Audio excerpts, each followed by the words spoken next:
Hey guys, you guys caught me chewing an apple. I tried to be slick and get it done in the 30 seconds for the intro, but busted. All right, welcome to Thursday night. It is my live show on Instagram. Live show on YouTube. Instagram, if you're watching on Instagram, you're not getting all the cool graphics and everything that YouTube has to offer. So go ahead and go to YouTube and watch the show. We have a lot of fun. This is season, I think, 3. We're on episode 23, and we're going to be having a good time per usual tonight. Willie was the first comment. Y'all, you cannot let Willie be the first one every time. Someone has to beat this guy, break his winning streak. Speaking of Willie, let me go ahead and bring him onto the stage so we can chat. Hey, friend, how's it going? Oh, you're muted. Still muted. Better. I think every week looking forward to your new handles. How's it going, sir? I'm fine. That's the message I have right now. I'm seeing a lot of it, so that's just what I have chosen to stick with going for now. Nice. Welcome, Janice. She's the second to comment on YouTube. Hello, Miss Morgan. Good to have you from Brooklyn, New York. I didn't even have to ask. Oh, thank you, Kaylee. So she said that I did not drop the link in Patreon, and now that I'm thinking about it, I don't think that I did. So thank you so much. You guys just hang on 1 second and let me go ahead and put it there. At least Kaylee cares enough to notice that it's not there. So shout out to you, Kaylee. All right, so let's get this thing up. And here, guys, you got a couple extra seconds to get over to YouTube while I set this up. Okay. I'm not used to using Patreon on my computer, so there we go. Okay. Hang on. This is what live shows are like. Join me on camera. Here is the link. All right, there it is there now. And you know what? Just for giggles, maybe I'll make it available to all levels tonight. So maybe we'll get some new people. Okay, let me know, Kaylee, if it's still there. Thank you so much. Okay, he said, when are we gonna? Did I talk about the announcement of the project? Yeah, so not anytime soon, Kenny. There's still a lot, unfortunately, still can't really say too much. Thank you for checking in. He's watching from Washington, D.C. Let me go ahead and put this banner up. So funny thing, Willie, Monte's mom, everyone's all excited about the engagement, whatever. And so she took a picture that we posted and made a little surprise for us. She's like, go pick it up. It's at the photo, print shop, whatever. It's this ginormous engagement photo, but on a canvas. And so you have officially made it to the house because you're in there.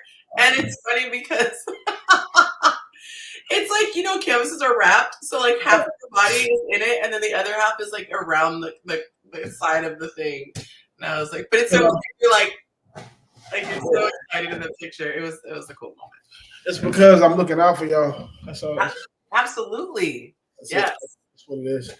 His mom knew what was up. She was like, he looks like he's looking out for everybody. And I'm a snitch because we don't have, but we got 1 like. 1 like? Dang. Hold on. How many people watching? And it was probably Kenny because Kenny's good with the likes. No, it was me.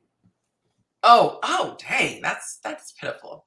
For the event of November, will that be live for YouTube for 2 hours or IG live? So the November event, we might just go live just for like a little bit. Once the night has kind of worn down a bit and we've done our socializing. But yes, please go ahead and hit that like button so YouTube knows that we're watching. Kaylee, let me know if the thing has been posted. I think it has. All right, let me just double check. Okay. Yeah, I think we have. Okay, cool. All right, so we got the lineup for today. Were you saying something? So the lineup for today, what we're going to be getting into is the questions are: first contact, how do you prefer to get to know a woman? And the choices were between chatting on the phone or FaceTime or meeting in person. Then we have how long on average do you need to date a woman before you know you want her to be your lady, your girl? And then we have the third question: if you meet a woman who seems to have it all, would you leave her alone for that reason alone? Which might sound like a crazy question until I give you guys context. And dang, I really should download the video. Maybe I'll just search on my phone so I can show it to you. Then we have to unpack the comment that was made because of that post. Having it all tends to make a woman worse off, as far as in a man's eyes. And then lastly, a quote from one of the guys who made a comment on the page: our clocks run differently than y'all's. That's what we're going to be talking about, followed up by a submitted question. We have a submitted question that had a lot of engagement on the post, so it'll be interesting to see. All right, Snitch, aka Willie. Oh, good. Kaylee said it posted. Where are we at now on YouTube? All right, we got 5 and 11. Okay. Oh, 5 likes. Okay, we got to get those up. Got to get those up. All right, guys, let's see. Where is everyone else watching from? We only saw Janice with her location and Kenny. So we got Brooklyn and Washington, D.C. holding it down. Where is everyone else watching? I can see y'all watching. And if you're watching on Instagram, shame on you. Come to YouTube, type in Chasing Yonci, and watch the YouTube show there. We have a lot of fun. We are just getting started, okay? I'm over here with a super healthy snack that I unsuccessfully tried to eat before the start of the show because, you know, she got a wedding dress to get into. Oh, yes. Just reminds me I need to put in a little request. Okay. Hold on, y'all.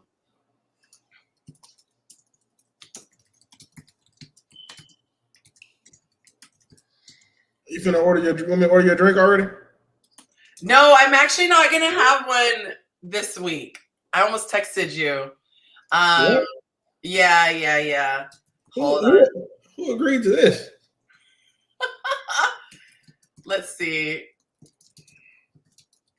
All right, so I just sent it to you too.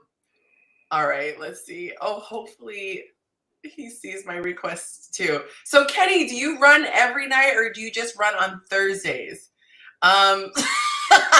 Willie said I'm watching from the bed of Monte's truck. Okay. All right, so let's see. Instagram, good. Everybody is going over like they were supposed to on Instagram. Let's get into the first one. All right, so question number 1. Let's take this down. No one wants to share where they're watching from. I know there's a delay, but doggone. Okay. First contact, how do you prefer to get to know a woman? Let's see, hold on.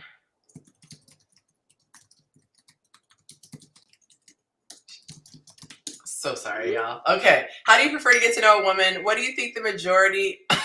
No, we absolutely don't. We're going to dead that in the water, Willie. We're going to dead that all the way in the water. First question, how do you prefer to get to know a woman? So this question was prompted because my doggone Instagram camera's in the way. It says, do you chat on the phone prior to meeting in person, or do you want to skip the calls and go straight to an in-person meetup to get to know her? And I have heard arguments for both ways. It's always interesting to me when a guy wants to immediately go in person, because I would rather get a feel for the guy and, like, you know, see if I even like him before I sit across from him. And I'm not even the one paying for the date. So I kind of expected, you know, one answer over the other. But what do you think the guys voted for between chat on the phone or FaceTime versus meeting in person when just getting to know her? Like the very beginning, all you have is like her number. You don't know her. I don't know what the guy, because I know what my answer is. I think probably the guy said that they want to talk over the phone first. Yeah. I mean, I would hope that's what they said. Okay. Hold on just 1 second.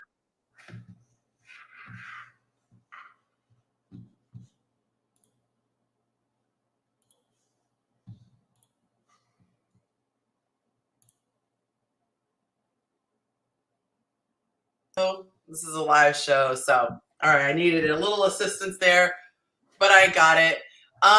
Okay, let's see what the guy said. Let's put this up on the screen. First contact, it was almost split 50-50 between the two. So we're going to get into some of the comments that they made. You guys are watching on Instagram, Snooze Fest. Watch on YouTube so you can see all the juicy graphics. Okay, first guy says, both are very important parts in getting to know people in our day and age where we live in such busy lives. Meet in person as often as you can, text often as you can, talk on the phone as you get free time, like driving and stuff. Someone else said in person almost immediately. It's easier to get to know someone if we can't hide behind the phone. Someone else said FaceTime is wonderful. This one sounds like me. Phone first for like 2 weeks. If we can't converse and keep the attention span over the phone, I refuse to waste my energy to meet in person. Waste of an investment all around. When most deal breakers I can figure out on the phone. That is exactly how I feel. It's like, I feel like the guys who, for my personal experience, who pushed so much for in-person meeting first without even having really much conversation, I felt like they were probably relying too much on physical chemistry and trying to be like Rico Suave versus what actually makes you compatible, which is the stuff that you guys have in common. Let's see. Let's read a couple more. And let me know in the comments too, which you prefer, guys and girls. Which do you prefer more when you're getting to know somebody? Okay, I moved this on my screen. There we go. So the next one says, both on the phone to see if you have the skills to have a conversation beyond how you are and beyond how are you and pleasantries, in person to see personality, inflection, mannerisms, tone, pitch, rate of speed, pace, etc. One phone call has to happen to catch the vibe and see if she can hold a conversation, not totally about her, or if I have to pull teeth to get it back and forth, then yes, meet in person sooner than later if I am feeling her. Okay. Let's see. 6 months should be able to know a woman by phone. Wait, 6 months? Should be able to know a woman by phone and video chat? I wouldn't want to go 6 months. Virtual for a little bit before meeting in person. Yeah, that's how I feel. Okay, football game, remember? Yes, I do remember that it's football. Thank you. Oh, there we go. Cassandra is watching from Houston. DA is watching from Boston. I feel like I should remember who that is now. DA.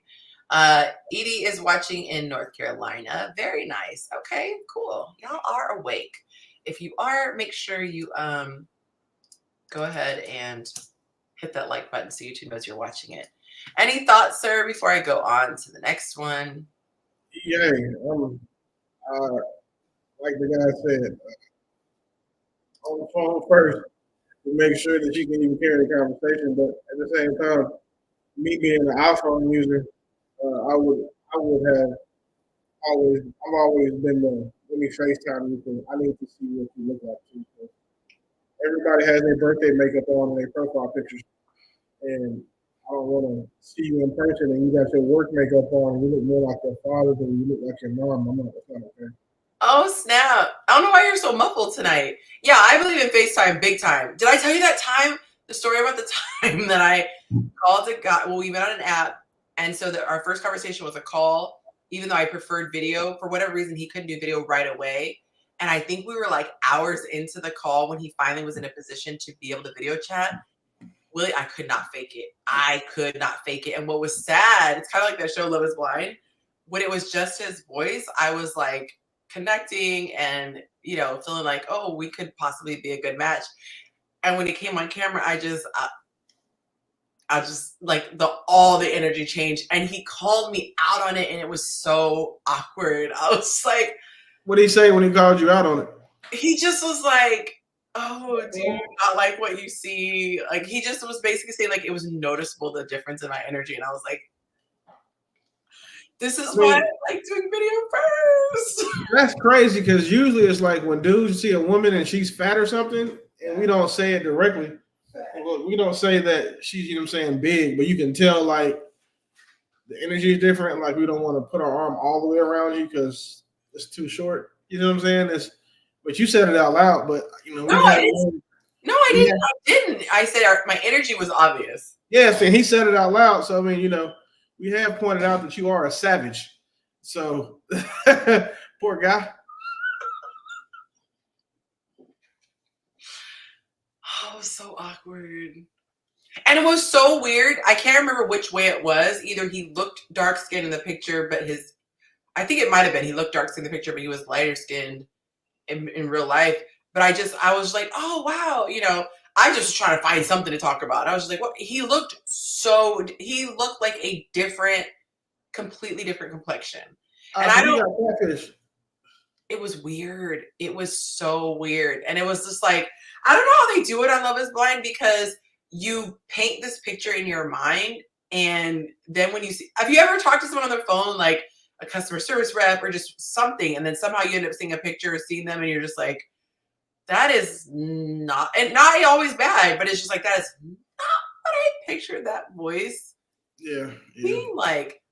I've been voice fished before, so I get it. There is a guy who does Love Island. I think they got 2 people to do it, but on whatever seasons he was on it. And I totally pictured this like really chubby gay guy. Like I just pictured this in my mind. And he was this really slender straight guy. It was the weirdest thing when I finally saw a picture of him. But yeah, I always conjure up this like image in my head. Yeah, you got voice fish. It's all good. Yeah. It could have been worse. He said, what did he look like? I can't even remember. And it wasn't that he was just unattractive. It's just pictures can be deceiving, good or bad. Like I've seen some people who looked not that great in pictures, but looked amazing in person. And I was like, oh my God, if I had just gone off of this photo, I probably wouldn't have given the person a chance. And then I've seen it in the reverse.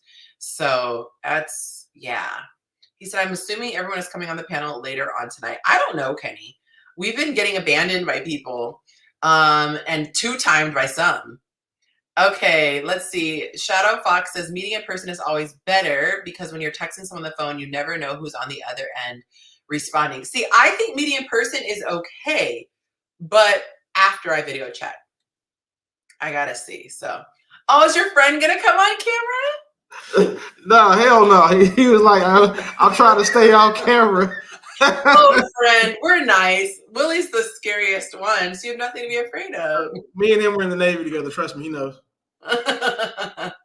So, yeah. Come on, friend. I would ask if he's single, but I don't want to break up any happy homes, so we'll just leave his status out of the. No, he has hoes. Yeah, start that. Yeah. Looking forward to the Patreon event, by the way. It's like right around the corner. And it's going to be a good time. I'm excited. She said, Kenny actually has come on at some point. He said he's running right now. Everyone watching on Instagram, y'all come over to YouTube. This is where everybody is able to leave a comment that I can see and we can chat. We're only on the first question. Come on over. The water's warm. Just type in Chasing Yonci and you could join the conversation over here. Is anyone watching for the first time here on YouTube? Let me know if you are, if it's your first time watching on YouTube. Welcome to the show, Willie. It's nice to have you. If you didn't know the format, I feel terrible. I didn't go over it. Hey, Candy, she came on over. Good to see you, darling. So what we have is I have a men's page. And Monday through Friday, I ask the men questions, sometimes very invasive personal questions, which you will see in the next coming weeks. And they were like, sheesh, Yonci. But I still ask the questions and they still answer. And then I bring over the information to you guys here on YouTube and all those on Patreon who follow on Patreon. They get to see all of the answers because I don't go over all of the answers here. I just go over maybe like the first 4, but you do get to see the polls. So if you want to, you can go to patreon.com/Yonci if you would like to get all the tea and be involved and get invited to things like the Patreon event that we have coming up pretty soon. Pretty excited. So, all right, let me go ahead and I'm going to be shutting off my Instagram in about 2 minutes. So you guys have been warned. You got 20 minutes of warning. Okay, so let's go to the second question. By the way, if you haven't hit that like button, please do so. Let YouTube know you're enjoying it. Okay, next question is, how long do you need on average to know you want a woman to be your lady? yo lady. And I'm going to ask you guys in the comments too, how long would you need to date someone to want to say we go together? The options were 2 weeks or less, 2 weeks to 2 months, 2 to 4 months, and 4+ months. Since you are our only guy on the panel right now, Willie, what say you? What do you think on average you need? I don't know. I'll talk to someone for a minute first before I even, so I can make sure they're worth my time. Like as far as the investment, because typically, I'm not, I wouldn't. I gotta fly. I'd have to fly around and all of that. So, what I'm saying? I'm not necessarily too quick to jump on a plane unless like we talking, stuff makes sense. But once it makes sense, it doesn't take long. I mean, we cool in person. The same energy is in real life as it was on the phone. I just start my countdown from the first time we had sex. So after that, how long after that? I mean, if it's great, probably the same night. But if it's just okay, like 2 weeks a month. Okay, that is fair. Dopeness 101 says she's new here. Hi, let us know where you're watching from, darling. Shadow Fox, it's also her first time watching one of my lives on YouTube. Welcome, welcome. Oh, that is not a girl. I just opened up the picture and realized it is a man. Excuse me. The picture is so small, so good thing I clicked it. Did she say she's watching from Atlanta? We are going to move on, Willie. Okay. Dopeness is watching from Dallas. Okay. All right, 4 months at least. Janice says, how long would you guys want? 4 months. That's wow. Monte was like the next day. Yeah, but see, I think dudes that like know or that have come across like that caliber of woman, those guys' answers are going to be based on like that woman forever though. Because a lot of guys don't meet people that they just click with, and boom. And then like it just evolved from, oh, we just talking to that's my girl. Like it happens. I mean, I like it when it happens, but that 4 months, she said, like that's crazy. I'm not wasting 4 months of my life with on nothing. Like, so you're saying that's a long time? You're saying hell yeah, 4 months. That's a long time. I agree. Well, and I'm fairly certain that like it ain't no sex happening between there, like no like real type of intimacy in 4 months. That's crazy. Steve Harvey crazy ass even said 90 days. She talking about $120. She wild. Kaylee says she's gonna eat and then come on. I'm gonna eat while I'm on because I'm not trying to. Me too. We like it like last time, y'all. We family, right? It's okay if I munch on my apple. Okay. Listen, just don't go to the bathroom on YouTube. You get demonetized immediately. Do you know that one of my people did that on Facebook? And so I can't even speak. So he agreed to come on and we were going to have this discussion on a particular topic. This dude joined from the toilet doing his duty. And he thought it was like the most hilarious thing. And I was like, pretty sure that's a bit too intimate for social media. So he got on camera. He got on camera while taking a shit. That's what we're saying. Mm-hmm. Okay. Let's see behind him. Mm-hmm. That's okay. Very intimate. That's crazy. Like I can't even go to the bathroom, and I don't want to be on the phone in the bathroom. I gotta take all my clothes off. Now you want me to hold my laptop while I'm on the toilet? That's crazy. I don't have that type of coordination. That's wild. She said she's in the kitchen with her grandma. She does not need to know what we're talking about. She absolutely doesn't. Man, listen, Kaylee stayed with some company. Okay, it's her grandma this time, but last time it was, I'm saying it was. Oh yeah, we have Kaylee on to get the 411. Yeah, she had Mr. Tall, Dark, and Handsome, and then put him on camera. Listen, y'all, if you're getting to know someone and you either don't have good vetting skills or you just trust our vetting skills even more, bring him on the show. Bring him on the show. We will absolutely interview him. We will get to the bottom line. We'll find out what he's all about. and see if he's a good fit for you. He was such a trooper. I don't think there were any questions he did not answer. Yeah, he was pretty cool too. He could have came on the panel some more. He was dope. What are we looking like on YouTube? Let me go snitch. Stalled me so I can eat my apples. All right, Instagram, you've been giving enough warnings. 11 and 14. Enough warnings, so I'm gonna turn this off. Y'all gotta come to YouTube. Bye. Shadow Fox say they don't take their phone in the bathroom for no reason. Well, if I'm going in the boo-boo, I'm not gonna hold you. I'm definitely taking my phone. I need some support. All right, let's see what these comments have to say. Hey, Corey. He said, "What's good, yo?" All right. So let's get into these. So next question. Okay. Oh, I didn't even read the comments. I didn't even share anything. I just got distracted by my apple. Eating. Oh, and I was focused on my apple. You turn that apple up. Man, and I wish I could remember the name. I don't know, what do you call apples? Like there's like Fuji, Granny Smith. What do you call that? They're not brands. What are they called? Types. That's what I thought. Types or kinds. It was a name I have never heard, and I wish I took a picture of it because I've never tasted a more delicious apple than this. It's crazy. Like I low-key want to dig the trash to find the sticker. No, don't do that. Don't do that. You said what? Don't do that. Just look at your receipt. And of all the ones receipts when I shop at one place stays on the app. This is a one-off. We went to a different grocery store, so I don't have it. What's good, sir? Good to have you, Mont. What's the deal? What's up, bro? What's the deal? All right, we are getting into the stats of how long you need to know a woman on average, how long you need to date her to know that you want her to be your lady. What say you, Mont? Make your answer super long so I can finish this last piece of apple, please. Did I know I want her to be my lady? Yeah, how long you think you got to date her? Like, what do you got to see? How long you got to be in that game? Well, I think the older you get, that time probably gets strengths into a sweet spot because you kind of know who you are. That person may know exactly who they are. So it kind of can like get a little bit, shrink a little bit. But for me, at my current age,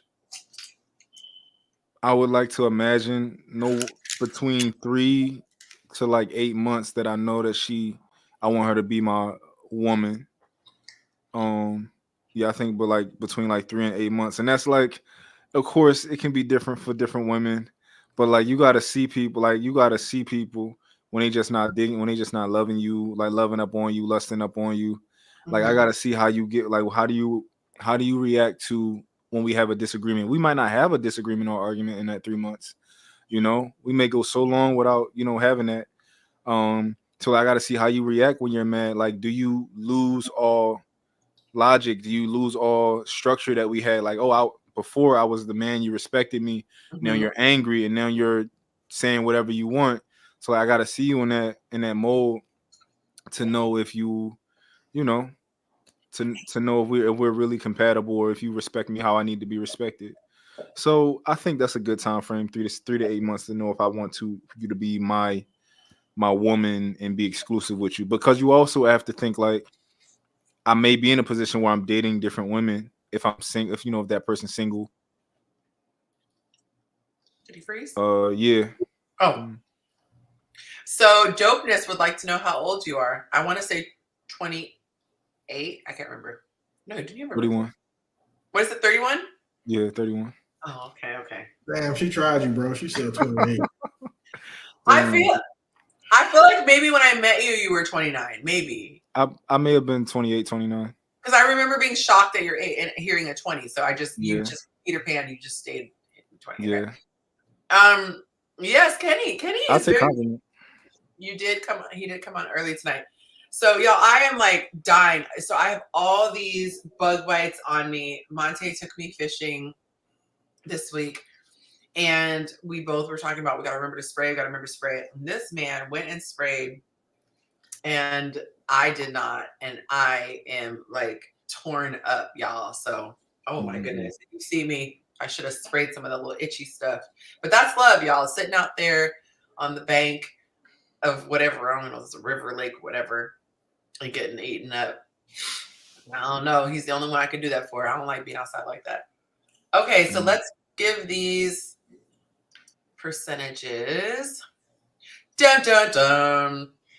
The majority said 2 weeks to 2 months. And I think that makes sense considering the age demographic that we have. Most people are like late 30s, 40s.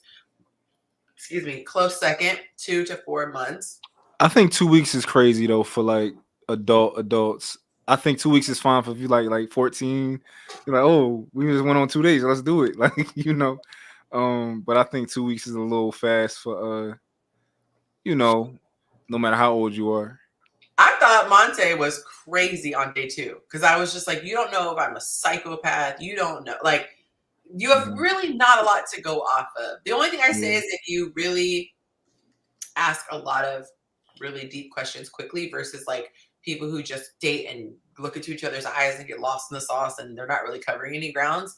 But yeah, I was like, I need at least 30, and then I caved in 7 days. But yes, speaking from you guys are religious, both of you. So like, and I think religious people, it's very easy to be in relationships for the most part because you have a rule book on how to be. It's not too much thought. Like it's not too much range of thought when it comes to like how we supposed to be living. We get married. This is what you do. This is what I do. We have a structured rule book telling us everything to do. Like, so it's very, especially if you're Muslim, like it tell you what to do at different points of the day. This is what y'all should be doing. Like, is that, so I think it should be easy for religious people. I think we were just crazy. I appreciate though giving us some credit. Let's see what some of the guys had to say. 3 to 6 months from the first time we have intercourse, I will say, or a disagreement. About 3 to 6 months, we could be there typically. 3 to 6 months for sure, but typically run into women who are trying to lock in after a month or two, like, man. Within 2 to 3 months, I have a decent idea of who you are and how you move. Largely depends on how regularly we are seeing each other. If we like each other, if we see each other multiple times every week, it can be as short as a month. If I only see her once a week or every other week, it could be up to 6 months. 3 months typically locking in at 6. Anything shorter is just delusion and ill-planned. If you want to read the rest, head on over to patreon.com/Yonci and binge on over 230 posts. Okay. All right, so let's take this one away. Let's get into the next topic. 2 months is not enough time to know somebody. Shoot, sometimes a year isn't even enough time. All right, the third question. If you meet a great woman who seems to have it all, would you leave her alone for that reason alone? So there was a video of a guy, and I think we might have talked about this, but he was driving in a car and she is talking, and the video is supposed to be showing her basically. Look at that ring. My bad. Ding, ding, ding. Demonstrating how great of a woman she is. Like all the things she's saying is like all this great stuff. So the guy who's driving the car stops and jumps out in the middle of the road. And let's see if I can show the caption on here when I took my screenshot. Oh no, that's not the same thing. My bad. I took a screenshot of that one. But basically it's like when she's too good to be true. Not even too good to be true, like he doesn't believe it's true. It's like she's too good for you. That was kind of the mindset. So I thought that was interesting to see if anybody would ever go, oh my God, I'm breaking up with this woman because she just is so great. She has it all. She has all her stuff together, whatever. So let's get into what the men have to say. If you guys have something to add right now, feel free to share. I think at a certain point in my life, that was definitely me. Like to some degree, I think a lot of men have, they do have a moral compass to some degree. Now, like if you see a woman and she's truly like, you think that she's really that good, and you kind of young and you're not really into, you don't want that, then a lot of times you will kind of like leave her alone. But I think at my age, but that's probably more for like young men, and also like men don't really like to date women out their league. The delusional men, they try and go at whatever woman, But like most men don't really like to date women that they think is kind of like, you doing this, you doing that, you doing this and you doing that, and I'm not financially over here, or I'm just not prepared, to be with a woman like that. A lot of us don't actually like, and that's why I think a lot of us aren't married because of that reason. A lot of us aren't financially where we want to be, and we a lot of us not married for that reason. So, do you think that the desire to be I'm going to use the word better, not in a moral, ethical value as a human way, but better, like better off, better position, more elevated. Do you think that men want to be in a better position than a woman because they instinctively just need to feel that? Or do you think it's because women often have a hard time respecting a man who she feels she's beyond? I think both. I think men are supposed to want to be that way, and I think women are supposed to want you to be that way. So I think we're both kind of like synced when it comes to that, but we talk about it in a negative way. Like women say, "Oh, you want to do this because you're insecure," when like biologically, I'm not supposed to want to be with a woman that's above me, and you're and I'm gonna call you a gold digger, but biologically, you're not supposed to be with a man who's beneath you in terms of certain markers. So, I get it. Yeah, I don't know. Okay. Willie, were you going to add anything? Hey, having it all is the bare minimum. I don't know. I don't think that I've ever been if she had it all, that made me that I don't want it, but it's also for the other what the has it all. So they tend to also. Your internet was bad, so it sounded like a remake. My bad. I said that I'm also prepared for what comes with those types of women too, though. Like the women that have it all, or that are doing. They got their own businesses and all that type of stuff. Like I know what comes with that, so I'm not necessarily going to avoid them because they have it all. But I'm definitely aware of the struggles of dealing with those women and what they can be. Janice says she was told that a man will never take pride in what a woman has attained. Not unless he was a part of it. Yeah, I was gonna say, I can imagine he would. Yeah, what you've attained doesn't make you a better spouse or a partner for us either. You can have all the money in the world, all the education, all the accolades. That doesn't make you a better partner or a wife or a woman. That makes you a better man or employee. You know what I'm saying? And that's not what most guys that women are looking for and want for themselves. Blondie is in the house. Welcome, Blondie Monique. Thank you for joining us again. Y'all, if you have not done so yet, please take a moment to smash that like button. Willie, do you still have your YouTube up to tell us where we are? Yeah, I can still snitch. Okay. We were at 20 until I just said that, so. We're at 19 and 14. Okay, we're getting closer. All right, so would you leave a woman for that alone? And the survey says, no, I would not walk away from a woman who has it all. Now, interestingly enough, we had a gentleman who made a comment. Actually, before we get into that, let's see what some of the good fellows had to say. What they mean by have it all? Basically like having her stuff together. Like she's in the video, that's what it was implying. This woman had like a great career. And she had a lot going for her. I guess very like successful. She wasn't really lacking anything. She wants to be in a relationship, but she's not lacking anything. Yeah, I guess so. There's two ideas of having it all, right? One thing is like the what women think having it all is, and another thing is what a man think having it all is. Mm-hmm. So like having it all as far like to a man, having it all is like seeing a woman who's soft and like who's beautiful and who's like, you know what, I really don't like to dress a certain way because I don't really want too much attention. Or she says like she comes from a good family and she's like, yo, like I am. She don't say she a homebody because that's like so cliche, but she's like, I don't really drink. Yeah, I don't really do this. Like I just want to, I want a family. I want to be able to cater to my man. Oh, I don't get upset when I hear the word submission. That's like kind of like having it all to a man. A woman's idea is having it all is like having everything a man has, as far as like money and success and can do what you want, have as much sex as you want, like that kind of. So it depends on what you're talking about. That's a really good question. Yeah, that motherfucker spitting. It's a really good question to ask because that is very objective, having it all. So I love that you asked that. And I wish that, we had more people join the panel to have this engagement, because it's great hearing a bunch of different thoughts on that. Here's what some of the guys on Yonci Nation said. If she's a great woman, no one is leaving her.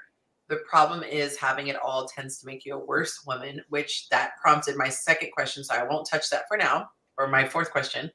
I answered the question wrong. I answered yes and meant to say no. I wouldn't hold her up.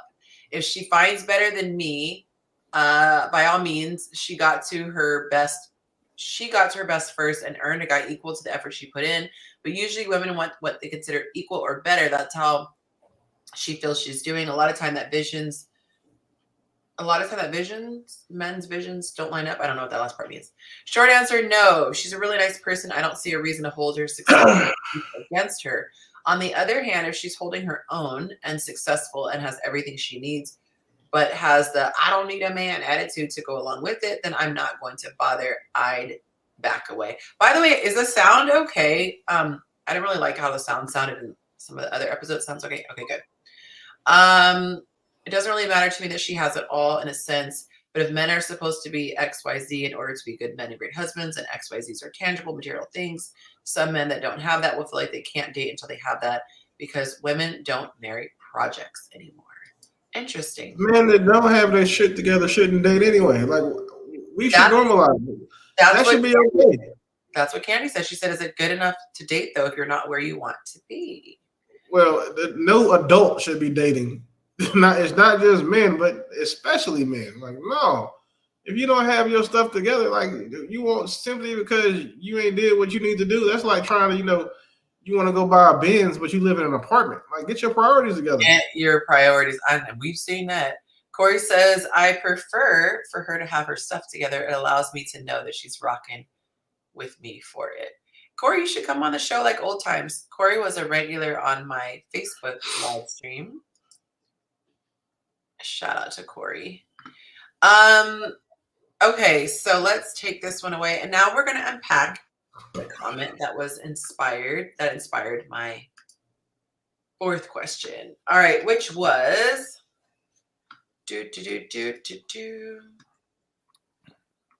All right, y'all. And by the way, if you ever have any questions, feel free to let me know if you want me to ask the guys. I always prioritize the questions that my patrons offer, but if you have a really good one, might consider it. All right, here's the quote that he said, having it all tends to make you a worse woman, which really surprised me. And so I asked the guys, what do you think? Do you agree with that sentiment? And nope, that is not the same one. Hold on, that's not the same polls, guys, sorry.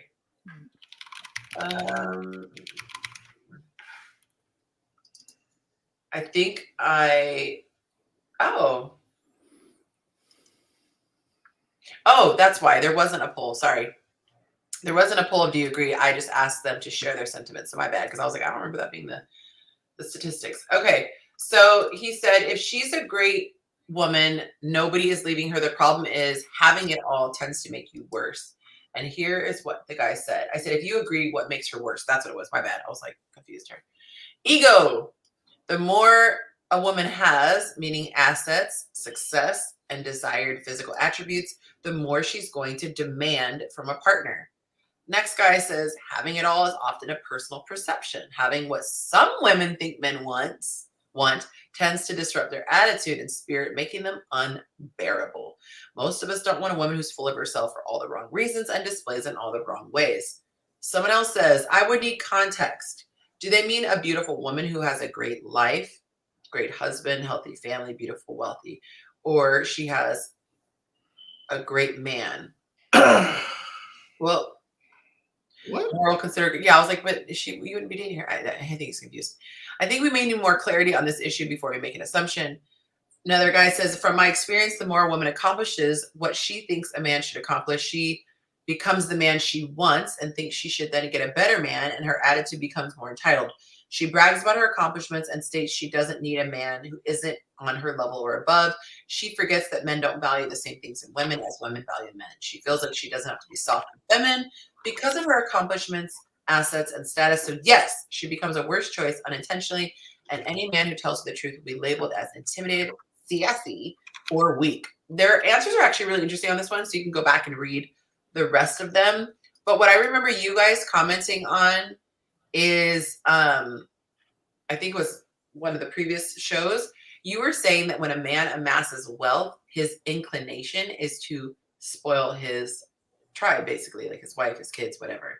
And when a woman obtains wealth, she tends to want to see it as men want to do well in life so they can, provide for themselves and their family. Women want to do it for themselves. They want to do well in life so they can be independent of a man and not needing his provision for a family. So typically when women do well for themselves, like bro said, they become the men that they need or the men that they want themselves. And nobody, no dude wants to. I mean, we might as well date studs at that point. I can't really argue though, because when I think about a woman, for a woman, it's like finances equal freedom. And for a man, finances equals provision. Yeah. That's what I've seen. Ladies, are they off?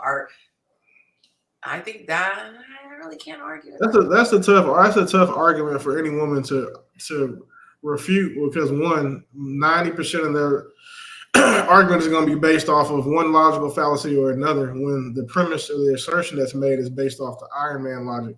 And it's those are called Iron Man logic for the simple fact that you can't refute them. It's just a fact that you look at what happens, and you don't hear about men just talk about, I'm a strong, independent black man, but as soon as a woman gets a job, is taking care of herself, doing basic adult stuff, she's a strong, independent black woman. And like, congratulations for doing the bare minimum, lady. You're such a hero. Like, men don't do that. Candy said stuff together shouldn't just be just physical. It should be mental and emotional too. You definitely should have your mentals and your emotionals together. All right, we're gonna get into question number 5. We are moving so quickly through these. So this was a statement that a guy made. Our clocks run differently than y'all, and I'm gonna read the whole thing because it was just way too long for this title, this little header. He said, our clocks run different from y'all. Women want to get married as soon as possible. Men want to get married when we can. When we have the money, job, experience, etc. So I asked the guys, do you agree with this statement? And let's go ahead and put it up here. Overwhelmingly, the majority said, yes, I agree.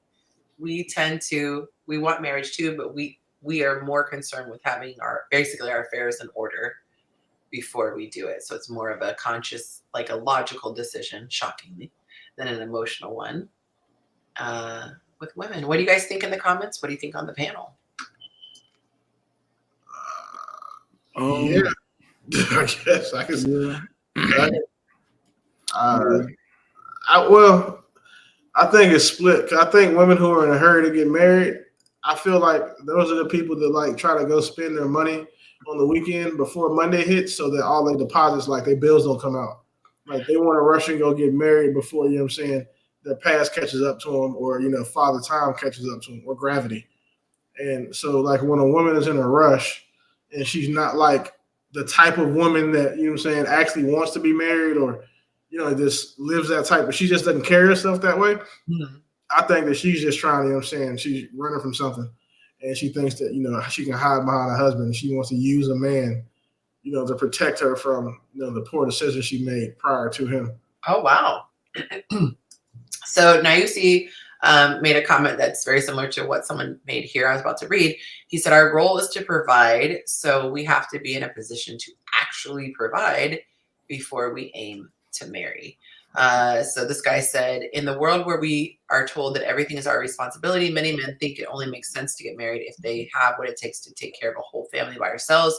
If she already has children, even more so. Many men postpone the proposal until they can get a ring that won't be laughed at. It's a cold world. And we had a conversation with that. I was telling Monty, I was like, I just want you, sweetheart. need, anything fancy. I was like, let me switch hands to this. You can't help it. That's why. His mom was like, "You're so left-handed." I was like, "Hush! I move my hands a lot. You'll watch the other videos." But yeah, like we're so sentimental. But he was saying that men are often judged by the ring they put on the woman's finger, and also women kind of, or other men respect her situation more when it looks more serious. Which I was like, there's a lot of stuff I didn't understand about men and the rings, and like if you would you think, well, I guess if you would approach a person with a ring, period, it wouldn't matter. But I don't know. It just seems weird to me. Like a ring is a ring. Like you shouldn't approach her. Even though I wouldn't, if I look at a woman's ring and she got a rock on her finger, I'm looking at her husband like, all right, bro, you did that. Like, Yeah. I don't think it's necessary. It's more so a woman thing than a man thing. But the bigger, if it's a big ring, you may be like, oh, I'm definitely not, like I'm not gonna play with you. If the ring is tiny, like a man who like kind of is a little bit disrespectful, might be like, your man ain't me type, But if the ring is big, he gonna be like, oh, well, okay, I see you, like, yeah. But that's more of a woman. Women care more about the ring than men in most cases, and I know most cases since men actually, we know what women like.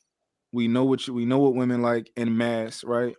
You want the better the ring, the better, you'll like it more. So that's why a lot of us kind of would prefer to get a bigger ring and a better ring, because we know what y'all like. And we don't want to, it's like kind of like sending your kid to school with something that corny or something like that. If you understand that, you ain't gonna do it.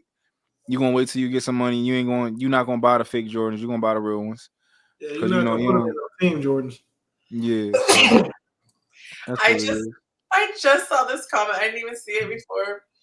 It says, so whenever I post my story and I tell people go to the actual post to leave comments, because people will be trying to comment on the story and then it just goes to my DM and then nobody can see it. So I tell them post in my comment on my post, and then in the post I say, be sure to vote in my story. This guy said, you always say that. I typically do not, all caps, watch people's stories. Somehow I randomly came across yours randomly every now and then. When you go vote in my story, I'm like, WTF, I'm not sure how to find it. He does this. I gotta go back and find this so I can see who that is to tell. He must be old as shit. I was like, who doesn't know how to go to a story? Bless his heart. That man must be old, because that's wild. Oh, bless his heart. Okay. Let's see. Okay, I think we covered it. All right, so we're going to get into the submitted question. This is actually the one for last week, but I completely forgot to bring it up last time. Yeah, you were trying to jump off the show too fast. And don't forget, she got paid time tonight. No. The rules are very clear. It must be paid while I'm on the air. Because how can you extend something that's not even on the air? Hold on. So I understand that the rules say that in order for the current show to be extended, you have to be on the air. That does not mean that money that gets sent to you cannot be used towards the following show. That's not what that says. If that was the case, then people could just like randomly send me $100 in the middle of the day. Yeah. You don't want people to randomly send you $100 for next week? Is that frowned upon or something? Like, what's going on? Let me know. That did sound kind of crazy. Let me know. Wait. Let me think this through. So, I mean, the idea is that it's supposed to happen during the show. I gave you a deposit. And if it's outside of the show, it's a love offering. That's what? Who said that? Where is that written at? Where is that written at? I mean, I think it's somewhere like if you like scroll it, like zoom in on the fine print, it's like It's like right down at the very bottom of the clause. I feel like you're reading something from madeupmonkeyshit.com. Like, no, that's not how this works. If we put money on the books, they go on the books. Ladies and gentlemen, do you think that is fair? If the show shuts down, I pre-ordered an hour. Okay. First of all, ladies and gentlemen should only respond if they've ever donated anything. If you ain't contributed to the show, your opinion is moot, null and void, doesn't matter, unimportant and unwanted, just like your most of your comments. If you don't support the show, you shouldn't even be in this fight right now. So just sit down and let the grown folks talk. Kenny said that he just finished 8 miles running. That's fabulous, Kenny. He ran 8 miles in 46 minutes, bro. Who was chasing you? That's a lot of miles. 8 miles, bro, for what? That's a lot of miles. He runs every week too. 8 miles, dog. Now that's my entire naval career. Look at that. So far, it's 100%. What? So far, we got 100%. Let me marinate on that a little bit. Let me marinate on that. Okay, because last week is last week. This is a brand new week. Okay. So let's get into this submitted question.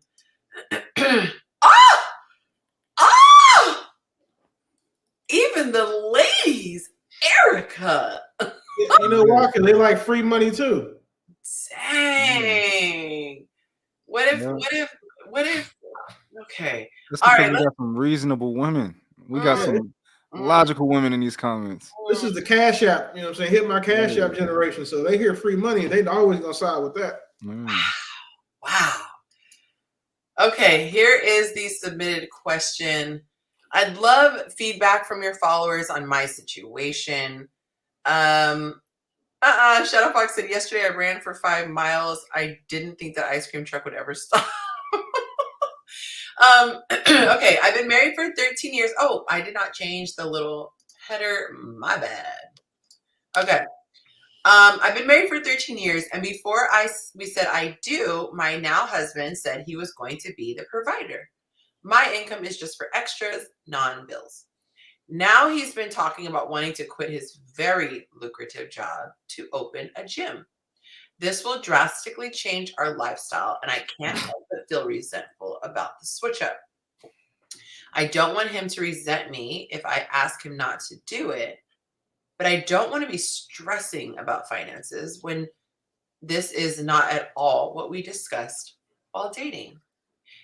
Is he in the wrong for changing the plan, or am I wrong for not accommodating his wishes?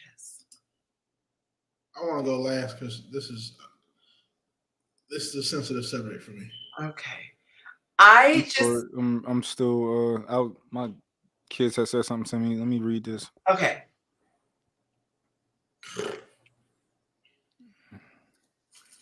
Quit his very lucrative job to open up a gym. And they agreed going in that he'd be the provider. Well, for one, I think quitting a job to start a business is ridiculous. You should keep your job and start your business. But quitting your job to start a business at a certain age is like the risk. Your risk sensitivity is not like it used to be. Hold on one second. Yeah. Shout out to Patrice. Hey, girly. Thank you for joining the show. Let us know where you're watching from. We are answering a submitted question. If you have a burning question and you want answers, real, because folks be getting real answers, go ahead and submit it via Patreon. Active with OC. She said, hey, greetings. Greetings, good people. Greetings, love. Nice to see you. My brain always sounds things out really weird when it's all one word, how the Instagram names are. And I'd be trying to read. I don't know why. Whenever I see active with OC, I always want to say active with Hawk. I don't know why my brain always wants to do that. Does that guy who wants to quit his job and open a gym have any actual business experience? These are great questions that need answers. I'll give my take on it first, since my panel's a little tied up at the moment. I agree 100% with what Mont was starting to say. I think she'd probably feel better if there was a plan in place, because a lot of people who are entrepreneurs say, if you can afford to keep your regular job, case managing, Cam, if you can afford to keep your regular job, do it, and then use that to fund your business. And then once you see it's lucrative, then make the leap. So yeah. Okay, Cam, I just said it. Okay, I'm back. I'm sorry. Yeah, I think quitting your job to start a business at, I'm going to assume that they've been married for 13 years. Let's assume that they're at minimum 35, right? At that age, I don't know if they have any kids, but well, if they don't have any kids, that does make his, his risk sensitivity a little bit, they don't have any kids, but he has a wife.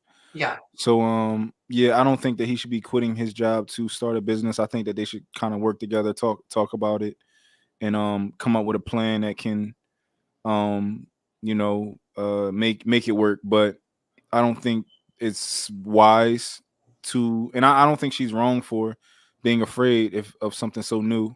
If this hasn't been him throughout your relationship, if he's always worked a job, he hasn't been the type of guy that just like he's starting a business and starting this and start, like, if that's not something she's used to, she's not wrong for being apprehensive about that, him making that huge decision, especially if she's dependent on him to any degree.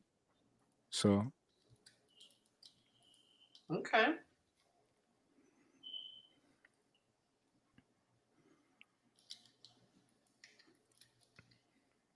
Any thoughts, sir?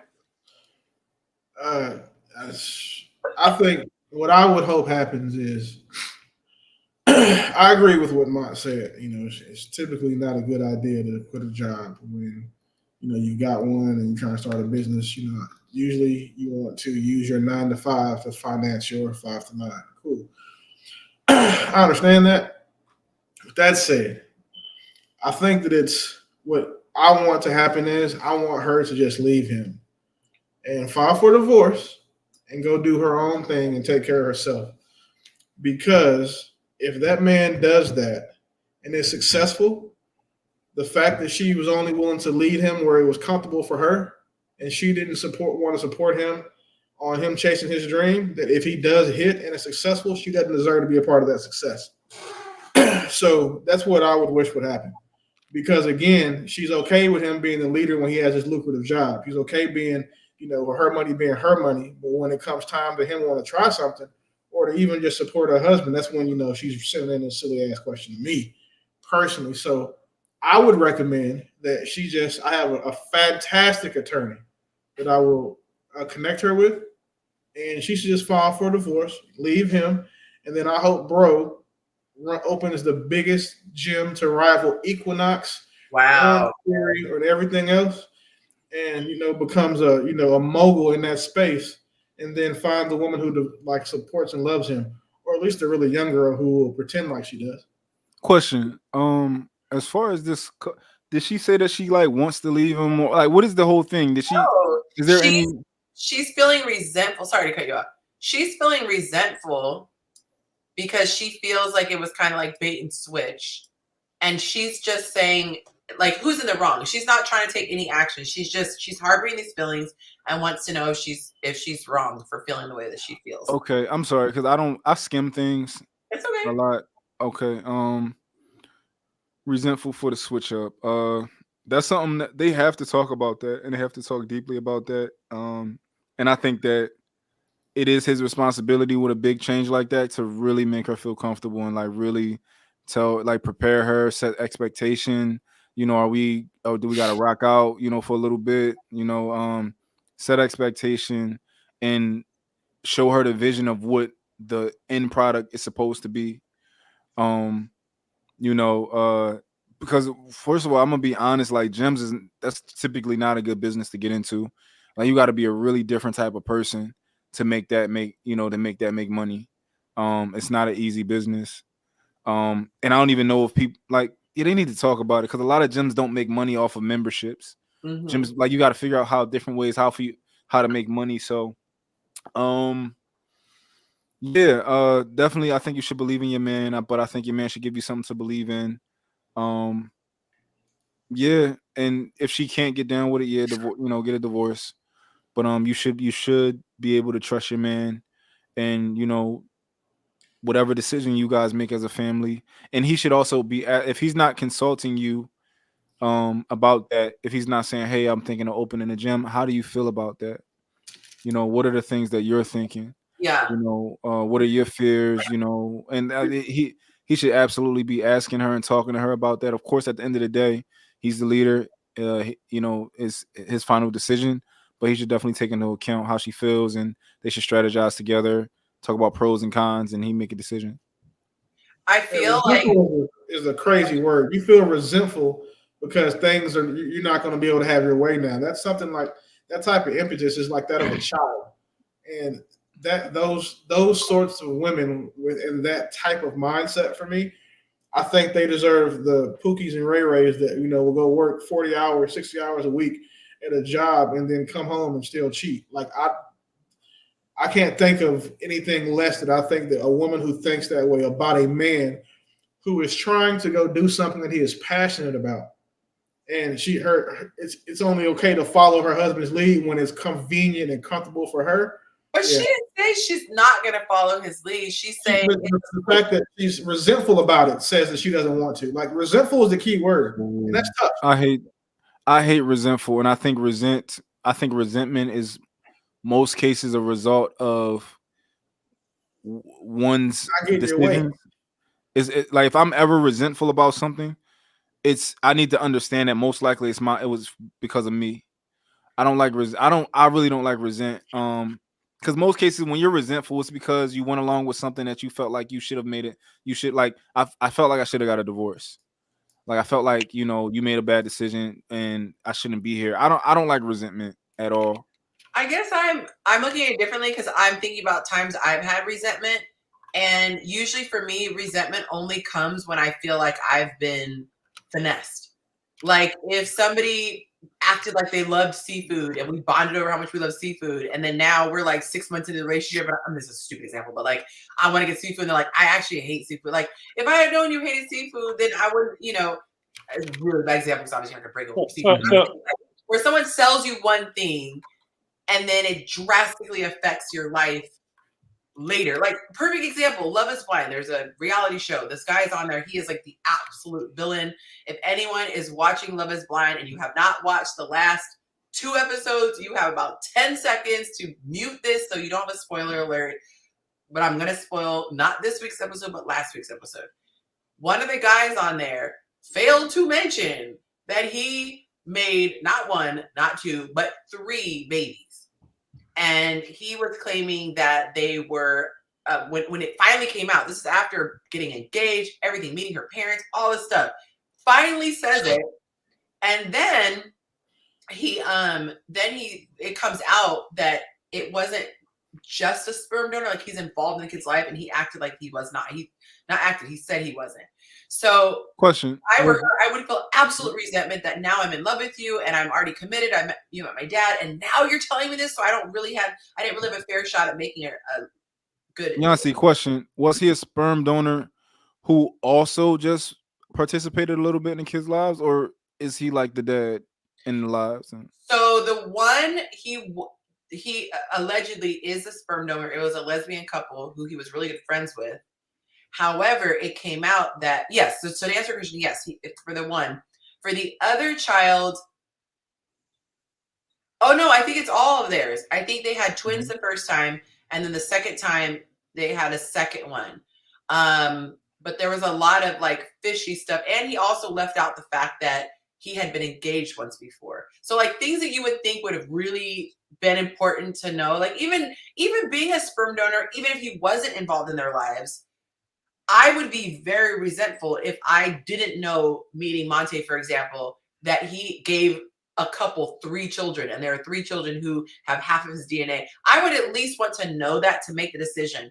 I don't know what I would have done if I would have said yes or no based on that, but I would have wanted to feel like you did not purposely withhold information that there's a high likelihood I would have said no to. That would make me have absolute resentment for that person. Okay. So, I don't think he probably meant to withhold that information though. I think it was contextual. I think it was sorry. Go on. Because it's like he really was a sperm donor. It's not like they his kids. No, but like, why leave it out though? I'm saying. Like I'm thinking I don't think he thought it was relevant. Like I think they're like we're vibing, we're talking. Oh, like it's very possible that these kids that ain't that they're technically my kids, but they're not really my kids. They're like nieces and nephews for real.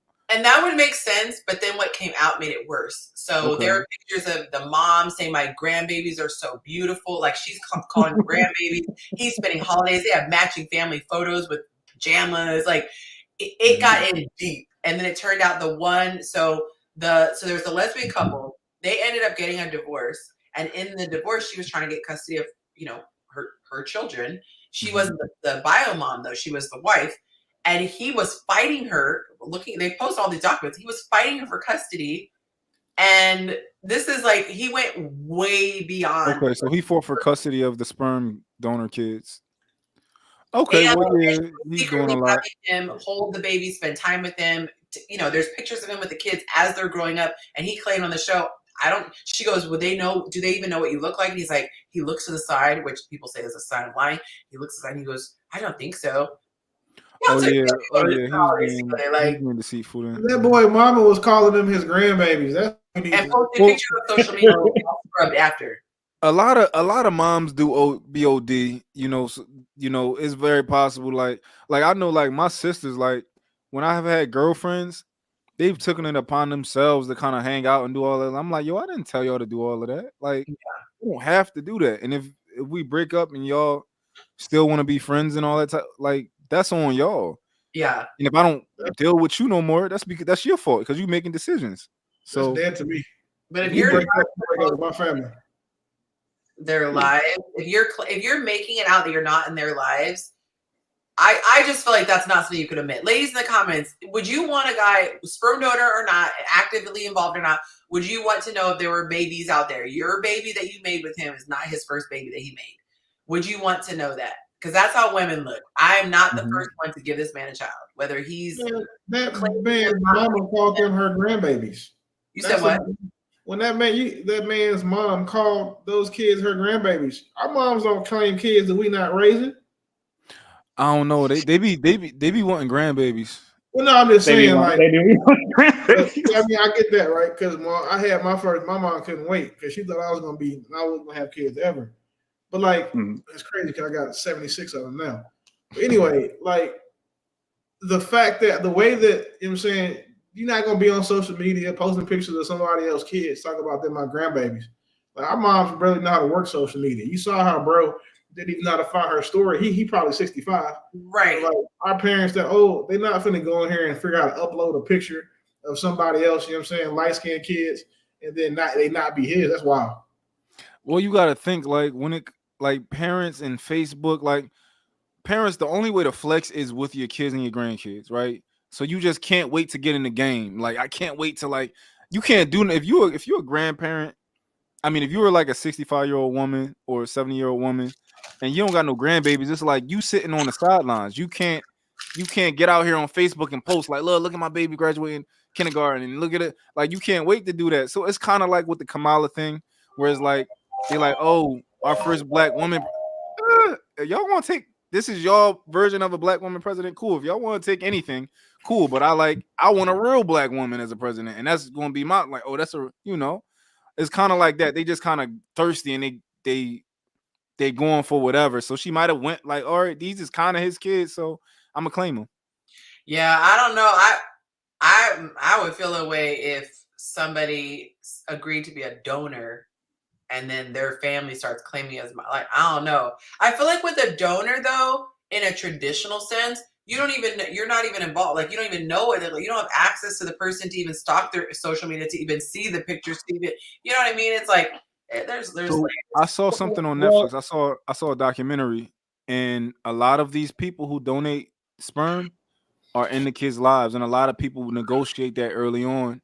Like because a lot of them actually do want them to know their real father to some degree. They're not like the dad, but they want them to know who the father is. So I didn't know that growing up, but then I watched this documentary and this man who had like 1,000 kids. I saw that. Yeah, he was in a lot of the lives. That's crazy. If you ask me for my sperm, that's yours. Like, have at it. And think about this though. These are human beings who at the age of 18 are legally allowed to look if they want, you know, and like the documentary you mentioned, they found a lot of information from that 21andMe or 23andMe or whatever it's called. But these people I feel like they have a right to know who their parents are. So you might have thought, I'm just giving my sperm and walking away, but you can't control the fact that you might get a phone call one day from some 23-year-old kid talking about, I think you might be my daddy. And, you know, like as a woman, like I'm not trying to hear that if I didn't know that was a possibility. Like I don't even know you exist. And then you're calling me at 23, like 23 years later. No. Well, I'm learning that now that that's an important thing to women. So now we know that a man's sperm is important to women. It's not the sperm, it's the making a baby with another woman. There's a lot. Y'all real sometimes about the sperm y'all care about, because sometimes y'all don't want nothing to do with it either. Yeah. We ain't got to get into that. Y'all be acting like, never mind. It's the sperm, y'all. Yeah. This is how I see it. So when I got married the first time, it was very important to me that I had first with my husband. I wanted to be the first. I wanted to give him his first child. My only child. I wanted to be the first time he walked down the aisle and saw a woman in a white dress. I wanted to have all these firsts. And so, I mean, I would have even liked to have not had other women before me. Like I came in, you know, anyways. But that it is what it is. So, but now, you know, because I have kids already, it wasn't a priority for me to have someone who didn't have kids. I actually preferred someone who is in that same state. And I think it's because of that reason. You want to have someone who's on your same level. So I was divorced. He was divorced. He has kids from his marriage. I have kids from my marriage. And we're not looking at kids. We're not looking at, so there was that matching there. But with a lot of people, it's exciting. They want it to be the first. In the back of your mind, okay, let's keep it a buck. Okay, let's keep it a buck. When you have these situations, you're having all these experiences for the first time. And in a woman's mind, she doesn't want to be like, oh yeah, that because the first time we forgot to pack the bag. This time, like she doesn't want any comparisons to what happened before. You know, first time going to get. You never want to feel like you have the older sister who's like, oh yeah, when first grade comes, you got to be prepared for that. You want to feel like you're both kind of figuring it out together. At least that's what I felt when I was in that situation, and a lot of the women I talked to in that situation. How old were you? 23. How old were you around that time? 23. Made perfect sense. Mm-hmm. Yeah, that makes perfect sense. I'd be on the same time at 23. But like, I don't know how old are these people on Love Is Blind? They're like 31, right? 30, 32. No, but I'm not saying that it's realistic that you're gonna meet a man in his 30s or 40s who doesn't have kids. That's it's very okay. The numbers are low. What I'm saying is the sentiment is there. So we're talking about that perfect world scenario.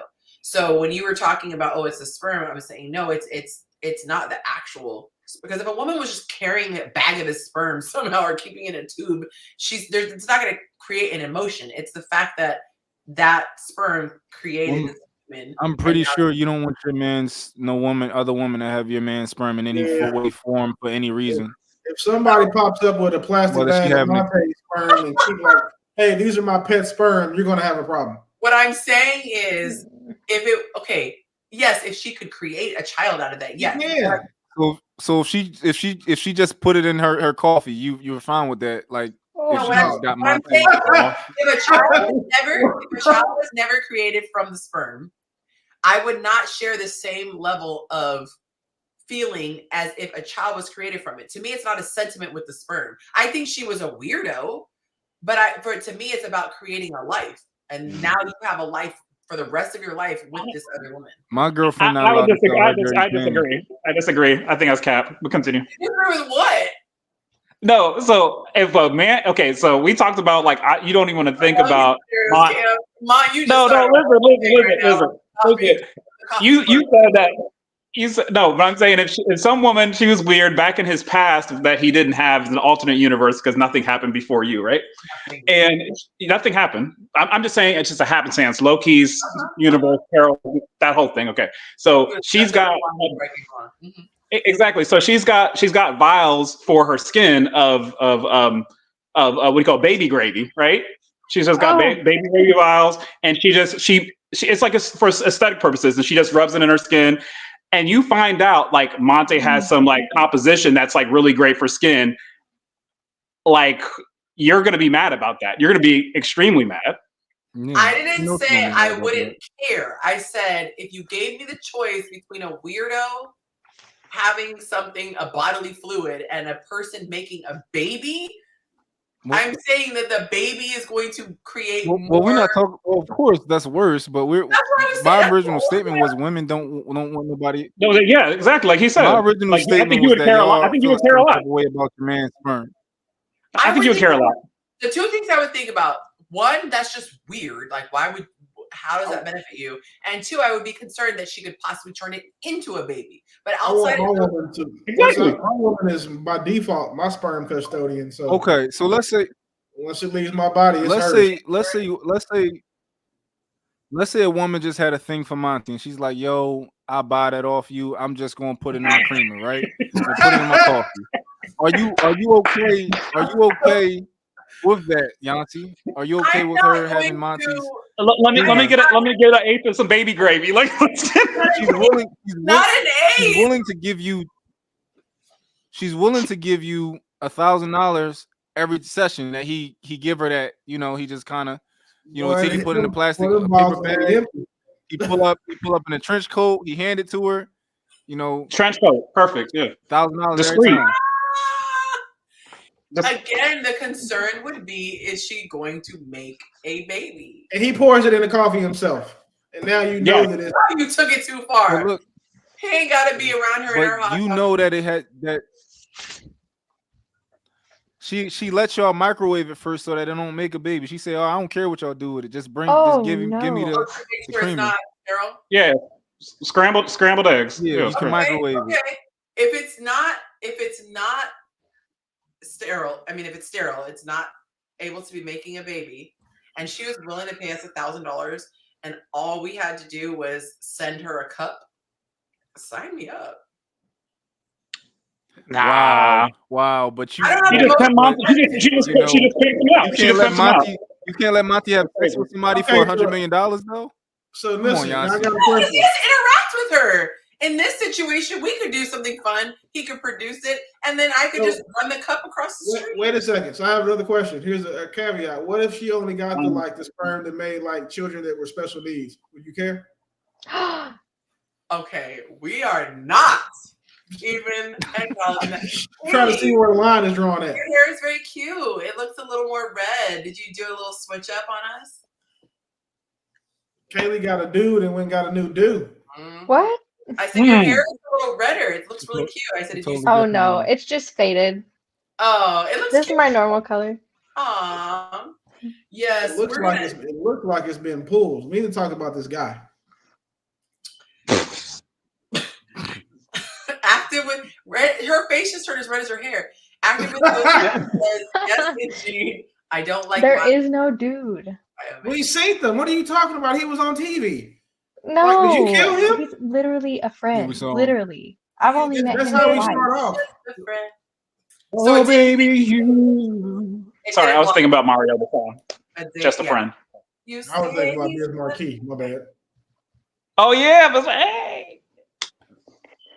Keep on going. Sorry. Kaylee had. She listen. Kaylee won and done them. We ain't seen that man since. She either killed him or broke up with him. I was never with him. I thought y'all were getting to know each other. That man was under your roof. We were pretty sure that he was about my roof. No, I was under his. Oh, that's even worse. You went to his house? Yeah. He asked me to under his house. Hold on, wait. So as a man, we all have this. We keep track of things like this. Oh, your uncles are on you now, Kaylee. Every guy will know. Like we try to keep up with like how many women have come to our house that remained unvanquished. And you have now increased that man's number, and for that poor guy, like his friends are probably making fun of him. Like you had her at the house, and you still didn't. That's crazy. He's not gonna tell him. That's the other way around. Yeah, he probably gonna lie, but he seemed cool. He might not lie about it. He ain't gonna tell it. He just not gonna be like, oh yeah, we just hung out. He ain't gonna say she came over. You probably right. I didn't even hug him. I didn't touch him. How you wouldn't do that? As Cameron, I'm the top tier trick, right? You didn't give him at least a hug? No. First of all, you're a case manager, sir. You're a government funded sex worker. We talked about this already. I already got done with that today. We're good. No more case management for today. Hey, Yonci, have you ever gone over to someone's house and not like gave them a hug when they walk in the door? Even if it's a church hug, like from the side. My neighbors, I've been hugged when I go. That's crazy. Dang, no love. He's like, didn't like open, and I mean, I'm not gonna say like I didn't want to hug goodbye, but it just wasn't that. So see, that's why men do wild stuff. That's why men open the door naked, because they know if we're gonna crash and burn, we're gonna crash and burn fantastically. Wow. Moving right along. No, I think he's just trying to be respectful, honestly. Yeah, I got it. Yeah. He did your YouTube. When I was younger, like Willie said, is on. Like I can remember every girl who's ever not done anything that came over, or if I went over her house, I can remember every girl, and it's probably like 2. But Willie's right. But I'm older now, so of course I don't feel the same. I do, I wouldn't want to have sex that fast with a girl anyway. So see, I was like that too. I remember that, and I went through a phase where I didn't feel the same way. At the state age I am now, if it's a plane ticket or more than a 15-minute trip involved, sex is a foregone conclusion before I'm even going to come over there. Like I'm not flying anywhere. Like I'm not purchasing plane tickets when I'm not. No, absolutely not. We can FaceTime and do. He's got to show me more. Number one. And like I said, I literally only have met him 2 times in person. That's it. And one of them times was at his house. That's the part. Like that shit is sacred. No, they didn't hug because the chemistry wasn't there. That's all. Yeah. No, it's just, for whatever reason. It's not really the chemistry. It's just like I was really just trying to get to know him. Like hugs are natural though. That's a natural thing. Like I respect that. You even hug we even hug ugly chicks. Like we'll give them the side hug so they don't feel funny. This dude was like had you in his home.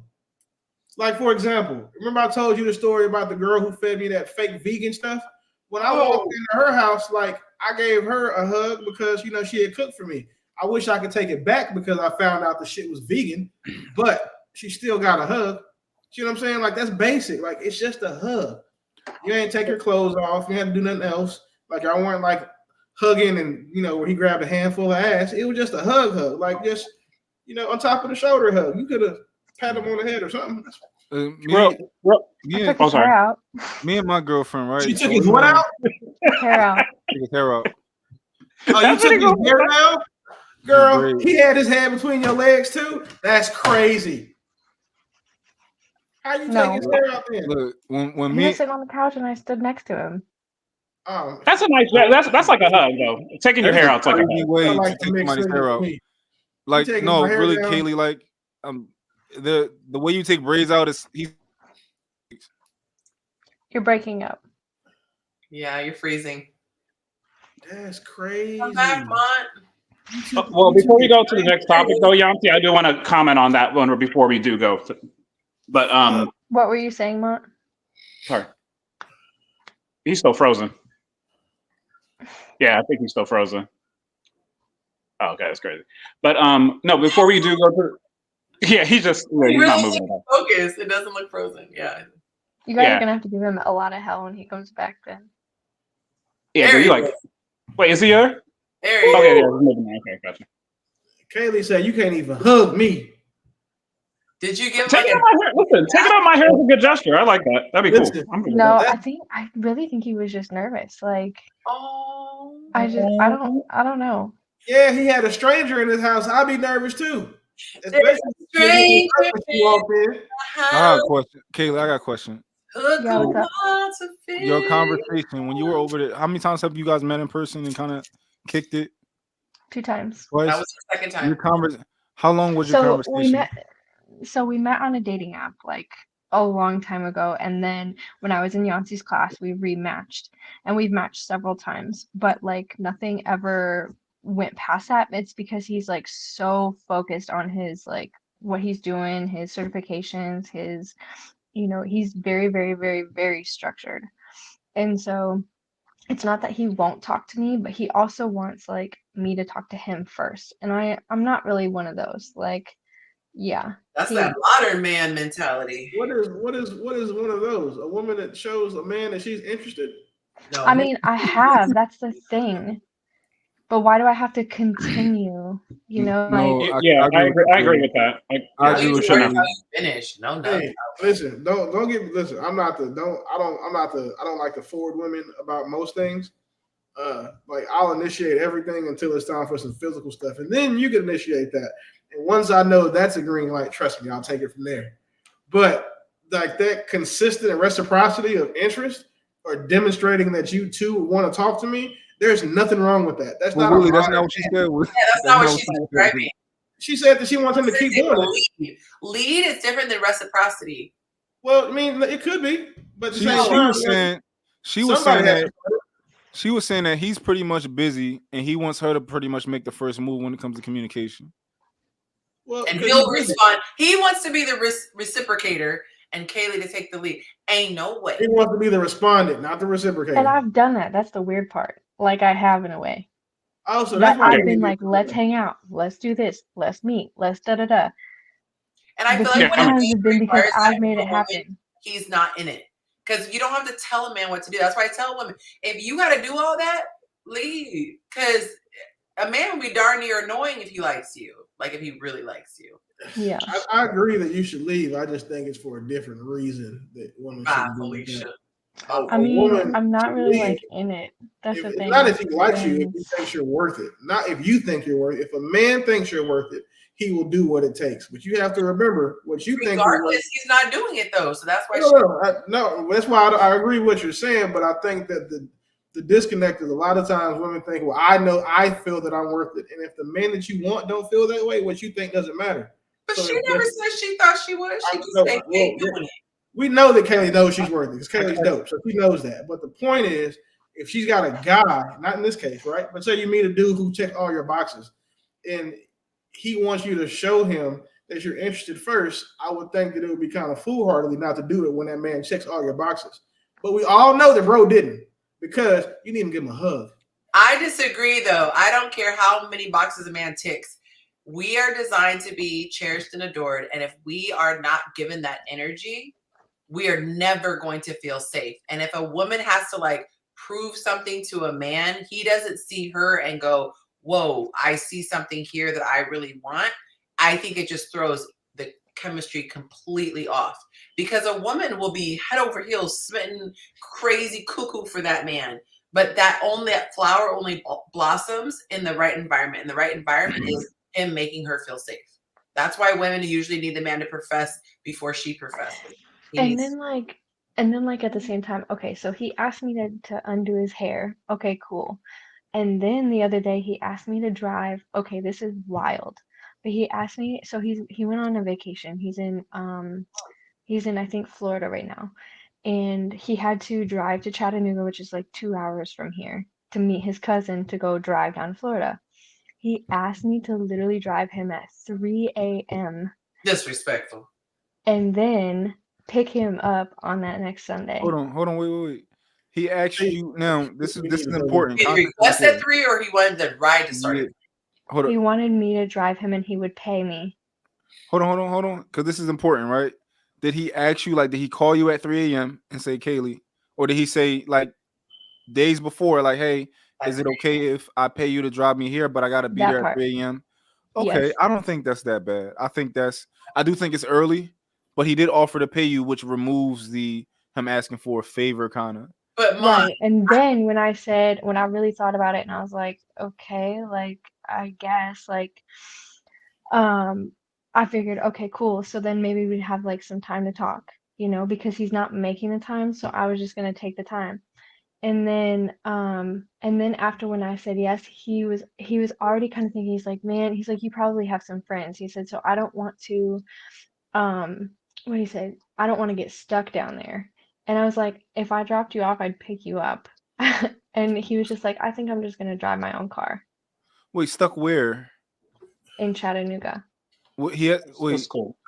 like you mean like you drop him off and then leave like in his flight don't come No, or there's something? no flight. So so he lives like a couple blocks from me. He Okay. wanted me to drive him 2 hours to his cousin's. Okay. And then him and his cousin were driving down to Florida. Okay. So him and his cousin are gonna drive back, and he's gonna leave his cousin's house Sunday and come back home. Okay. So do you think his cousin live in like the hood, or is there any reason he can't park his car at his cousin's house? I have no idea where his cousin lives, but he's got a very nice car. And here's the thing. This is my thing. It's one thing if they were in a relationship and he had been doing all of these things prior to that were like relationship-ish. To me, this sounds like he sees her as a decent person, someone who's okay to be around, and very utilitarian. She will serve her. She can take my hair down. She can drop me off. And as women, we can sometimes mistake that, which clearly Kaylee is seeing through, which yay, so proud. We could see this as, oh, he wants to spend time with me. Oh, he finds you useful. Not directed to you, but like, no, he finds you useful and you're cute to look at. And especially if you give sex and you kiss, then it's even more beneficial. And he's getting all of these things. Why would he not stick around type of thing? So I love that she's seeing through the BS. He's not calling her. He's not seeing how her day is going. He's not trying to see where there's a window of time where they can hang out. He's not trying to see if they're going to be a good fit for the future. He just sees, I met this really useful, pretty girl. Yep. And I hate it happens on, and it happens all the time on both ends. So it's not just purely a woman thing. Women do it to men too. So I'm glad that you're seeing it. So I'm just cool being a friend at this point until he can show different energy. I would say that almost all women look at men and want to use them for something, their protection. Well, I clearly didn't. So well, I mean, I don't think it's part of what women want in a man. There's that usefulness. Like you have a use for something. You don't want a dude who's just gonna come in and eat up all your snacks, fart on your couch and leave the toilet seat up. Like he has to be able to do other things like hang stuff, clean stuff, fix things, blow things out, whatever. But like there's a use that you expect from him. And I understand why some of these modern guys, also find that if they see a woman who is of use or could, be some sort of asset to him, which is what we all preach that we want to collect. I can understand why he want to keep her around. It's just not how I operate personally, but I do understand the men who do. I think Kaylee is I think she wants more of a traditional type of guy, like to some degree. But she should stand on that though. Like you have done a lot in this situation. You've done a lot of the man's work for him. Because you're such a nice girl and you're probably such a giving person and you just you don't really get caught up in all of the who's going to do it needs to get done, you do it right. But I do think that you are a little bit too giving and you should kind of pull back sometimes and if you want that type of man you have to give him room to kind of like do what he got to do. Because maybe that he's probably more of a modern type of guy who's like I got money, I'm cute too, so you need to chase me too. A lot of men like that, but I don't think that's what you want. So I hate that attitude. It's just my god, it's gross. Yeah, it's a turnoff. It's so effeminate to me. It actually strikes me. Yes, that part. Masculine. It's not cute at all. I've always been repulsed by those guys that I came around that were like, you see me, you better. And I'm like, this ain't a competition, buddy. Now, I will say that there are different types of women. There are different types of women, right? And like I think typically a good man is probably logically the prize, right? But his woman is going to be his prize, regardless. There's one woman, the woman that he wants, he needs to. But they're like, let's say you're an athlete. Of course, all these girls is going to come in. They're going to flock to you. And that's okay for them to flock to you, and you should expect them to flock to you. But there's a particular woman where you still got to go get her, if that makes sense. Yeah, I think it's a part of leadership. I don't think it's about a man who is a loser and no one wants him and, oh, take what you can get. That's not what I'm implying at all.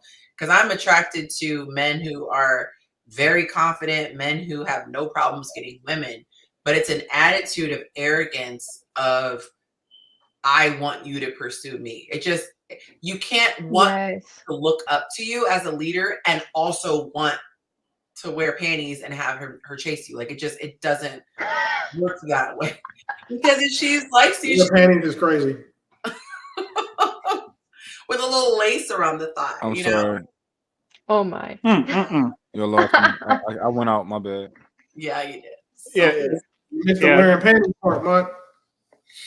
Yeah, you missed what that. You say? Yeah. Wearing panties now, bro. Wearing panties. What are you talking about? I didn't say he's Who wearing panties. Bro, she said that, bro. No. The reason why he didn't give bro none is because when he was sagging his pants a little bit, he had this red lace G-string on, and she was like turned off by it. Yeah, he goes to Victor's Secret. Yeah. Don't listen. Yeah. Yeah. I cannot. Okay, so go ahead. No, I was just saying. But can you guys identify that though, like pretty early on? Because I know you say you despise the male lace panties. Can you see those pretty early on in the? Very early. They show very early. Just like you could see a girl down in low cut jeans. Okay, so if you can identify that early, wouldn't you just choose to disengage pretty quickly, or no?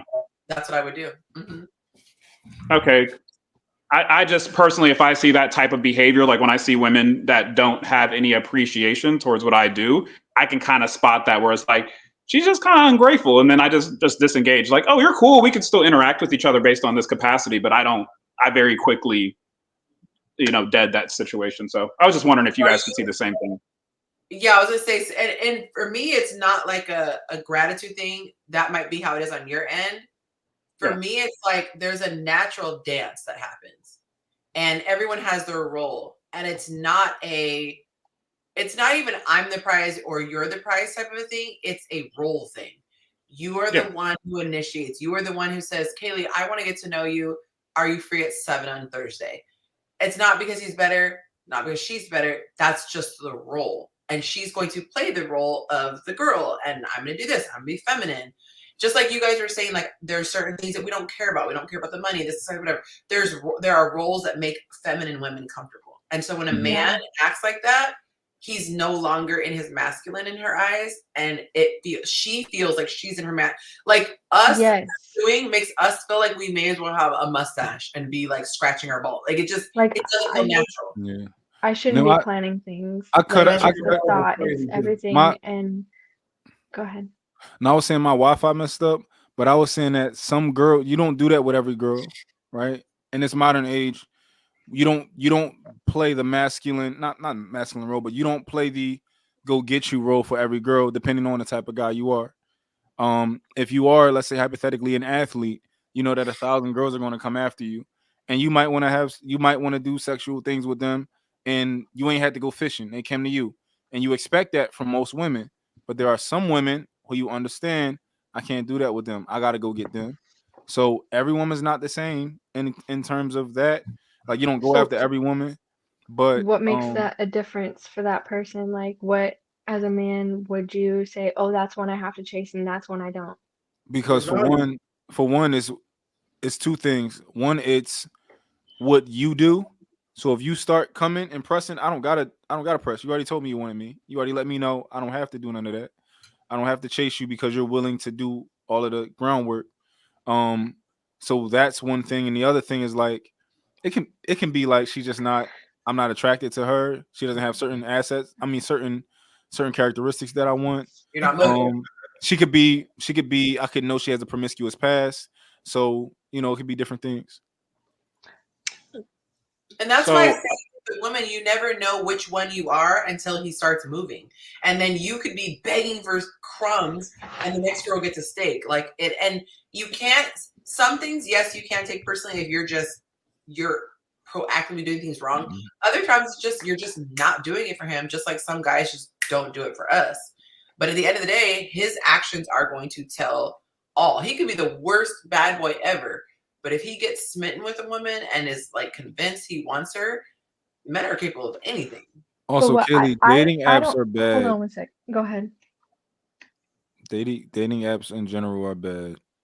Yeah, I'm gonna just tell you from a man's point of view, and I've never been on a dating app. But if I wanted to date, I would go on a dating app.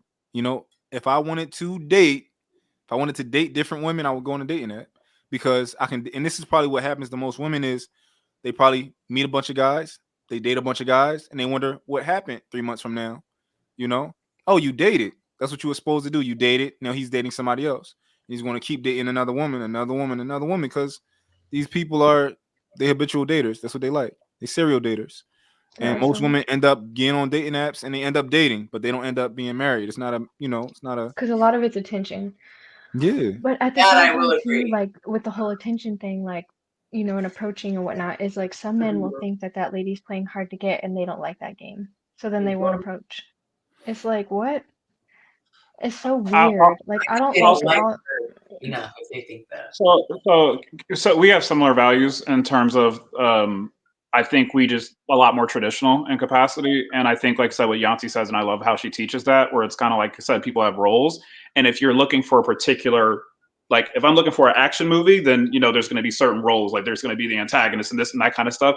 Well, you'll still have those same type of roles, but they manifest themselves differently if you want the romantic film. So I'm just saying in your situation, in case that's why I asked the question earlier, is that when you see that a person has the lace draws on, like if you can identify that, then you should kind of know, okay, he's that type of person, and you just disengage. Like I said, because apparently they're not going to give you the traditional experience that you're probably looking for. So for me, gratitude and also the gratitude and just like I said, knowing the roles, like Yonci, I like how she put that, is kind of the biggest thing. So if you see a person and they're doing that, and you know you're doing what you're supposed to be doing, and you know you just move on. Like I said, no hard feelings. You just move on and get something else because apparently they don't have that same feeling towards me, or we're not going in the same direction. So yeah, Kaylee, it's certain men, it's certain women who expect certain men to pay money to be with them, and there's certain men that is not going to have to pay no money for that particular woman. Certain men, you got to be a trick, and certain other guys are like, no, she just like you, so you know she's going to get in line. So you know, he even told me that because I was like, I'm not. He posts a lot of like those posts about like those women that like want money, this and that, and I'm like, I'm not one of those girls, and he's like, oh, I know that, and I'm like, interesting. Oh man, that's one thing I wish dudes who are singular, not like all the way at the top. I wish they wouldn't post those types of things because it opens them up to so many different forms of attack and disdain from women. Because, you know, a lot of guys that post women only want money don't have any money for women to get. And when they post that stuff, they just end up seeming like bitter and broke. And that's too many B's for me. Like you got to pick one. Not that there's anything wrong with being broke before everybody gets mad because I said that. But yeah, I'm not that's crazy. Like those guys that always post the Kevin Samuels stuff, but aren't the type of man that Kevin Samuels respects himself. That's crazy to me. Yep. Yeah, it's got some bitterness. I did want to, because I know I got in here late. I wanted to touch on that, and I wanted to jump off of what you had said, Willie, about that woman, the question about the 13 years and stuff like that. I was going to ask, and also Kaylee, this would be cool too for you to kind of chime in as a woman. What was the alternative for her? So if her husband said he wanted to start the business, and then she voices to him that, hey, you know, maybe some of her concerns, and he says, well, that's just something I still want to do. If she ends up getting divorced, she's going to have a decrease in lifestyle, right? Like, so I was trying to understand how she could feel resentment. Say it again. I was trying to see like the whole situation. Yeah. I was just trying to understand why a person would feel quote unquote resentment when ultimately speaking. Yeah, but that's what I'm saying. So but I just don't understand that thought process. To me, like I said, it was just such a weird thought process. Like you're gonna lose either way. Like one way you actually could win. You're gonna lose if you leave this man. Cam, it's the same reason why women that say they don't want to do 50-50 because it's a roommate, they rather do 100 per 100 by themselves. It's the dumbest shit in the world to me because they're saying that they would rather pay 100% of their bills because they don't have to listen to, consider, or respect a man. But then when they get in a relationship and they don't do those things, they still don't inherently want to respect, listen to, or obey a man. So it's like they talk out of both sides of their mouth. Because for me, knowing if my bills are $10,000 a month and I'm a woman, and I get with a guy and he's offering me $4,000, no, I'm lying. If he's offering me $5,000 of that, I have that $5,000 he just paid for my you just came up. My respect because I'm now saving $5,000 out of my pocket. So like, even though I'm the furthest thing from a 50-50 guy, just because of how I was raised, the idea that women think that if you're paying half the bills means you have a roommate, like those women who like agree with that, if you look at them over the past 5 years, since that became a topic of conversation, they're still just as single as they were back then, and they have no prospects of anything changing. They're still paying all of their bills, and then there's also a large percentage of that women who have that same mindset, like, oh well. I don't want to support a man when he goes down, or if my husband falls off, then I feel like he doesn't love me because there's a video of a girl saying that if my husband really loved me, he wouldn't struggle financially. He wouldn't put our family in that situation where he gets laid off from a job. And that's just like the most obtuse or just incoherent logic for a woman to have. And I hate it when we see it now because now we have these types of conversations here. But I don't think it's bad for a woman to not want 50-50. I don't think any preferences are silly if the person... The preference isn't bad. It's the why that you don't want the preference. It's the why. Yes, exactly the why. Like if I said, hey, I don't want to date skinny women because skinny women are sneaky and they steal and you can't hear them walking, so I don't trust them, right? That why is crazy. That is, even though it's the truth, it is crazy to people outside of me who don't know me the way that, like, you know me, right? Wait. No, we're not gonna get into it, Cam, but I mean that shit. It's like that ninja. Like if I want to date ninjas, I move to Japan. But it's the why behind it. Like, you're saying that because he can't alleviate all of my burden, that man. So you're putting a price on that man's. Like that man's got to basically be fully financially responsible for you to respect him, listen to him, and consider him as your man. Those women are trash. Okay, like logic is trash. I gotta argue this though. Yonci, I want to, because I don't think you heard what I said. Did you hear? So I don't know. You went out to get a snack, but so basically, when I came back to this, I said, and I wanted to understand. And Kaylee, I know she jumped off for a second or lost signal, whatever the case may be. That I'm trying to understand a lot. Take me back. Yeah. But no, what I said was basically I said what I didn't understand about that scenario was what is your alternative? So let's say you came to him and you expressed your concerns because you guys are a team, and you said, of course he's the leader of the team, but like you came to him and you said blah blah blah blah blah. These are my concerns, and he's like, see your concerns. We got 13 years of history. We've been living good. I want to do this. This is my passion, and I go and do it. If you leave him, you're still taking a dock in lifestyle regardless. So like, that's what I'm saying. So there was the alternative. It just didn't make sense. And so I was talking, Willie and I think agree on that situation. I was trying to understand the mentality of why she would be so concerned or resentful when like I just don't understand. Cause like, you don't have an alternative. Your alternative is leave him and definitely have a downgrade or stay with him. And okay. Emotions are involved and they're not respected. Okay. You said what? All right. I can respect that. I'm trying to get from the perspective. Yeah. It would be if you flip it and say, if the woman said, hey, I'm going to be a domestic engineer. I'm going to cook and clean. I'm going to live in the gym. She paints this picture. My abs are going to stay on point. I'm going to make sure my booty is popping. You're going to have home cooked meals every night. 13 years in, she's like, I want to be a corporate person. And what your expectations were are drastically different than what she's planning on doing. I think that would be natural for there to be resentment. You set an expectation It's selfish though, because you've been doing it for 13 years. Selfish? Both, exactly, but equally selfish, and this is why. That's all I'm asking. Is just they're equally selfish because for the simple fact is that when you have someone, you're supposed to want what's best for them, right? So, for example, say I'm married and will put me in a situation, and I tell my wife tells me that, hey, you've been taking care of everything for the past 13 years. I stayed fine. Every time you come home, I greet you on my knees. I know you're used to that for like the past 13 years, right? But now, the kids are older. I feel like I want to go outside and do something of my own, build a business or whatever.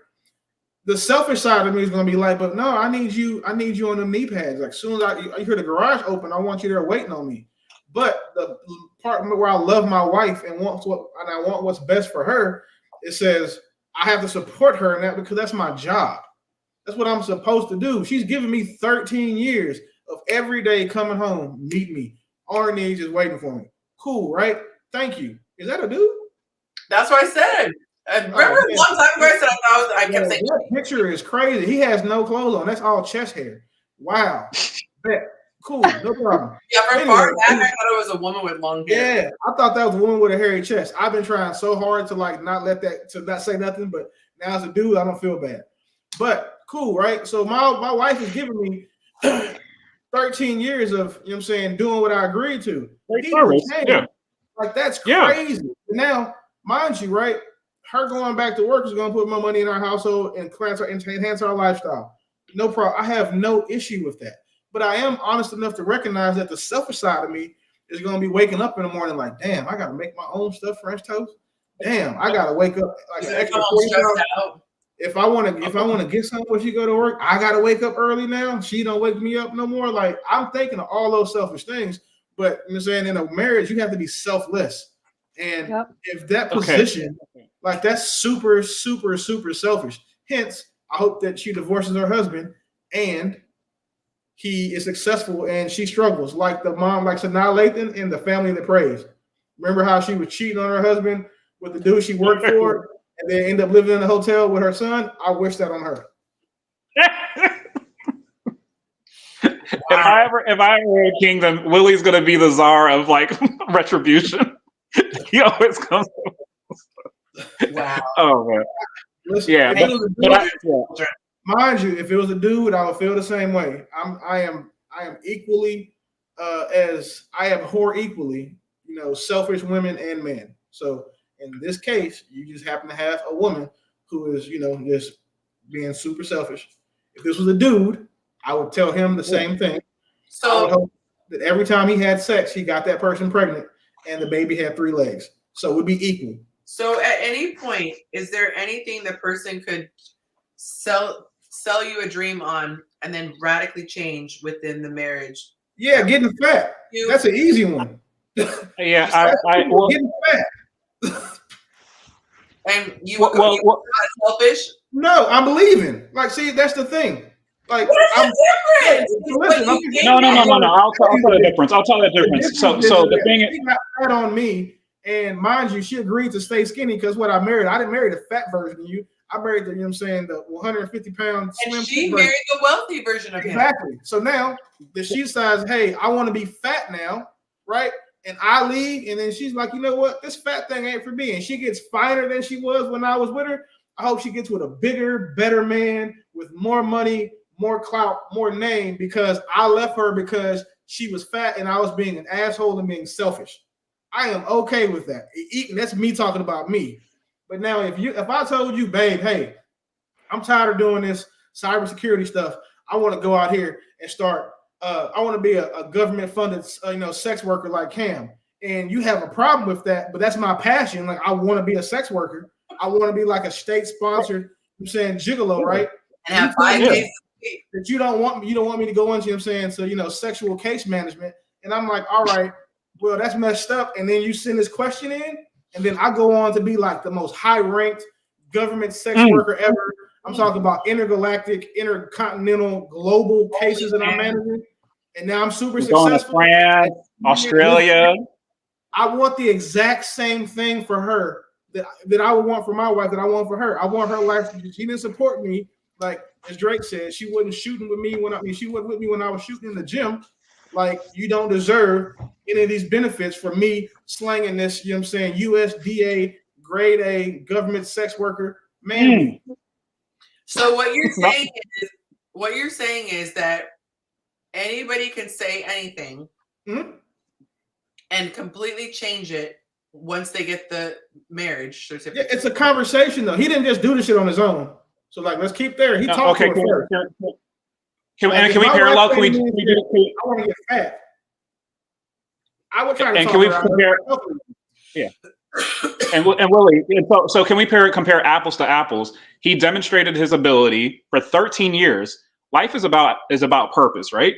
So if someone wants to go and fulfill a purpose, of course we're going to have a conversation, but he didn't sell her a dream and never fulfilled it. You lived the dream. And so he just wants to go and fulfill a passion. And he's already demonstrated to you, if this gym goes flat on its face, he's going to go back to making the same money that he's going to make just because he wanted to pursue his purpose, just like the corporate job you talked about. 13 years, she gave him domestic bliss. And then she wants to go back to corporate because she wants to find purpose in that. I'm going to let the only thing we need to have a discussion about is that how can we compromise to make sure that you can fulfill your purpose and we can still run and maintain a household. So I think it's a conversation, but I don't like the idea that everything hinges personal story. So my ex-wife and I were going to counseling. We were going to marriage counseling. And I just remember it was like an epiphany. I don't know what it was. Maybe it was God talking through me. And I said, you know what? You're only loyal to what feeds you attention. I said, you're like a dog. And so, yeah. And she ran out the room. Say out loud. Damn. No. It literally just came. It just came out of my mouth because it was just a situation where it's like, oh, I understand why people call, this isn't monetized, why people call girls the B word, is that literally like you're behaving yourself based upon what's being fed. Like the dog, you can throw it a hush puppy and behave. And I just think sometimes we are such slaves to like material things or a particular lifestyle as opposed to being married in our situation. And I think that's what this one was kind of, I wouldn't say triggering. It was a matter of more so like, I just didn't like that. Like this man's giving you this, why can't you go and sacrifice for him? Because you married him, right? Not the lifestyle. You married him. So the lifestyle part of it. You make that statement, you married for him, not the lifestyle. However, this is where I get pissed off. Yeah, I'm ready. Men tout themselves as being the better option because of the lifestyle. Oh, so yeah, okay, yeah, I got you.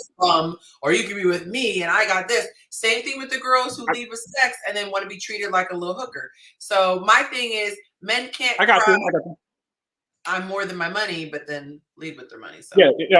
No, 100%. I can respect that. Yeah. Which I've never seen you do, by the way, for the record, for those who are.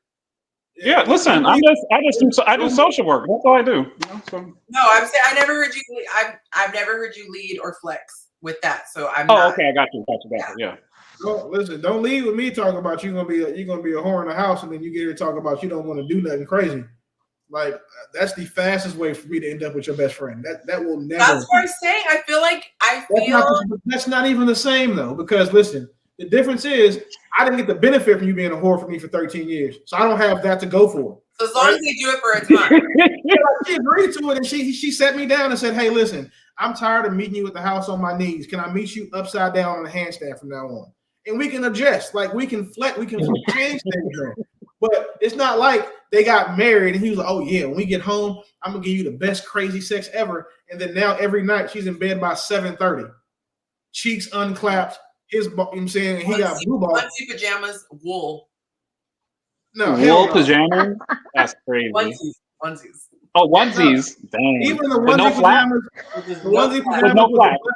I don't even want them. No like, you can't sleep in my bed with clothes. Clothes don't belong in bed. Like unless you. Okay.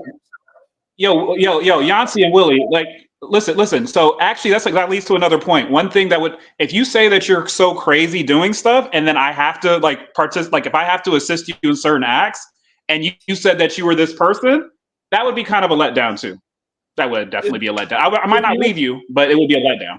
It's no bigger of a letdown, or no different than a letdown. A dude being like, "I got a 15-inch thing," and he pull his pants down, and he meant millimeters. You're gonna be pissed.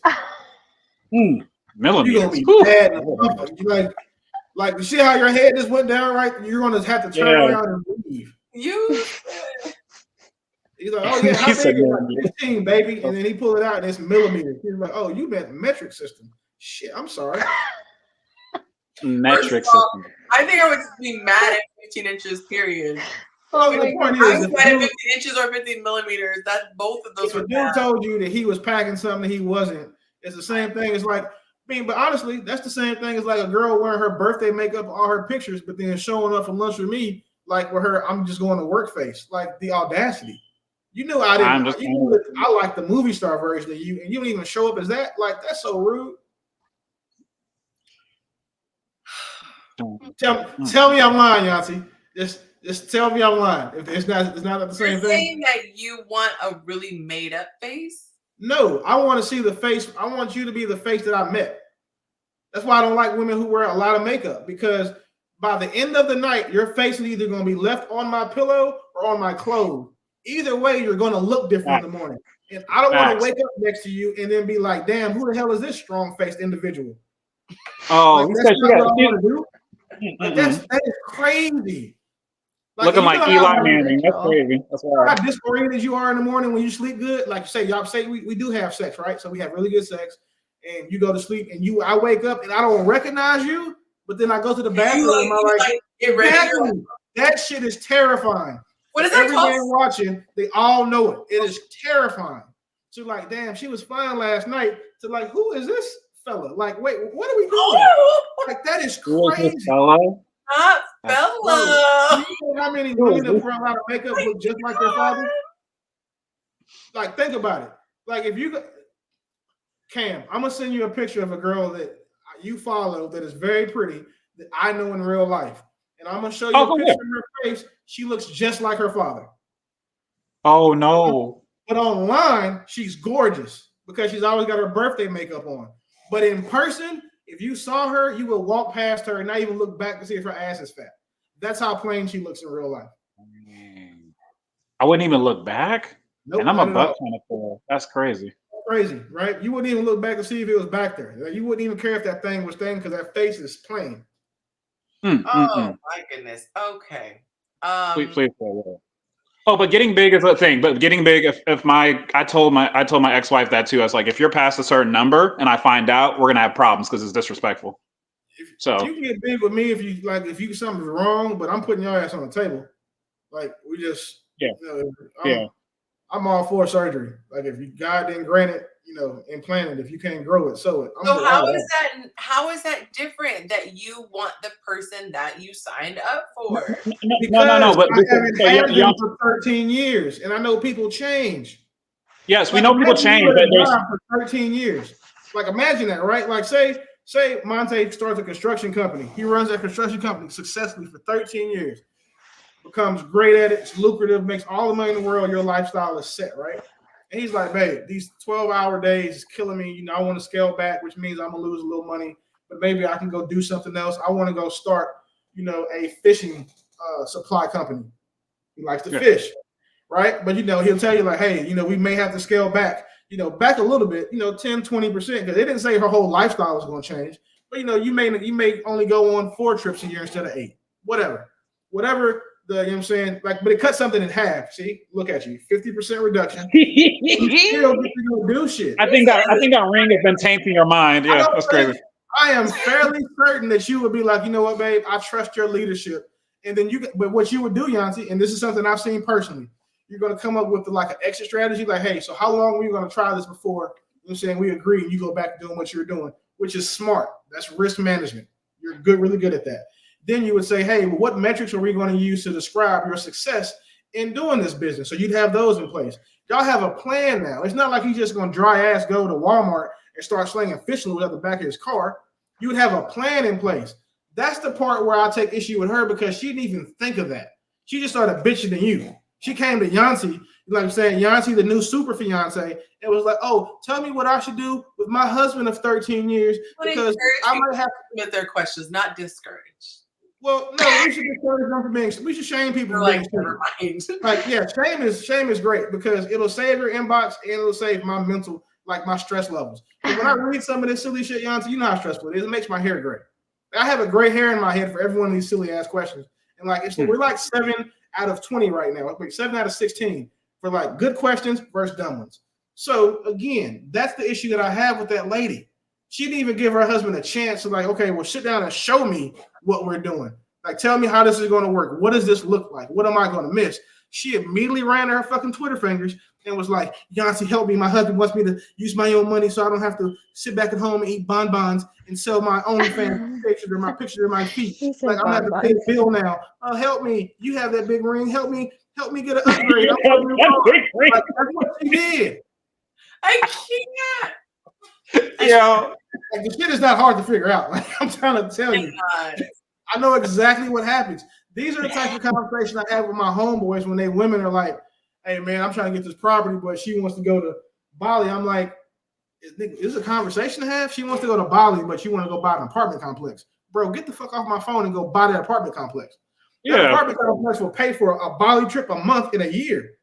But she wants to go now with her girls and you for her birthday. And then you got to take all her friends too, and you only hitting your girl. That's crazy. Like, I wish I would ask a man to take my girls on a trip. There's nothing wrong with that. Wait, you know what happens on girls' trips? You know why you do it? Because when your girl wants to go somewhere that you've already been before, and you want to go do all that touristy shit, you let her go with her homegirls, and you just be waiting in the room for her to come back and. If I'm okay, well, I get the logic. I get the logic, but yeah. So we had a question. Speaking of trips, there was a reel, and the woman, the caption said, I was woken up, or I woke her up to let her know we're going on a trip. Cut to them at the airport, and she still looks kind of groggy, like. Argh. So people were in the captions talking about that would be so sweet to have a surprise trip. However, that's just unrealistic. Right. I would want to know, like, I would want to pack, I'd want to plan, whatever. So I asked the ladies the question, and I didn't convert this because it requires it to be a PDF for me to show you guys. So I just have to look at it. So I did a poll and I said, what would your first response be? One is, yay, this is going to be fun. And then the other one, B, was, oh man, I am not prepared to travel. 79% said, yay, this is going to be fun. That would be their first thought. And then 21% would say, oh man, I'm not prepared to travel. I just think about all the little things. Like, I'd be worried, like, I wear contacts. I'd be like, oh my God, did he pack my contacts? Did he, remember? If you don't keep up with your woman's period and her wax appointments, you can't do a surprise trip. Because I'm not taking nobody on a trip that's hairy or bleeding. I refuse. I like roughing. I like roughing it, and I love 79% of the women that they were kind of spontaneous, and we could go do that. I don't know. I've done that plenty of times where I've just like done spontaneous things. So like, hopefully she would be cool with it. And if she wasn't cool with it, I'm like, turn that frown upside down. Let's go. I mean, it is a free trip. I will give you that too, Cam. Like, you don't get to go nowhere with me that I'm paying for it. It's free, and you complain about shit.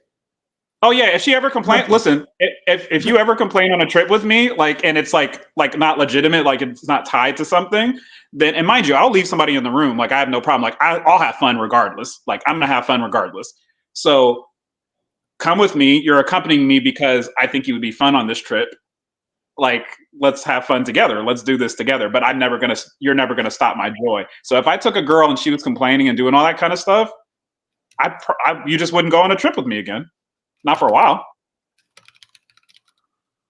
I just realized by accident Mont got his way because I didn't realize we were 14 minutes in. Yeah, but what did Mont put on the tab though?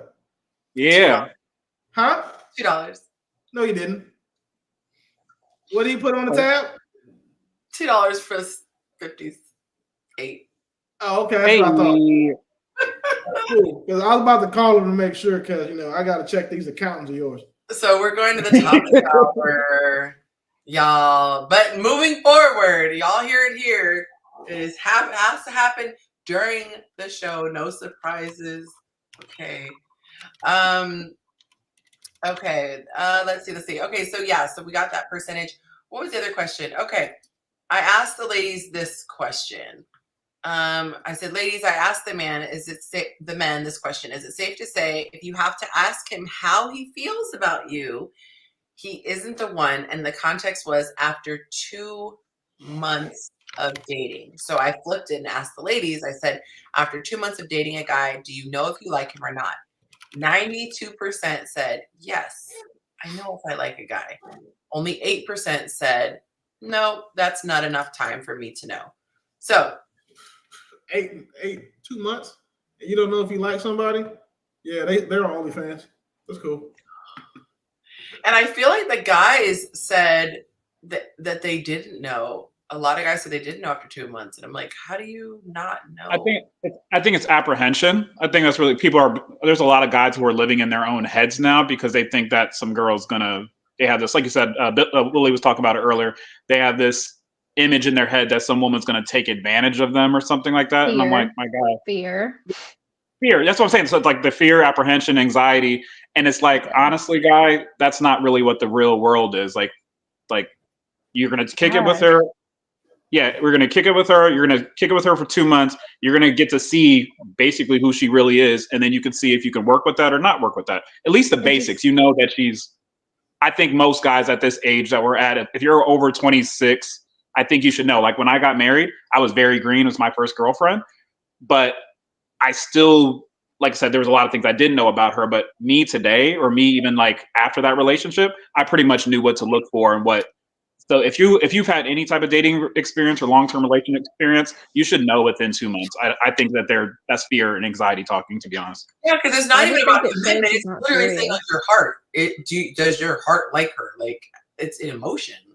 Man, the last time I gave a woman 2 months of direct access to me, we were married. Like what? 2 months? Yeah. One of the things that I hate about listening to women's dating stories is it's more than apparent that they don't respect time the way that men do, and they seem to think they have so much more of it than they actually do. And there's 3 things in life that are undefeated, right? The Cowboys blowing it every season, father time, and gravity.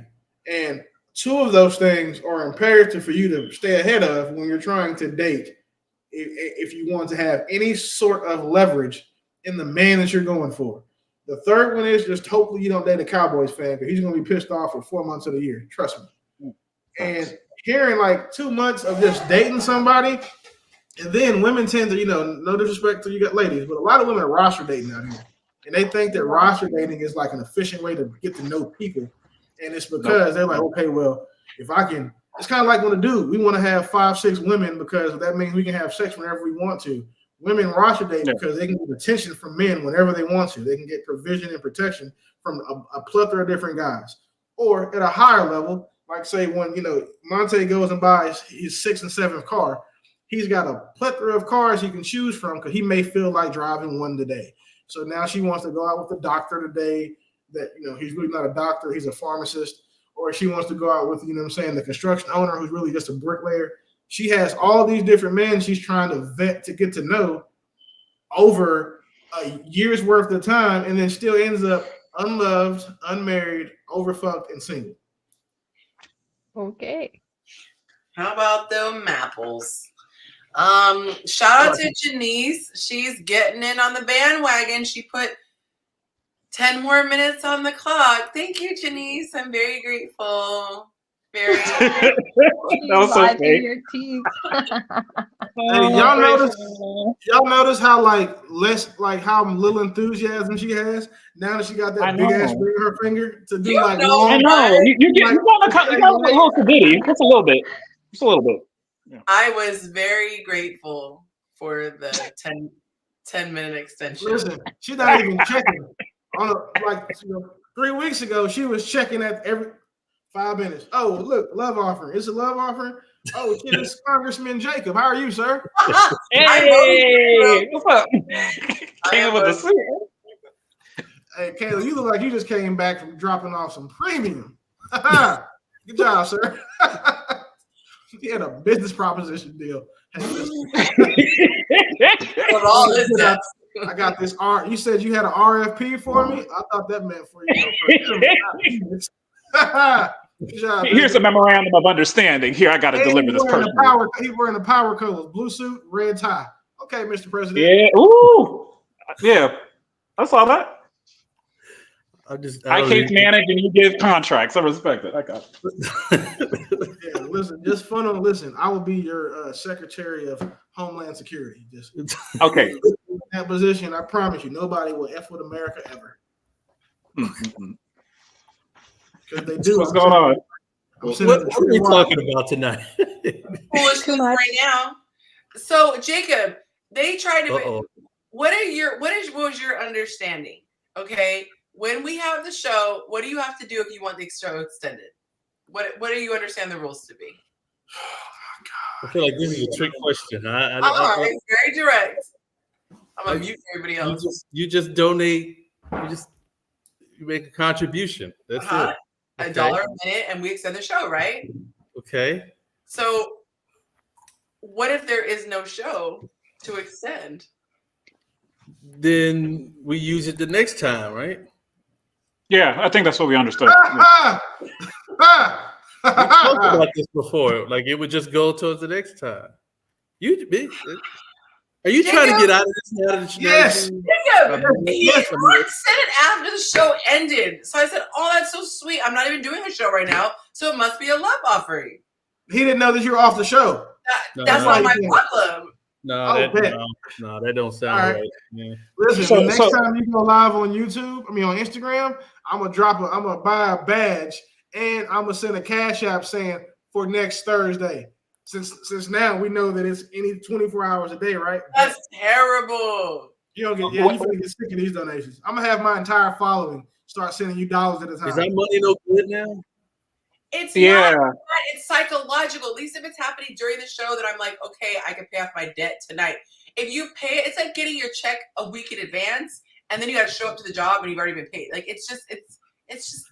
That kind of sounds like when women get married. Fair. Yeah, and she's wasting our 10 minutes by kind of talking through these things. Like this is. Yeah. President Jacob, I believe President Jacob, he's correct on that. Yeah. I believe there were follow-up questions that I was just answering. Thank you very much. Yeah. Listen, we need a button to reclaim our time. Like when she start talking, we need a button.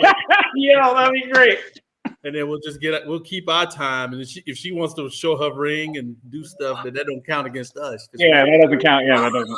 Yeah. Hey, so look, I've counted so far. We've only seen the ring 14 times. You know what? There better not be no drinking games with my ring. Listen, I will tell you. If you stop and rewind this, I think that you will see that it's been 14 times. You know what? I need you to relax and chill out. Hey, listen. Are your deltoids tired after doing that? That's crazy. That was a lot of lifting. That's crazy. When I give a woman an ice skating ring, she better walk with her hands like this. Like I'm talking about black power. Black power all day. Yeah. Or like no, black power like with the Hitler salute, but it was just with a fist. Like just walk out all day like excuse me, what you say? Black power is the same way fist arm out. She has to drive like that too. So it blinds other cars as she like drives the other side of the street. I got a random thought. I'm gonna make you a hat like this with a ring on it. That's what I'm gonna do. That's what I'm gonna get to. Yeah. Wait, what? Kaylee had a question, but I have a question I want to ask. But Kaylee, yes, President. Mr. President. Yes, Kaylee, you can go first. I guess I was gonna bring up another talking point. So if Jacob wants to go, that's okay. What you got, Kaylee? I'm sorry? So what you got for us? Well, what do you guys feel about like women who like wear, okay, so some women have like their like Yonci, like that's the whole ring, right? And then some women just get a band for later. Hell no. No. I agree. No. I agree. What is the option? Not getting the engagement ring? No. Like you still have your ring, and then some women, because they don't want to like, they'll only wear that like pretty ring basically out when they're going out. Otherwise, to wear all the time, they'll just wear like either just a band or they'll get like a rubber band. No. Wait, I don't think I'm following. Are you saying when they're out in public, they wear the big flashy one, and then when they're home, they wear something else? So like if it's like an event, like okay, so I'll just give my aunt for an example. So my aunt has like a gorgeous ring, but she doesn't wear that gorgeous ring day in and day out. She'll wear that gorgeous ring when she's entertaining, when she's having people over to her house, when you know, the family gets together, like things like that. But if she's like on a day-to-day, she doesn't have the rubber bands, but I know some people that do. But she'll wear just the band itself. So for me, in my house, if I'm in my house, I don't wear jewelry in my house. But if I go out somewhere where I'm going to be around people, or like if someone comes out, someone's going to see me, then I won't. Because to me, it's not very practical. Like I bump it on things and insurance. Yeah. So for me, it's more like I'm wearing the ring to let people know that I'm off the market. And so when I'm in my house, yeah. Why is my internet going so slowly? That was weird. It's the ring messing the camera up. The only answer that really is there is fuck no. Y'all there's no listen. I've seen women with these long ass nails, and I wonder like how they wipe their asses. Right. I say the same thing about a ring like that. You better figure it out though. You want her to like sleep in it and shower in it? First of all, the shit ain't fake, Yonci. Like that ring is real. Like no, yes. I'm not saying it can't be, but I'm saying like you never like accidentally bumped your partner in the face when you're sleeping, or like you go to like put your hand. You know how many times I lose diamonds out of this bracelet? All the time. You know what I do? Get them replaced. You know why I wear it? Because I paid for it. If I put a ice skating ring on my woman's finger, that shit may as well be surgically grafted to her body. To be honest, for the most part, I agree with all of them. Like I would say, unless you have like a job where like you're really doing some manual stuff and like you need like, yeah. I don't give a damn if her job is trying on plastic latex gloves. She better not take that ring off. Oh no, trying on plastic latex. They got going for 8 hours. Personal condom roller, and you better not take that ring off. Now I will say with my job, if I had that and I had somebody who wanted me to wear it all the time, which I don't have a problem with that because I want to wear it all the time, I would probably just put it on my necklace until I was done working, and then I'd put it right back on. Nope, that shit goes on but your if finger. I have oil all over my hands and I'm massaging somebody, I'm not going to wear that. It's going to be around my neck. It's going to be on me, but it's not going to be. Is it because the ring might come off? Is it because the ring might come off, or you're trying to get better tips? Neither. I don't want to put oil in that person's skin all over my beautiful. ring. Okay, got you. I'll just say this. It's hard being a man. It's hard being a woman. I'm with Willie. You better figure it out. I can see that ring every minute. If one of your wedding gifts is going to be a super, like a professional supersonic like jewelry cleaner. So I'm making sure you have good excuses. I already told Monte, like, bro, if you die in the house, and I'm shoving that ring on in that orifice and pulling out the gizzards, this thing should be on. Yes, ma'am. If you die and go to heaven, I can see you taking it off. Then the house, you better have that ring on. If what you're doing is not going to like damage the structure of it, for example, you don't wear metal in a swimming pool, even though it's real, chlorine does break down and make metal brittle, right? So cool, take it off while you're swimming. But you know what you're gonna put on instead? You're gonna have a one-piece suit on with a picture of my face, so people know who like you belong to. But outside of that, like you're not taking the ring off. That shit is crazy. What a terrible thing! You know what it would take? No, just be able to take off. I hate people when they come making up these like some random ass scenarios. So no disrespect to your jeweler, but jewelers know that the bigger the stone is, the stronger they have to make those actual prongs in post. So if the diamond is loose, it's because it was cheaply and shittily made. So now we've got that out the way. Listen, if a woman receives a ring from me, she needs to understand that like till death do us part applies to that ring too. She can't take if she goes to the TSA office, they're like, ma'am, can you take your ring off? She's like, no, I can't get on this plane. If she goes to the dentist and like, you got to take your ring off so we can give you a breast exam and you got to get an x-ray, you get better figure out I like to do one titty at a time. Like she's not taking her ring off. That's just no. Go. I guess I just grew up seeing that. Like my mom had like a little ring holder, and when she'd wash dishes and things like that, like you just be like this. But did your mom have a ring like you? Okay, thank you. All right, we can go to the next question if you guys want to, because I think we're done at this. This has been resolved. The brotherhood has spoken. Yeah. Even if I missed this question, hell no. You know how many women get like regular rings? Like, I'm not trying to be funny, but like that middle of the mall shit, like where it's a bunch of little diamonds. You know what I'm saying? And they don't take them shits off. Their fingers be looking like glazed carrots. They never take those rings off. You think you about? Come on now, you got a national monument on your finger. You want to take it off? That's wild. In the house, I'm not talking all rings matter. No, why you want to take it off? That's where you're the safest. But it's not about safety. It's about like. Yes, are you still that man's fiance inside the house? But he knows that. Okay. No. So Yonci, as a person who doesn't care about this stuff, usually, if someone went out their way to make a gesture like that level of gesture, then it's going to come with different responsibilities. So like even with me, and I really don't care about anything. You know, I don't care about nothing. If I bought a woman a ring like that, I was trying to show her something. You're not going to go just treat that like something normal. Like if it was a small little ring and just whatever, okay, cool. Like I said, but outside of doing Kaylee's job, where it's like I got dead skin cells and stuff like that, or like you said, you're stuffing a turkey and you're work at a meat plant processing thing, like you're going to wear that ring.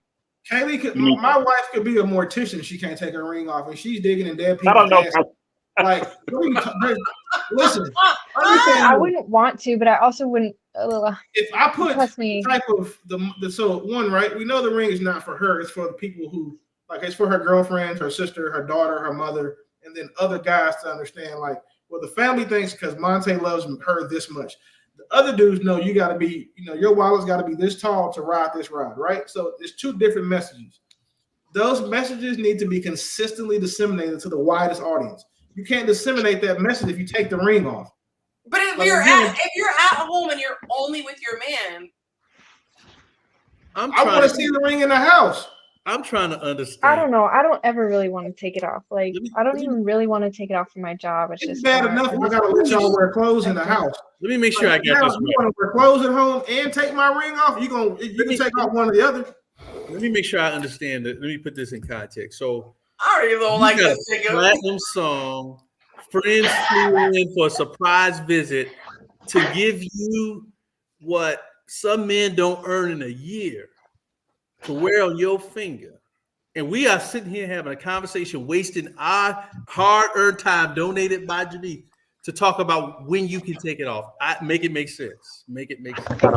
Oh, I'm sorry. What are we talking about? A topic that we should be off of by now. We're talking about the ring. We're talking about wearing the ring all the time. Nothing important. Girl take her ring off. Like say you bought your girl a big ass ring, and she wants you to get her something plain so she can wear it like on everyday occasions because your ring is like like it should be. You know what I'm saying? Of size, character, carat, clarity. It's got all the C's to it. And she wants to go get you like a little regular like band or rubber band so she can wear it while she's out the house. How are you taking that, sir? Hold up. She want me to wear a band? No, she wants to not wear the big ring you bought her and wear a smaller ring sometimes. Sometimes meaning when? Thank you. His face said it all. Go ahead. Yeah, she making wizards. When would you not want to wear it? See, just you can't even think of a time when you would not want to wear that ring. Make it make sense. Listen, the only time that you can take that ring off, making it sound away. It does sound. It is a way. If you were in a bank robbery, right, you better turn that motherfucker upside down and close your hands. Yeah. Like, because you can give up your purse, you can give up like my grandma's ashes, but you better come home with that ring. If Jesus come back from the raptor and say you got to go to ring stage, just tell him, Jesus, I just have to catch you. It's not my time then. I'll come back when you need these rings in heaven. Yeah, there you go. I think it's a red flag when people don't wear their ring, period. Like, I love it. Yeah. No, I think that is weird. You know how single I would feel if my woman took off a ring like that? I'm talking. I could just feel my hose coming back. Like, like I'm telling you, you know what I'm saying, Monte is a fantastic guy, right? I love that y'all found each other. I'm not speaking for him when I say this next thing. I just want to make sure that I protect my dog. if you go outside the house with a ring that I didn't buy you, like some bullshit, like that little plastic band shit, I low key feel like you going outside and you don't want people to know you married, so you're trying to be covert.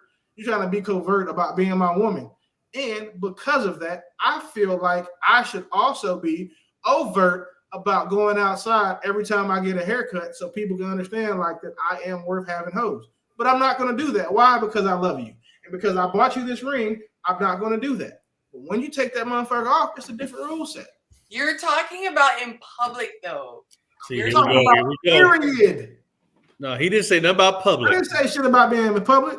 I thought you said when you're going out. Like, what if somebody come out of the house? If you try to leave the house and with a different ring on, that's an issue. What the FedEx man come by? You ain't got like, it the on. longer you don't have that ring, pretend like you taking that ring off is like a magnet for hoes. And the longer you don't have that ring on, the hoes find out where we live. It's like you send a bat signal find out. because now you don't have your ring on, and they're like, "Girl, she took the ring off," and they want your ring, and they get closer and closer to me because you take your ring off.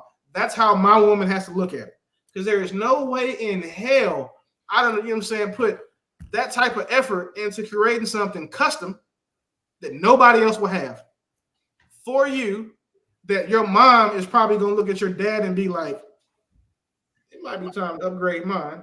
Your girls are going to look at their boyfriends and husbands like, if it ain't that big, I don't want it. And then your daughter is going to have that. Talking about other people who are outside the house. That's y'all FaceTime every day. Just don't count against that time. You put out with your ring on, all of it now. So they don't have to be in the house. All the examples you keep giving are if another human sees it. Yonci, let me give you. That's okay. Like 80% of the reason you're wearing a ring, Yonci. Yeah, for other people. Yeah, it's a sign. That's what I'm saying. So this whole debate came from saying it would be they would feel a way if their person didn't wear it around the house and sleeping in it and showering and all that stuff, but they put it on when they went out. So I'm the type of person, I take all my jewelry off when I come home. It's like, oh, take off the bra. I thought you were about to say you took your hair off. I was going to be that can go off last. I know, yeah. I was like, wait a second, don't do that. You used to take all your jewelry off. You used to. Past tense. Rules have changed. I'm not mad at that. I'm not mad at if you in the house and you don't want to get it dirty, washing your hands and cooking and cleaning on. That's they said literally if I'm shoving my hand in it. You better not lose it. That's all I'm saying. You better not lose it. Right. But that does up the chances to lose it. Yonci. Unless you have the exact spot. And you better remember to put it on every time you leave the house. As long as you do that. If y'all can wipe your ass with the nails, it's on the same page. We tend to be on the same page a lot, y'all. I'm telling you. Very level-headed people here. I've been blessed enough to see the inside of your home. I'm telling you right now, if that ring should have an air tag in the shape of you attached to it. Like it's also really wiggly. So it's like Is it sized? Yeah, I need to get it tightened because it's very loose. So it's like it's bulky and it's loose. And so for me, it's like it feels. We cannot use time out. Flag on the plate. We can't call this bulky. I'm worried. No. Okay, Yonci. You can't say bulky. You cannot call. No. Okay, Yonci. Say amazing, but don't say bulky. It is my man actually called it bulky. So I know it's bulky. So okay, so we're gonna go on the thesaurus and we're gonna go and find some other words that are that fit. Yeah. Okay. Gotcha. But I will say this. There you go. Cumbersome. Cumbersome is a beautiful. Yeah. It's slightly cumbersome for my thin fingers, and this would have been a great plug for your fitness program because you're like, guess what? It's not sized right because I've lost weight. Join my 90-day. This is what you were supposed to do. But in his defense, I will say that we did get your ring size when you were at the beginning of that challenge. So and I would rather that would be mortifying to have him being like trying to have it go on. So I'm not complaining, but I'm simply saying it moves a lot, so it slides back and forth. You didn't notice how oil that ring was, because like we prepped for that. Like that ring was already ready to go. Like that was intentional because you did give us that. Size, but weight can fluctuate with hormones, so you may have been like a 9.5, went to a 9.75. or you know what I'm saying, you might be at a 9.25 now. And then the way that ring was even designed was to, if he had to add more gold into the band to make it fit tighter on your hand, it's a quick fix. He told me. Like, listen, he put some. If you understood the amount of planning that man is a whole project manager for building that ring for you. Aww. Like a whole project. Which is why you have to wear. Which is why you wear it all the time, and that's the reason why I would say even in the house. That's why I like that idea. Take it as a safekeeping thing. It could be like, oh my God, Yonci, you know love languages. You're always talking about that. So, as a love language, sometimes you do things because you know that this man put everything into it. And if it was something like for me, if I had a wife and I did that for her, and that was something that I did, I would want her to always wear it because it would make me feel special. Because it's a symbol of something greater. That's what it is. It's a symbol of the union that you have together. So it'd feel nice. So that's what I would want my wife to wear it if I got her something fly like that. You know. So what, devil's advocate. Devil's advocate. Just take it off. No, take it off. Lay it down. Take it off. Just take it off. Monte got a beautiful chain, real and nice, and he, wears it when he goes out. And so, he's not going to wear it while we're working out. And if he gets sleepy and starts to fall asleep, I'll be like, oh, take off your chain. Because for me, it's like, you have something really nice. You protect it. You put it in the case. So how big is it? Pause. No Diddy, bro. No Diddy. Is it colossal? No Diddy, bro. Chill. Come on, Cam. You get away with a lot of stuff, Cam. We can't let that one go. You can't ever say his diamond chain is yeah. Yo.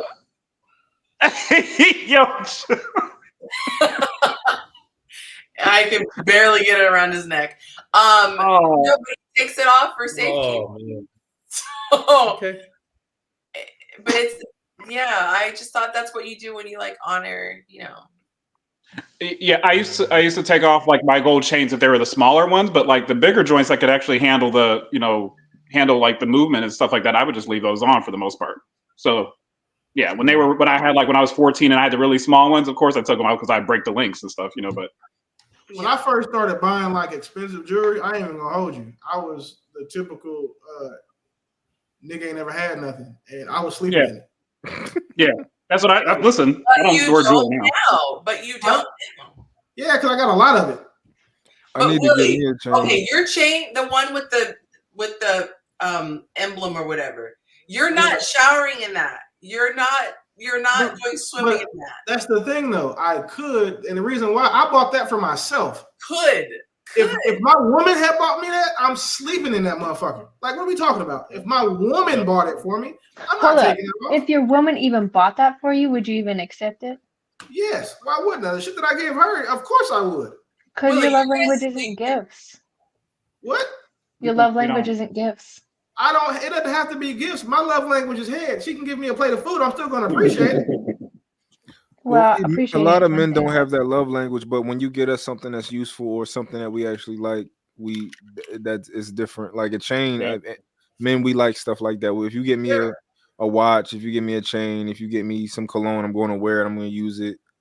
A girl I was dating bought me my second nice watch with my money. As pissed off as I was about it, I still wore that watch damn near every day. Yeah. Because she went and bought it and picked it out for me. Okay, so gifts that men like are chains, watches, what else? I don't want to generalize men because there are different types of men. Yes. But the group of men that I'm bundled into, I like watches, I like chains, I like firearms, I like firearms for sure. What else he do just I like? Went down my entire top 3. They love cologne. Socks too. Socks and ties. You can't go wrong with the top 4 right there. You put head and 5 for me. I'm cool. That's my top 5 gifts. It's very easy. Yeah, and you, like I said, if it's particular to you, I told that story before. I like Japanese whiskey, and my ex-wife, she had brought me that, and it was a very particular brand. And I was or a very particular kind that I told her about. She remembered it 2 months later, and I loved that. That was one of the best gifts I've ever gotten from a woman. And like I said, it was because she was for me. It was thoughtful, and it was for me. So I think that's really what the main thing is. If you know that he likes Sig Sauers or whatever like that, and you bought him a Sig Sauer, it's like, oh baby, you got me the what's or like, oh cool. He now he will love that gun because you actually listened to him and got him what he actually wanted. You know. Now, if a girl bought me a car, I don't think I would like that. I don't know why.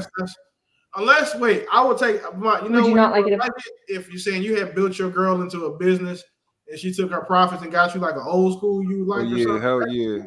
But like bro said, if we're doing this type of stuff for you and you give me some funky ass socks or you know what I'm saying, a tie or something, we're breaking up. That's me marrying your best friend level. What about a desktop ornament? You know what? We're not doing this today. I don't listen. I don't know about other people, but like my desk space is very valuable. You're not helping, man. You're not helping, man. It's very valuable, and we can barely fit the things that we already need on our desk. So we don't need extra things to fit on our desk. You're not helping, Mont. You're not helping. Unless it's a new picture, you know, it's a boudoir picture. So there was a post that I saw. It says, "No woman leaves a man because he's broke. Women leave when they are disrespected." Cam's face, undervalued. That's some BS. Have you ever read something that made you automatically go like, "Shut the fuck up"? So that's what I heard when you said it. Podcast is gonna be the death of this world. Yeah. I asked the ladies if they agree. 87% said one thing, 13% to the other. One option was, yes, that's the real reason we leave, being disrespected, undervalued, unloved. And the other option was, no, it is him being broke. 87% said, which do you think? The one that's going to make them not seem like a gold digger and tell the truth. So they're going to tell the other one because it makes them sound better. They all lying. So 87% said the real reason we leave is they're disrespected, undervalued, unloved. Here's the thing. So I can't That's so dishonest. Turn my back and protest. Where's the cat? Hold on. I can't imagine. Now, this is difficult because part of a woman feeling safe is her being taken care of. So we're going to be honest about that, right? Like no woman wants to feel like he's not doing what he needs to do. Because some men can be lazy and whatever, right? Not the cat, Cam. However, I can't imagine leaving a guy because he's not bringing in money. Now, have I heard women admit to that? Absolutely. So I'm not going to say it's not out there. I just can't imagine being head over heels in love with the guy and him having like a financial hardship. But again, like I said, I'm using a big asterisk to say if it was because he's sitting around pulling lint out of his navel instead of getting on the phone, trying to get a job. Like some people are lazy. Some people are not motivated. Some people get comfortable because the woman's doing well. That can be frustrating because you lose respect for him. But just simply he had a bad year, that's hard to believe. You know how you can tell they're so full of shit, their eyes are brown? Women won't even date men who don't make a certain amount of money. Thank you. Why would they continue dating a man who didn't make that same amount of money? Thank you. Like all you gotta do is let a lot of these women talk, and they'll lie. But that's a different question. To say I'm not going to enter into something versus I'm going to leave a person I love. Because the same reason why you didn't want to, they don't want to, let their 13-year husband quit his job because they're used to it. Thank you. I thank you for bringing that up because I was about to say we literally just got out of. He set that expectation. No, that wasn't an expectation. He demonstrated himself to be great at something. The conversation should have happened. But said in the comment that he talked about it before marriage. Oh, okay. But my thing is this: going back to this particular thing, because so many of the women that I run across, I'm like, you literally have been disrespected your whole life, and the only reason that happened is because he broke up with you. So we're not talking like it. To me, I just see it so often where it's like, oh, I'm leaving because I'm disrespected. I'm like, you disrespect yourself all the time. Like you'll leave a man for being broke. I've seen women so many times just like, oh no, I can't do it right now. I'm like, I've heard that like 14 times over the last like 2 months where a woman talk about, yo, he ain't making it anymore. I'm like, yo, help him, be with him. I don't think it's disrespect. I don't think that's. I think that a woman, again, fellas, I'm kind of hard on y'all, but if you do fall off and you don't have a plan to get back on, and that's not your number one focus, I have no issue with a woman leaving you. If my daughter fell off and wasn't trying to get back on, so he can take his rightful spot as the head of that household financially and physically, yeah, baby, bring your ass back home. Daddy got you. But these 87% of women are all full of shit. The truth is just not in them. It's not at all. Like nothing. I would listen if I would even offer to pay for a polygraph test for these women to ask them this question, just so you can see how full of shit they are. Well, I think with the polygraph test, I think a lot of them would pass because they truly believe this. Like for example, I think a lot of them. I think a lot of women truly forget about certain bodies they have sexually, and I think they bury it and they forget about certain men. But if you got kind of like brought up certain things and be like, "Oh, you remember this guy?" They'd be like, So like I think they truly bury things. The reason why they fail the polygraph test is when they ask the question, their body's going to respond to the question, not just their mouth, and that's what makes you fail a polygraph. And they're going to ask those women those questions, and none of them are going to be able to keep it together and be like, oh, no, I would love if my husband went broke and I had to take care of all of his bills and then still cook and clean and be feminine and not cheat and not go deal with all these other blue checks I have in my inbox. Like, that's just not going to happen. It's like nobody wants to be, it's like we don't want to have an honest conversation. For some reason, especially in your Yonci, they be lying, like big lying. Rather than just saying what they really mean, what's really important to them. I mean, I hear all the extra explanation put onto it, but women expect men to go out and earn and provide a certain level of living for them. It's just a reality. Yeah, if he lost his job for a week and had to switch or something like that, but I just can't imagine, based on what I'm hearing today from a lot of women, he got to make so much money, he's got to do this, that they wouldn't leave if that stopped for a second. It just doesn't match the reality of the world. I can see being upset. I can see a woman saying she doesn't feel attracted to him, but leaving, like, to end your relationship is. Those are all leave a nigga offenses. Not being attracted to him.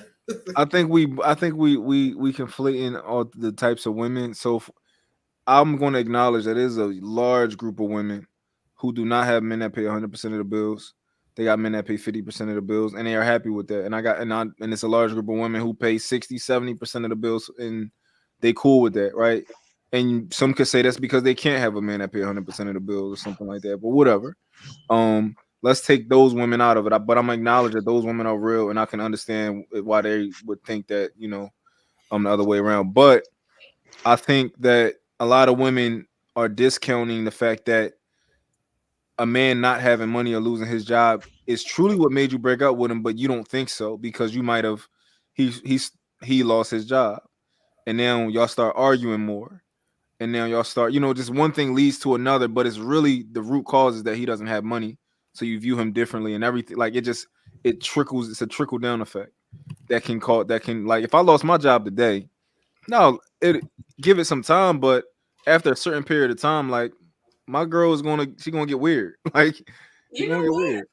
I will say this, and I forgot about this. I can actually say this is not cap because I was a month in with Monte and he was laid off. It didn't even cross my mind. It wasn't even across the street across my mind. Like the thought never was, let me abandon him. It was, let me get closer to him because he needs support in this time. Like, so I hear what you're saying. No, I think most women would do the same thing you just did. Shit. In the beginning, yeah. I think you would start off like being more nurturing, trying to help, and how can I help? But as time goes on, as things goes on, certain dynamics just start to change. Like, but I did say that. I acknowledge that. I said if it didn't seem like he was trying to get back on the horse, if he just was spending his time playing video games, and he had just, like, what is the word? Like, accepted it. Like, well, I'm just unemployed now. That. To me, it's not the losing the money. It's not the being broke. It's the lack of ambition. And a lot of people speak that. They could deal with a man who is working towards a goal, they can't deal with the complacency. So I think it's more complex. I don't think it's the being broke. I wanna add that I understand what you're saying, but also a lot of times it can be the illusion that he's not ambitious, right? You can see him sitting down, and you can assume that he didn't just do something, and your mind will think the worst or maliciously.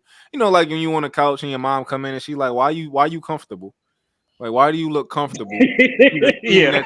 It's just a woman thing sometimes. Not all women, but like sometimes it's a woman thing of like, I'm working and you look comfortable. I'm mad. So let me, assume the worst to the situation.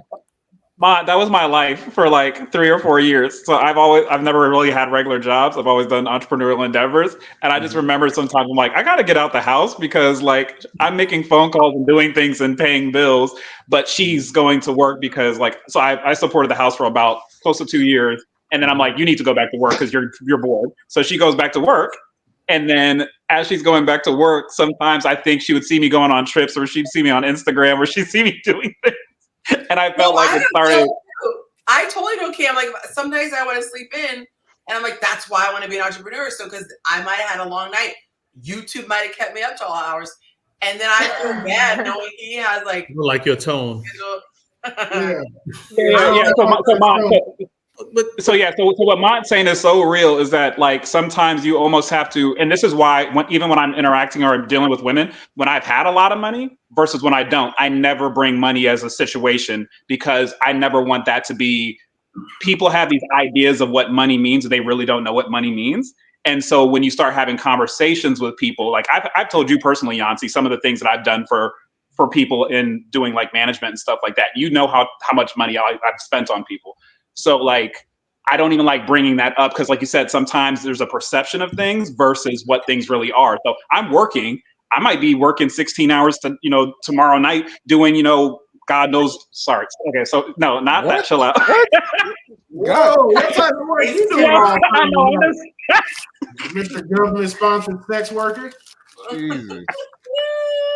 I gotta choose my words better. You might be doing case studies, Yeah, I might just be case management. That's I might be doing that. And so I was just saying all that to say is that perception is a big part of that aspect of things. Like you said, like you're not doing enough. I don't feel like you're being ambitious when it's like, no, I'm being very ambitious. I built a system and now sometimes I have to go hard and pay. Sometimes I don't have to, but like it is a perception thing. Do we all see that movie? What was it? Matrimony? What was the movie? Oh yeah. We saw Matrimony, right? Yeah, I think it's Matrimony. I think that's what it's called. Yeah, it's the Tyler Perry movie where his wife left him and then he got rich and acrimony. Acrimony. He was acrimony. Okay, some money. Okay, that's yeah. That's different. He was trifling at first. Some of that shit she did, he deserved. He was trifling, but you can't say that he wasn't trying the entire time too. Yes, that's true. He was trying the entire time with that machine. So I have heard guys though admit sometimes, yeah, I had gotten really comfortable, and it wasn't until my wife, said this, or I realized what a strain and burden it was putting on her that I stepped into gear. Like I feel like there's a difference when you're giving something your all versus just like I'm doing the bare minimum and then I'm skating through. Especially if you guys are having financial struggles or what have you. She keep looking at that clock. Y'all notice how she keep looking down to the left? Yeah, why are you looking at the clock? You haven't checked your Zelle?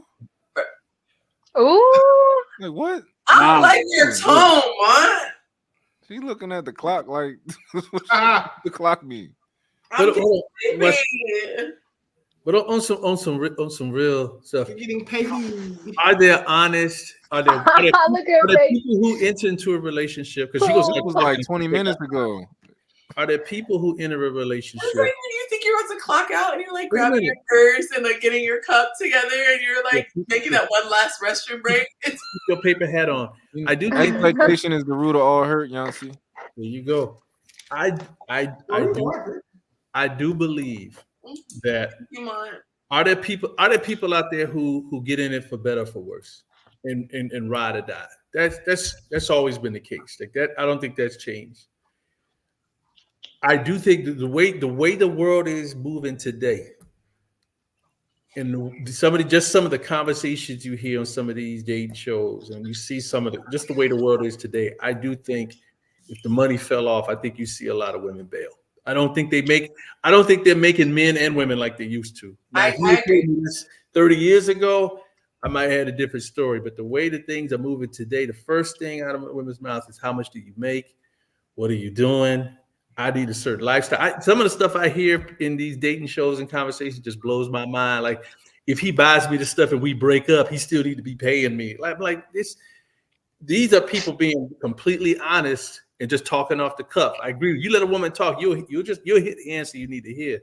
I do think that number is just not like it used to be. I just can't see it anymore. If every woman come these shows now wants $100,000 brother, and reality says you ain't gonna get one, they still asking for it. I want to believe that they make them like my mom. My parents stayed together, death do they part. I don't see it. I just don't. I feel sorry for this next generation. It's going to be bad for them because they're focusing on everything materialistic, and then we're not even developing relationship skills. We're not even talk to each other. People just text and do all sorts of weird stuff. Hell, you don't even ask a woman to dance no more. I don't know what the hell is going to happen with this generation behind me. I talk to my little cousins and some of the stuff they go through. I just shake my head. You just won't believe some of the stuff that they deal with when it comes to women. It's just like everybody's looking to be somebody's dependent and not do anything. I don't understand. I'm talking about men and women too. You got brothers out here that's just looking for the next move. I don't know, man. I just don't see it. I hope I'm wrong. I want to be wrong. I hope that the brothers and sisters out here moving differently. Yeah. But Lord Jesus, some of the stuff I hear it just makes me just wonder. Yeah. I hope I'm wrong. I think that you should we got to figure out a way to get a good like NDA and like waiver liability form for all the HIV, and we got to get you to do a balloon pop show in Dallas. That'd be dope. Like, that'd be fun. It'd be fun. I am willing to personally finance that venture. Like, I am on record. I would be willing to personally finance that venture. We just got to get that paperwork done first, because you got a lot of people in Dallas. Like, you got a lot of followers in Dallas, so you could have like an episode every 2 weeks. Well, Yonci, we gotta vet the people though. We gotta because to a degree, we gotta make sure that the show is what people want to see. So we gotta make sure that the people there are good looking. We gotta be a little bit. Or do a show full of like average people. You can do like an episode. You gotta mix the average in with the good looking. They doing that already. Yeah, we gotta. I'm so glad he said it, and not me. I feel so much. When y'all watching the dating shows, y'all don't be like, oh, these are some attractive people. I'll keep watching it. Y'all don't do that? No, they had a show one time, and the people, I don't remember what it was. It was recent, and the people were not particularly ones you'd fancy looking at, men and women. And I was like, dang, kind of take for granted how attractive the people are. Because if you're watching a crime show or like a movie about an attorney who's really good, like he could be pot-bellied and bad skin, like you don't care. You're watching for the character. But when you're watching it about love and all that stuff, yeah, you want it to be. Let me not say that. That might sound bad. It was a show that normally has like 10s and 11s, right? 11s out of 10s. And this one season, it was almost like they ran out of people or something, because I was like, living in LA, just going to Costco, you could find better looking people. So I'm like, how do these are the people you picked? And then it was terrible because if you guys know the show, you'll know what I'm talking about.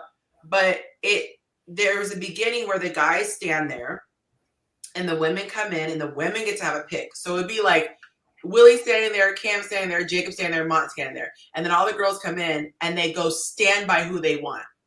And there could be... Oh, I know what show you're talking about. There could be one guy just standing alone. So they put these guys, they were like pretty much in good shape, pretty much good looking. And then there were some rough ones and they were just dorky personality. Like you can't be unattractive, dorky, and and he just was standing there. And of course the host is trying to, there's nothing you could say. The ladies would rather everyone but him. And that makes for a good show, but even like the psychological damage of that is insane on our like just pool period. Like, well, I think it's like bullying in school. on like a massive platform. I think guys though are less affected by that than the girls would be. If the girls did, I think traumatized. With the guys, they all kind of shook it off and it was almost like a challenge, like I'm going to show you that I'm a great catch type of a thing. But the women, they could not handle that. But I think that's because the guys can't either, but they don't show that.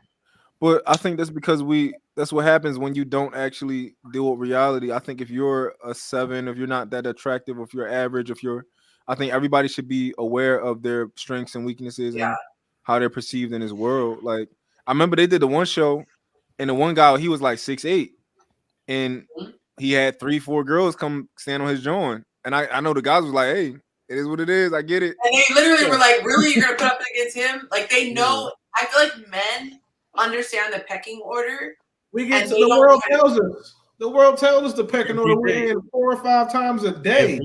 Women get coddled and like 4 or 5 times a day. It's incessant. Like average women don't like average dudes. If you tell a woman she's average, you might as well call her a bitch because you said she's average when she is. Like average women don't even want average men. They want the 8, 9s, or 10s that they've had sex with.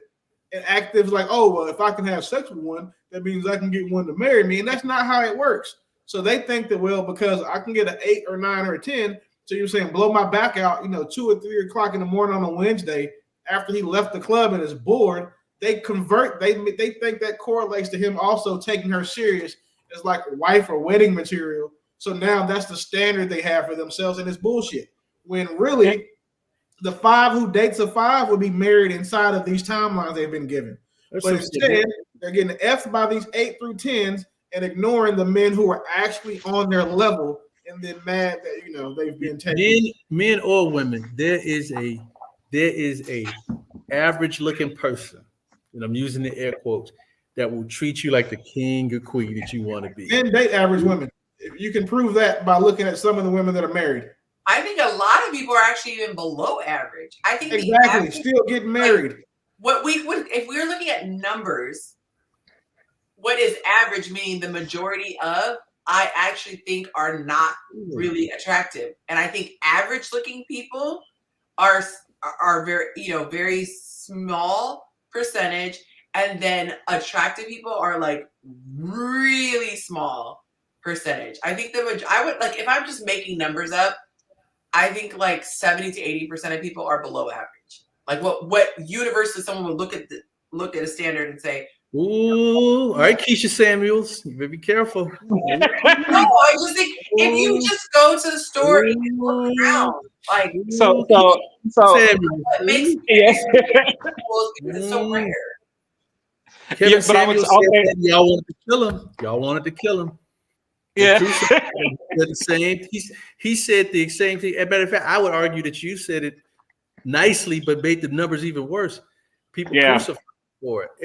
And his delivery was interesting. But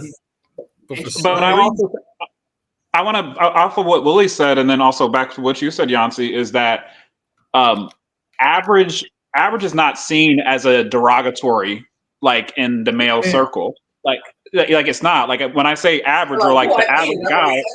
Say it again. They're like, "Ooh, at least I made it to average." No, what I'm just saying in terms of like average is just a reality. It's literally like it's not like you said a curse word. It's nothing else like that.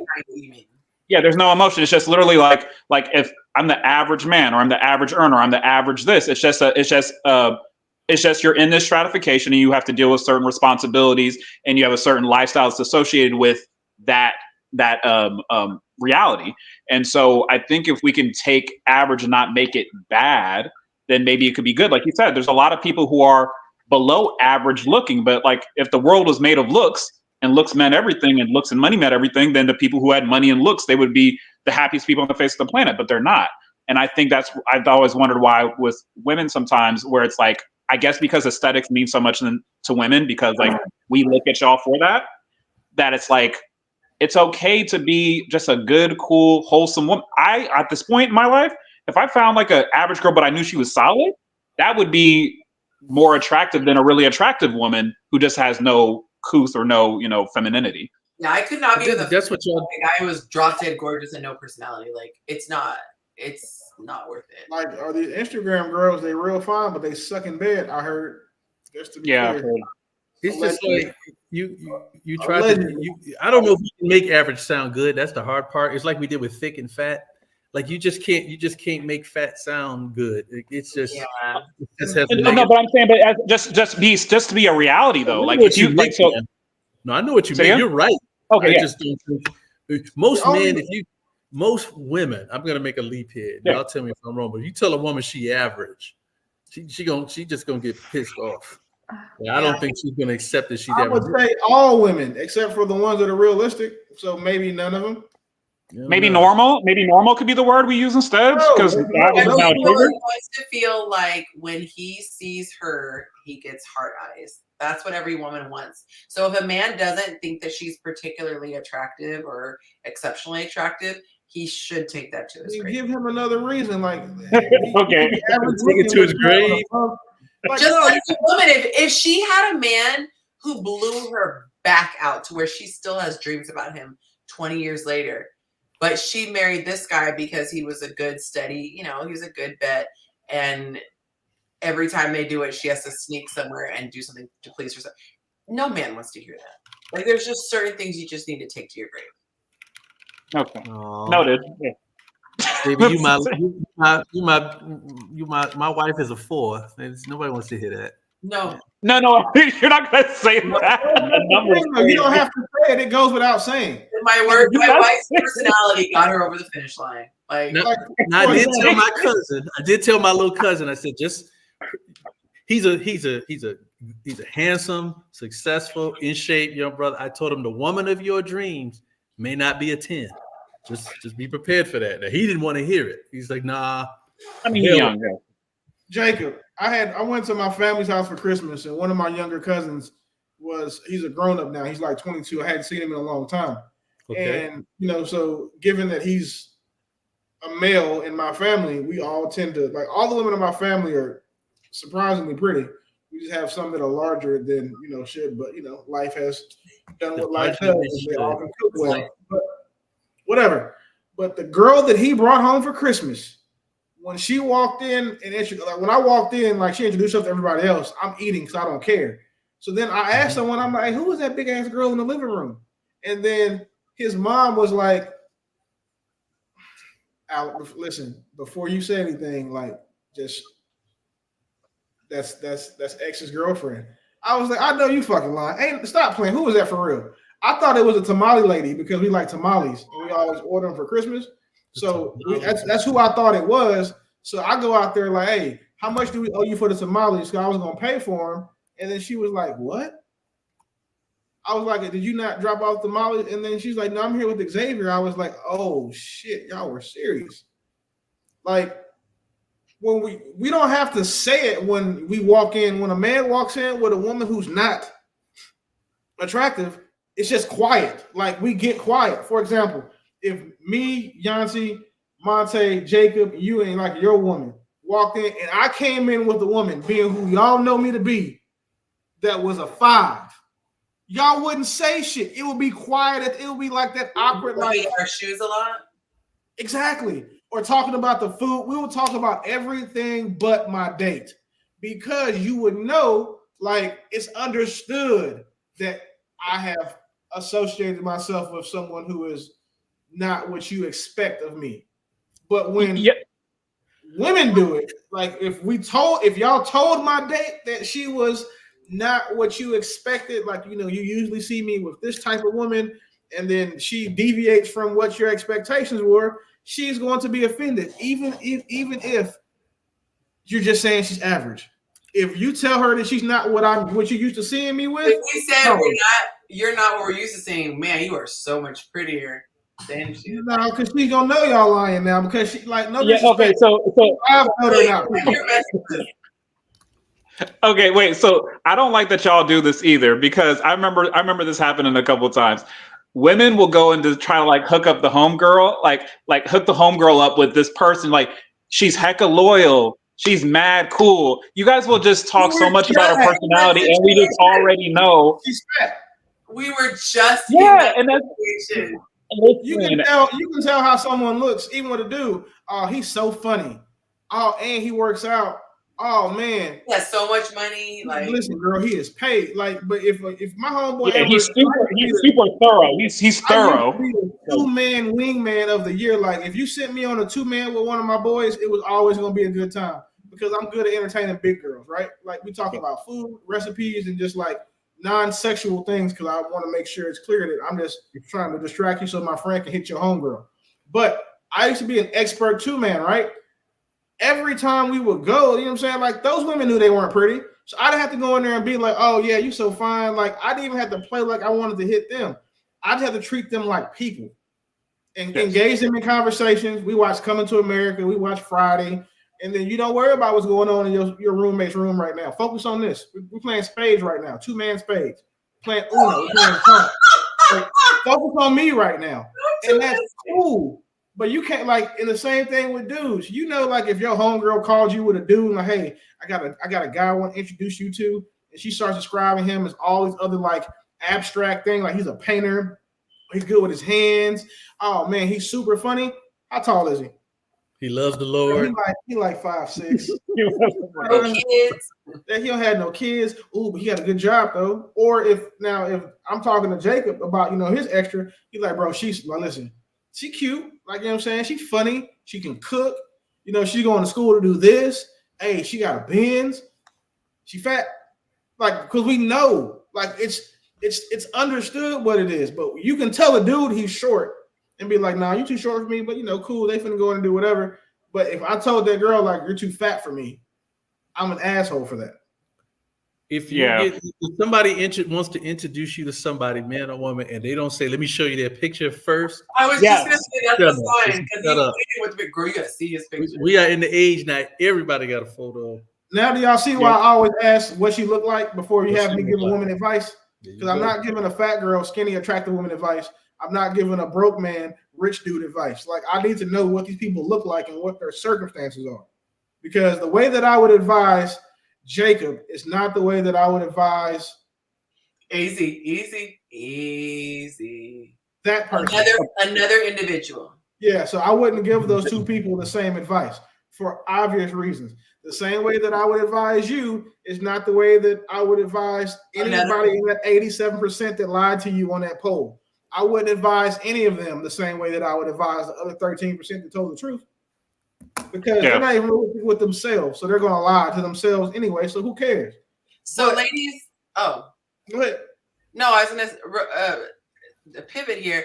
Ladies, there is a video. I had to just save my story because I didn't grab the actual video. Didn't take the time to do it, but you guys get it how you live it. Okay, so this video, I'm going to do it just on mute because it's just because I'm glad I did because it's going to demonetize me.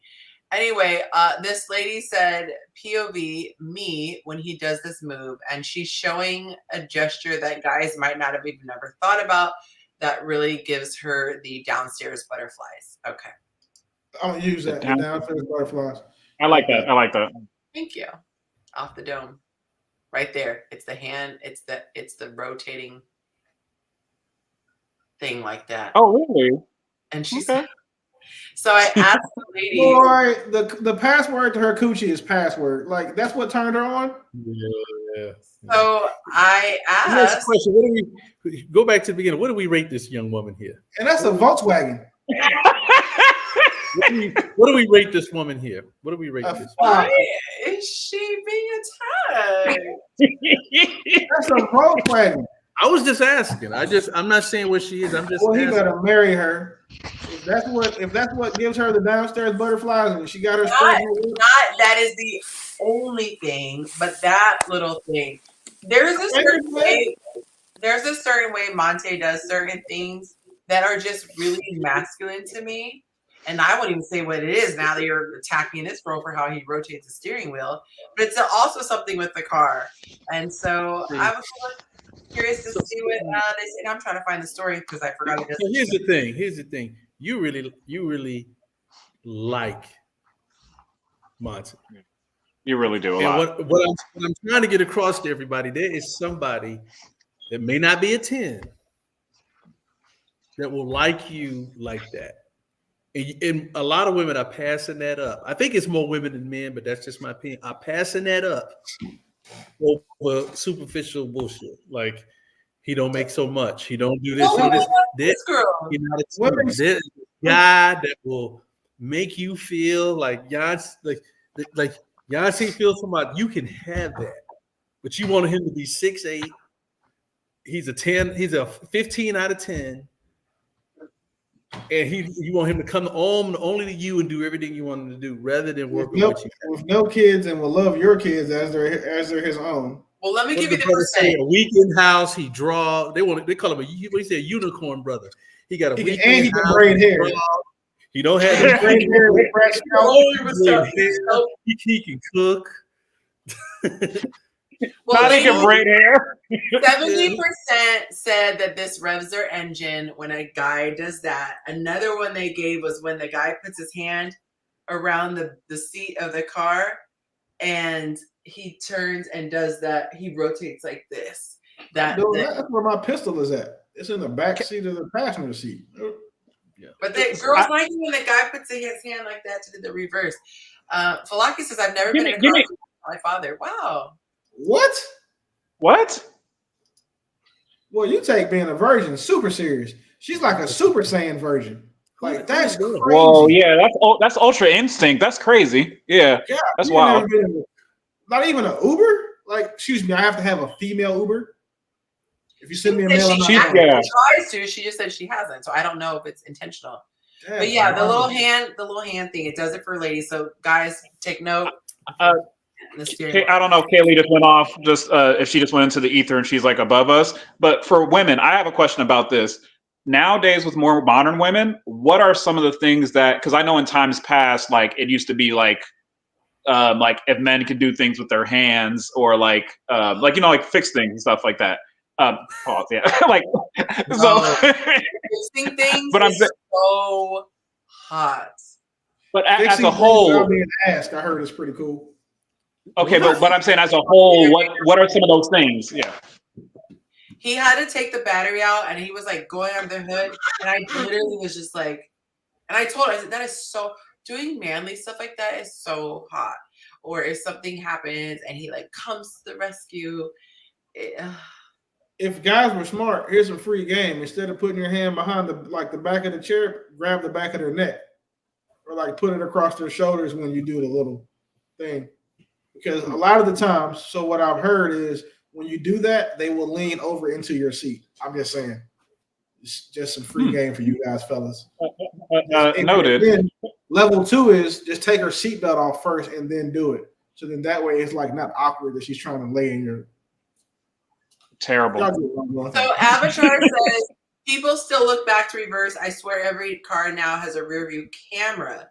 Even the camera says don't rely 100% on the camera. You should also do your due diligence and turn around and look. So I'm pushing a button and my shit is just gonna do it. I'm lazy.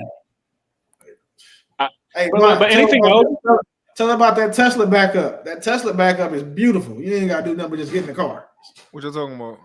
When you have to back your car up, they're saying that some girls like, you know what I'm saying, when we're old school, we put our hand across the back and then hit it with the other hand. Okay. So do the Cadillac turn. We're saying we're trying to back out. But now with these Teslas, we just swipe down and just sit there. I ain't never used that yet. Oh, you tripping? That's the first thing you gotta do is a self-drive and an auto. I know. I use the self-drive, I ain't used the self-park yet. The auto summon is nasty work, though. I'm trying to figure out how to work that part. I tried it one time. I highlighted the parking spot. It ain't work. So it was somebody behind me. I'm like, let me. You gotta go stand in the parking spot. Stand at the head of the parking spot and then do it. It'll pull in right to you. It uses your phone to measure also. Oh, really? Yeah. Wait, when you're outside of the car? Yes. Yeah. Okay. I'm waiting for the price to go down even further. I want to get a P100D. That's what I'm trying to do. That. Yeah. Pause, bro. Pause, dog. Nigga, I'm going crazy tonight. I'm sorry. Yeah. Forgive me, y'all. Like P100D. You said you want to get one? That's crazy. I was about to no Diddy the shit out of you, but I couldn't even let that one go, bro. Damn. Nah, I gotta do better. I'm out here too comfortable. It's that new role you got in life, bro. You government. Yeah. Used to be case managing P100Ds. Kim, I heard this you what like? he got caught with. Kim, you like the Cybertruck? Do you like the Cybertruck? You know what? It's funny. My son was like, I don't really like it, but at the same time, it's different. And I sometimes like, very different. Yeah, I don't like how it looks though. You gotta see it in person, and you gotta, and you Oh, can't no, just. You gotta see it lifted. It reminds me of a Lego truck. Okay, I'll say this. Mom. Yeah, I'll say this. There was a guy who did he did a blue joint. Well, no, there was one guy who dropped it, and he did it all like a blue joint.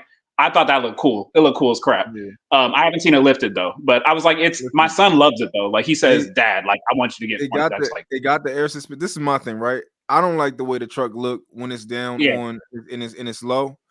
I'm very like intuitive and I pay attention to small details. And one of the small details about like cars, and this is the reason why I like Range Rovers, is because the air suspension. And like whenever the car is driving high, I'm like, yo, I like that joint. I'm gonna get one. And then when I see it driving low, I'm like, I don't think I want it no more.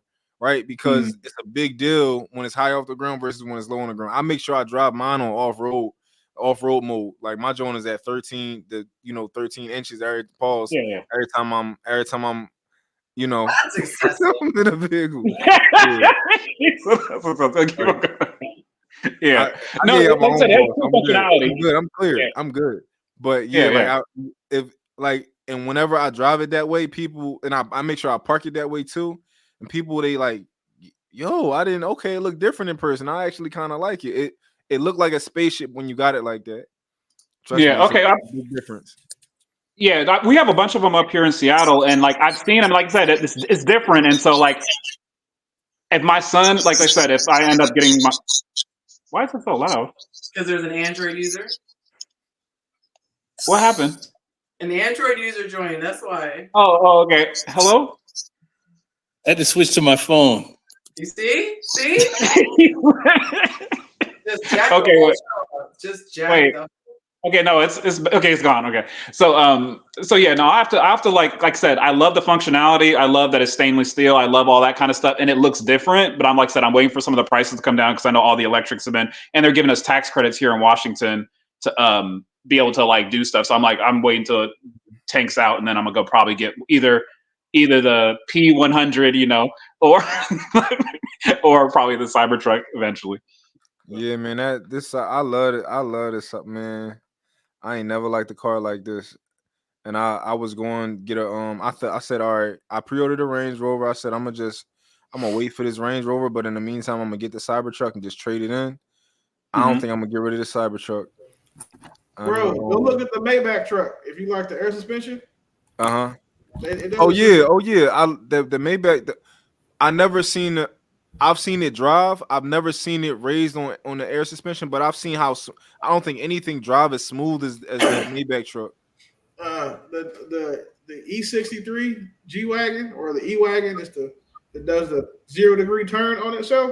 Yeah, that was cold. I saw that. That was cold. Yeah. Wait till listen. I'm a FaceTime you, Mont. Okay. This shit. I can't wait. E63. All right, I think I'm gonna introduce a new segment. Oh shit! Here we go. Feature. We should do Sally as a singles feature. She's in the comments. I think that we need to have a new segment, and it's because I'm always impressed by the questions that are asked, and so I'm gonna call this segment "Mont Asks." Oh. We're gonna go ahead and put him on the spot for a second. Oh, okay. You always ask such titillating questions. So titillating, not ledging. Yeah, titillating. And so if you're up for it, whatever comes to the dome, we'll give you a few minutes and ask your questions. Comes to the dome. Yeah, we've all been bad. We've been terrible today. Yeah. Terrible. Interesting. The floor is yours. Okay. Do you have some background music for him or something? Since this is a new segment? Cool. I don't need none of that. Okay, go. I ask you a question. I'm gonna ask you a question. Do you guys think that someone who says that they don't need a man or don't need a woman, do you think that that person is selfish, and why do you think they're selfish, and why don't you think they're selfish? I wouldn't use the word selfish. I would say delusional and hurt. What about you guys? I just think they're nuttier than squirrel shit. Okay. Bitter. Who hurt you? Yeah, who hurt you? Yeah. Who hurt you? Yeah, I agree. Who hurt you? Okay, now, what if that person? Let's say this person is 32 years old. They have a 6-year-old son. Named Andrew. Woman. Does that change? Is this person still selfish? Is this person not selfish? 32-year-old woman, 6-year-old son. Is this person selfish? Is this person not selfish? What is it? Super selfish. She's got a child. Of course she needs a man because she can't raise that little boy to be anything other than a functional human. So because she's a mother, she needs a man. As a mother, I would say I would be more inclined to use the word selfish. What comes to mind is the woman who actively goes out and creates a child. There are a lot of women who say, I just want a kid. I don't need a husband or a man to create. I would absolutely use that word selfish for her in that situation. But let's say if she was widowed or, the man left her or something like that, and she just hadn't met a guy that she felt was suitable, I wouldn't slap that term on her, but I would also very much encourage her to have men in the boy's life to be around. Okay. What about somebody who ultimately wants children? Do you think that person who says I don't need a man is selfish? Fuck yeah. Yeah. You don't want a man. Like, you must want to raise kids like they're pets, so they can be into all this weird fatherless shit that everybody else is into. And if you know that statistically speaking, not having a father put this kid hell no, Jacob. Nope. If you know that all androids have been banned, all androids. Even Sweetheart says that androids cannot do that sometimes. It's actually written in there. Oh, poor Jacob. He went from President, Mr. President, to Mr. Feedback. He's getting impeached. Oh, now he's on mute. Oh. But his video quality is good. Melanin is popping. Can't hear a word though. Mute yourself. Let's play that game. What is the thing? Jacob, come on, man. It's been like 2 minutes. Hey, Yonci, put him in the background. Put him backstage. Is he being attacked right now? Hey, put him backstage. He's wild right now. Okay, sorry. You got to get your life together, then we'll bring you back up, Andrew. Is that with earphones? Yes. It's because they was wired. But I felt like it got worse with the earphones. It's an Android. What do you expect? It is an Android. But what I mean, seriously, if a woman says that she doesn't want to have a child, she wants to have kids with no father, then she wants her kids to fail at life and she doesn't care about those children, because kids who don't have fathers do worse at life than those that do. And if she's saying that she doesn't want one because of, I don't need the man, all that bullshit, she should just go buy a dog or a cat. There's plenty of them motherfuckers at the SPCA that need to be adopted. I wouldn't wish that she adopted a crack baby if that's her mindset. Like, let him stay in the foster home and continue to be hooked on drugs, then go to that household with that lady who's talking about she doesn't respect or need a man. That's crazy. Yeah. And I'll say this, Mont, to add on to that, what I've noticed is that most of the times when they say, I don't need this, they never tend to have any men in their life other than for the utilitarian purposes of getting pipe, maybe fixing their car. Like they don't have men in their life. So that's why I think it's even more selfish, is because these people tend to ostracize themselves, already have a hatred towards men. And then now your son is going to feel the absence, not only of a father or father figure or anything else like that, but they also are going to almost feel the hate, from you. Like kids feel that. And I remember feeling that in certain situations with other women where it's like, you really don't F with dudes for real. And your son can kind of feel that. She F with dudes, Just, you know what I'm saying? I mean, but yeah, exactly. But like, Yeah. I don't feel bad for him. She's gonna have one of them kids that think he can change his pronouns because he feels like it. Mm-hmm. yeah. I feel like it's extremely selfish to have a child or to want children and to say like I don't need a man or I don't need a woman. Like I got kids and I understand how important it is for them to have a family structure. And that's what I even though I'm not with their moms, I've done the best job I could at creating a family structure. So there's a woman here, who does what women do, and I'm a man doing what men do, doing what dads do. So they have that family structure, that family environment, and it's 2 parents inside of my house. And I'm never going to say I don't need a woman, because I have children. So I can't, that would be selfish for me to say that. Even though I got money, like can buy anything, right? But you still, if you have children, you need a partner. You need they need a family structure. So especially if you got a son and you're a woman, he needs a man in his life. And that's the problem with a big problem with our community is just fathers not being there. So yeah. Yonci, quick question on Mott's topic. I know most of the women in your class structure, some of them still will have children, but a lot of them have kids. So does that ever come up in conversation about, like, I know you're mainly about dating, but like the utility of having that other role, like having men be there in the structure that they provide and stuff, family wise? I was gonna say my audience, like the people who I attract, really value it.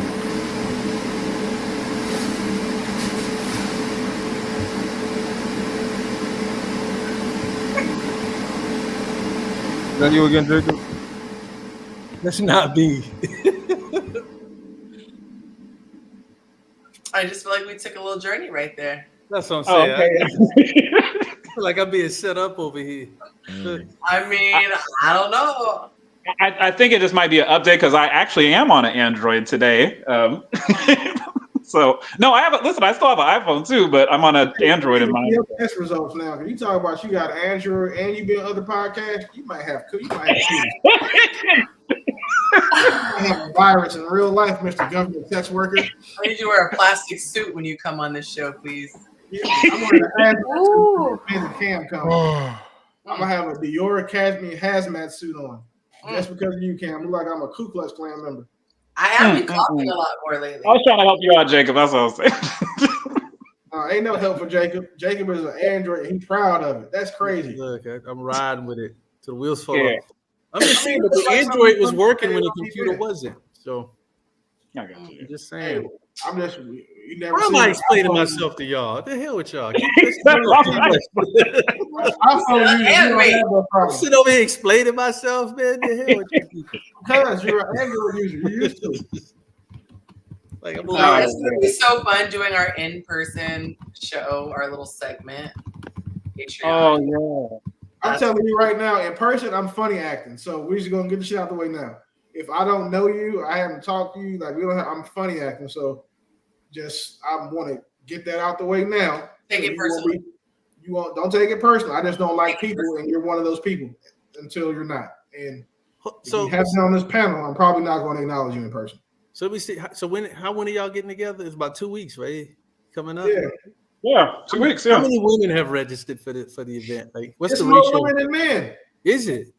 Well, I had to invite. I'm inviting my friends like that are local to the area.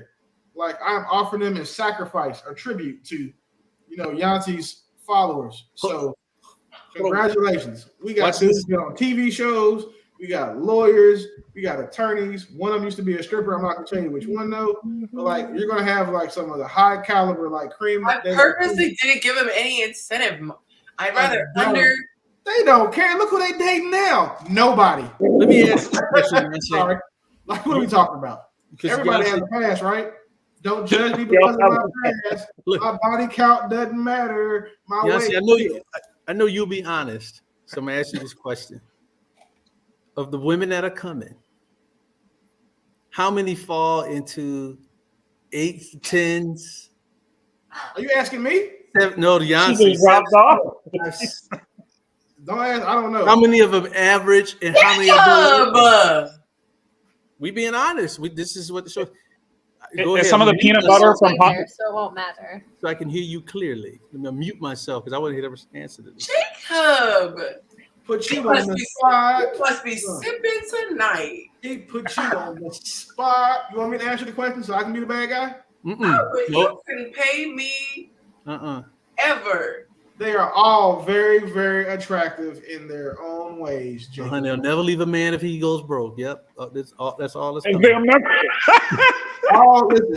you single guys who are going to be at the event, I hope you guys have a blast. I hope you find love. We're in a hotel, so if you things escalate, you can just go straight upstairs to the rooms. You don't have to worry about like literally, like just none of you guys will be on our floor. What's your answer, Yonci? I'm waiting. That wasn't on purpose. If anybody feels a way about it, it's just the way that it panned out. So you guys might be like on the 4th floor. We're on the 18th. Don't come up there because you don't have a key. We're not giving you one. So I just need to set up an Uber so I can hit all the hood food spots. That's really what I want to do. So who's coming with me? Where are you gonna have time to do that? Because one, Cam, you're gonna get robbed, and then two, like you gotta realize I'm not taking you. Me and Cam will get the twos. No, Jacob's not even going. Y'all will not come to my city and get robbed at a Yonci event. You got to come to like one of the other off-brand versions of Yonci's events and go to hers where she don't even show up because it's 800 women and 2 dudes, and the 2 dudes are gay. Go to those events and get robbed. That's not good at the Yonci stuff. What's the car, Cam, with a P? What do you say, a PD 100? We're gonna get there and we're gonna ride around and get all the twos. I just realized Jacob is over here here asking questions about the caliber of women at an event he is not planning to. How crazy is that? You might have been able to change his mind. He said he wants to know the average, he wants to know the meaning. He has vehemently. Hold on, I'm the one that's been on the show advocating that there's love for everybody. Y'all the ones. I've been saying that all along. So you can't put me in that box. I've been saying there's not love for everybody, Jacob. There's love for everybody, man. Unless that means that some people are supposed to like the same sex, and some people being women. There's love for everybody. Mathematically, yeah, but you know what? You're right, Jacob. But that we're talking about from a human, though, not a dog or a cat. We're talking about from humans. It's not possible. It's not. The ratings are subjective. If she's a 10 to you, you know what I'm saying? Beauty is not subjective. Ugly people say that. Beauty is objective. Over in a society and a culture, we generally agree on what's attractive. What makes someone attractive? As long as she's beautiful to you. Facial symmetry, hip to waist ratio, breast to breast ratio, skin tone, complexion. I like pineapples and grapes. Let me ask this question. You just said something that triggered something. I like strawberries. Strawberries do men especially in chocolate? This is for the guys. Do you value a 10? I like passion fruit. Do you Do you know how to cut a dragon fruit? Yeah. Hold on. Do you value? I've never seen a dragon fruit in real life. Because you said she might be a what did you say, a 10 in the waist or something? Do guys value face over? If she was had a 10 face card, nope, but was shaped like Fat Albert, versus she was a 4 in the face.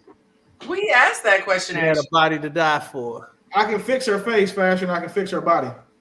I prefer the 4 in the face and the 10 body versus a. So if she gains weight, then you got a 4 in the face and a chubby girl. So no. She put her ass on the table. So he didn't say that. He didn't say that it was a girl with potential who would happen to be fat. He said it like her, like she top heavy and her lower body is like tiny. You know them people who you just can't do nothing with. Like Cruise. She's built like the Cruise girl. Yeah. Yeah. No, so I take the body over that.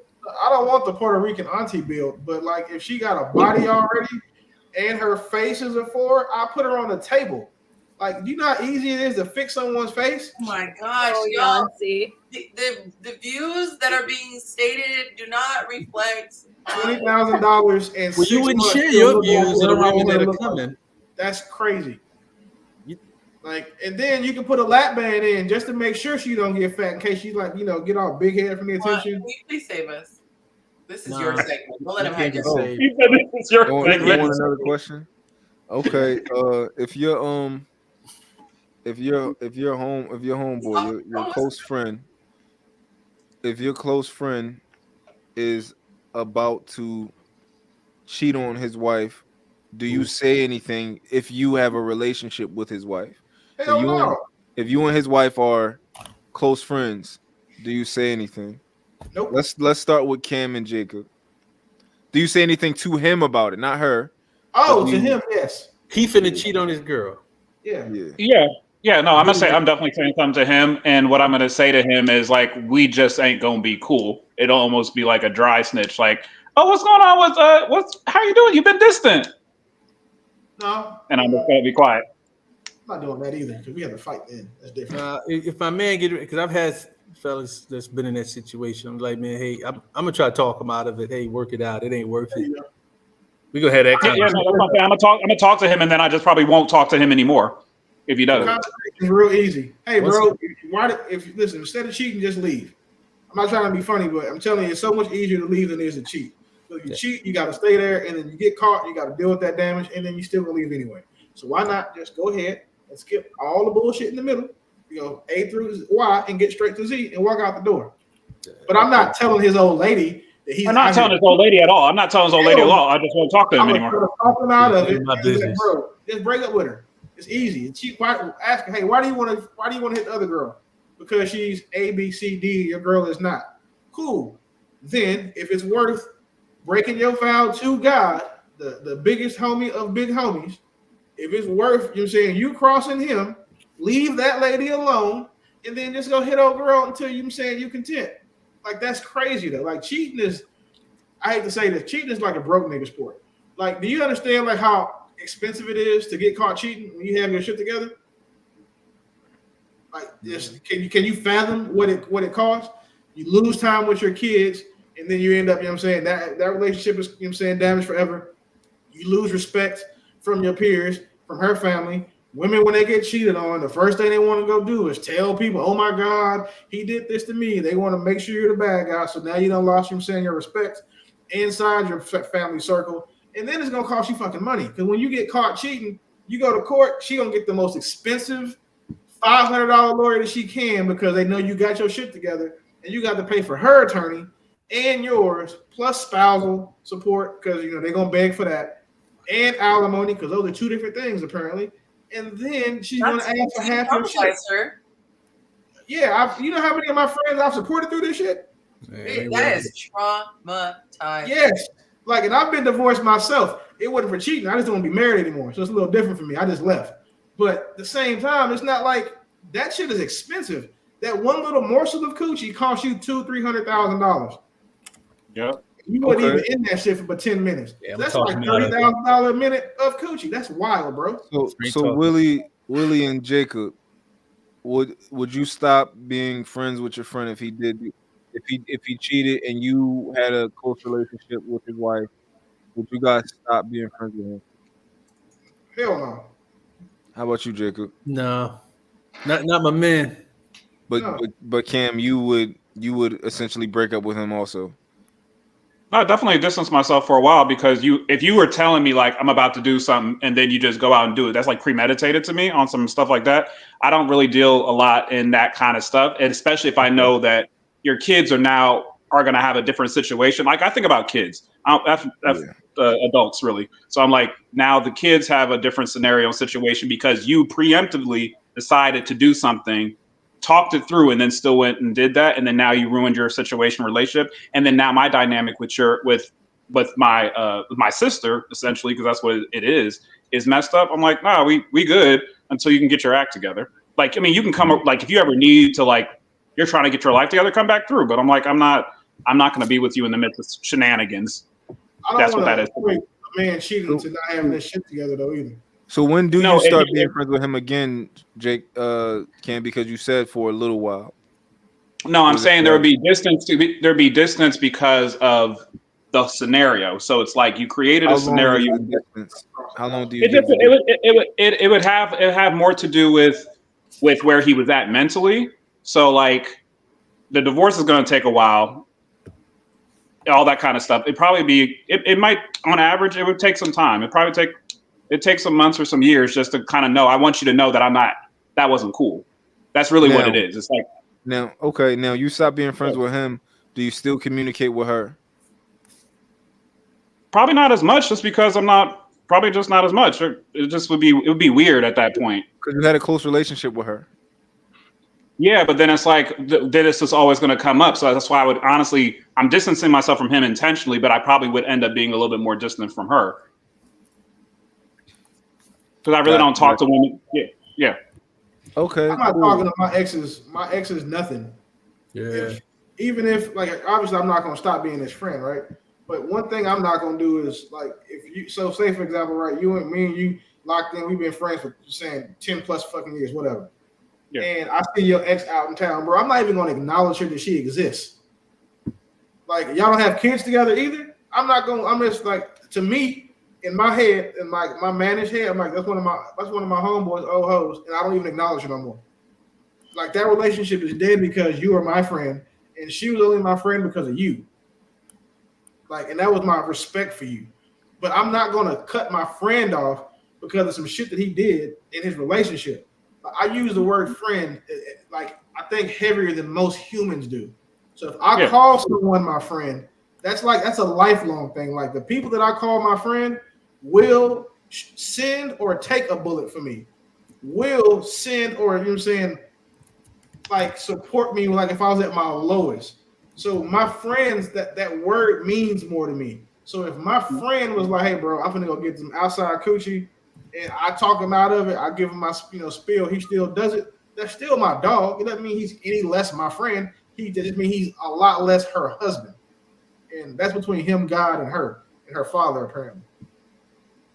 Yeah, I'm not snitching on none of that. That's crazy. Okay. Oh, no, not snitching, never snitching. Like, no, me personally, I don't, and this is just me, I don't have no business having a close relationship with your wife, and it'll never happen. Not because I'm like no other, I just don't do that because I'm not really big on the co-ed relationships too much anyway. But I'm definitely not being friends with your wife to that degree of like, like I would stop being friends with you over a situation like that. And I think she should kind of understand, like, even though I would try to talk sense into you, at the end of the day, this is a mistake a decision that you're making, which might be a bad decision. But at the end of the day, it's not my decision. It's his decision. He's his own man. And I would talk to him about it, try and talk to him out of it, make sense, do my job of giving him my point of view and let him do what he'll do with it. But I wouldn't not be friends with him because, like, I'm not one of the people that call people my sister, and stuff like that. I'm just not, I'm not that type of guy. I had a friend, like, every time I used to bring a girl over, I'm like 24, 25. He was, we was living together. He was living with me for real. Yeah. But, we was living together.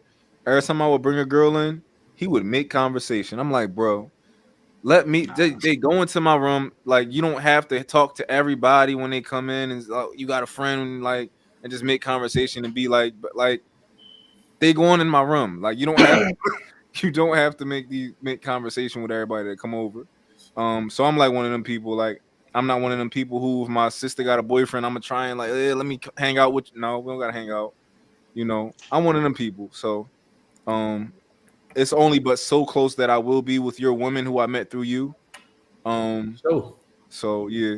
Do we wait a minute? Do we have to explain when, like, because I've had roommates in college? If he brought a girl over, I get my keys to head for the door. Like, yeah. Do we have to? Has the rules changed? We have to explain that. You only got to go somewhere if I need the whole house. If we're going in my room, you don't got to go nowhere. I'm leaving off of respect because I'm not trying to hear y'all. Respect for you, yeah. Yes, exactly. I'm gonna get the job. Like, hey, let me go across, go see my boy, do something. Like, I thought that was a rule. I'm a little long in the tooth. You just left the house. Like, it was, hey, mine here. All right, hey, I'm gonna go ahead. I'm gonna be out here. that's a very respectful move. I appreciate that. I guess I never had the luxury of having him leave. He would stay there, but oh man, he was Yeah, probably listen, you opening the door up and it smelling like hot dog water and stuff like that. I don't want to be around that. I'm chilling. I'm gonna head out, and then I'm gonna call you or whatever. Be like, hey, we we good? Yeah. Let it air out. Let it air out. Somewhere else. you know, I think he used to kind of live vicariously through me, so that probably was part of the reason he stayed. And I welcome him if you know, because I don't remember, he wasn't really getting a lot of box, so you know, he probably was like, yeah, my boy. You gotta pass him some, like you know what I'm saying. You know, sometimes. No, if he one of them guys, if you ask him, he was getting box, but I never saw it, and we lived together, so it's like, yeah.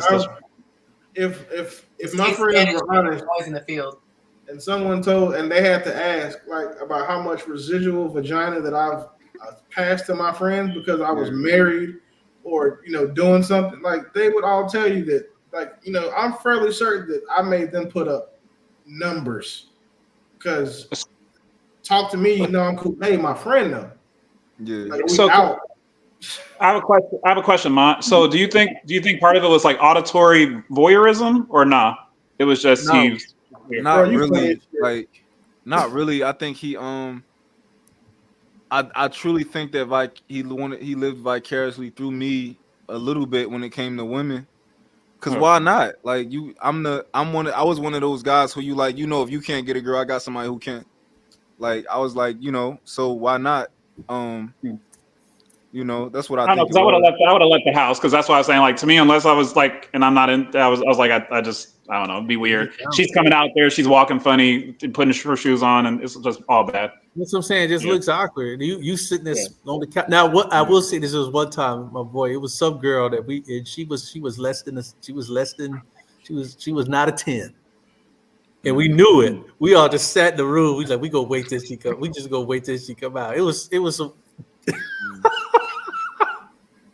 We were like, we are not leaving. And it was late. Like, it got real late. We said, we not leaving. We ordered food. We waiting. They got to come out of that room at some point. But that was some bullshit. We was being immature and stupid. But yeah. You left. But that was funny as hell. When I was younger, I used to like if it was ever like a girl that I like kind of wanted my homies to put my homies on. A lot of times they didn't close it. They didn't seal the deal. And I would just that would go on their record, you know, like it was easy. Like you should have, you know, like I'm flawless, you know.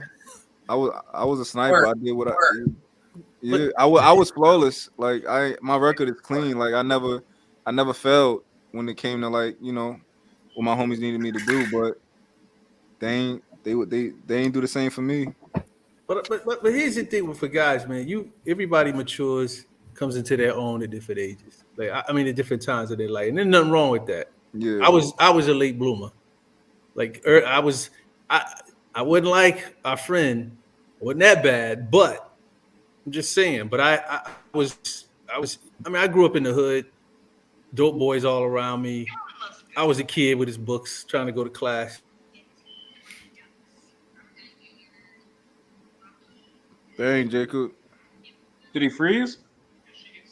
Yeah, he probably still talking. I was getting ready to log off. I'm just saying, I was the nerd in if you grew up around the way you know this, most guys had a role. You had the dope boys, gangbangers. I was the nerd. That was just my thing. Okay, this is freezing again. If it cuts off, I'm just gonna log off. And so for me, about them 10s. Mm-hmm. Stop it. For me, I didn't come into my own to really get women until I was much later in life. And that was cool. I think everybody matures at a different age. Mm-hmm. I wouldn't call myself a sniper when I was in high school. I didn't get into my own till later. Mm-hmm. And I think a lot of cats, there's this need.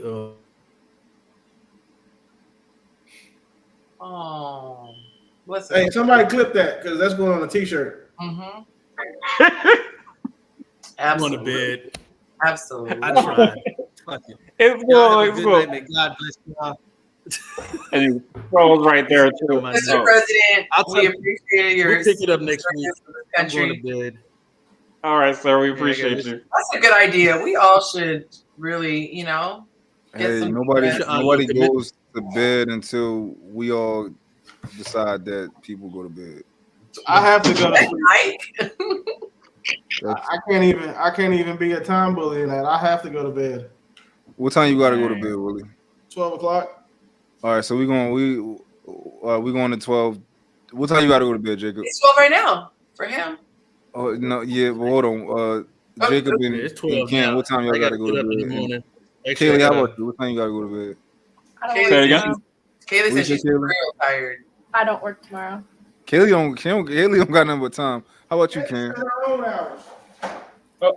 Me. I think I just have to do some research tonight, so I'm kind of flexible. So I'm good. Dang, yo. Just stay. I'm gonna have to pray tonight. Like, Lord, please help me.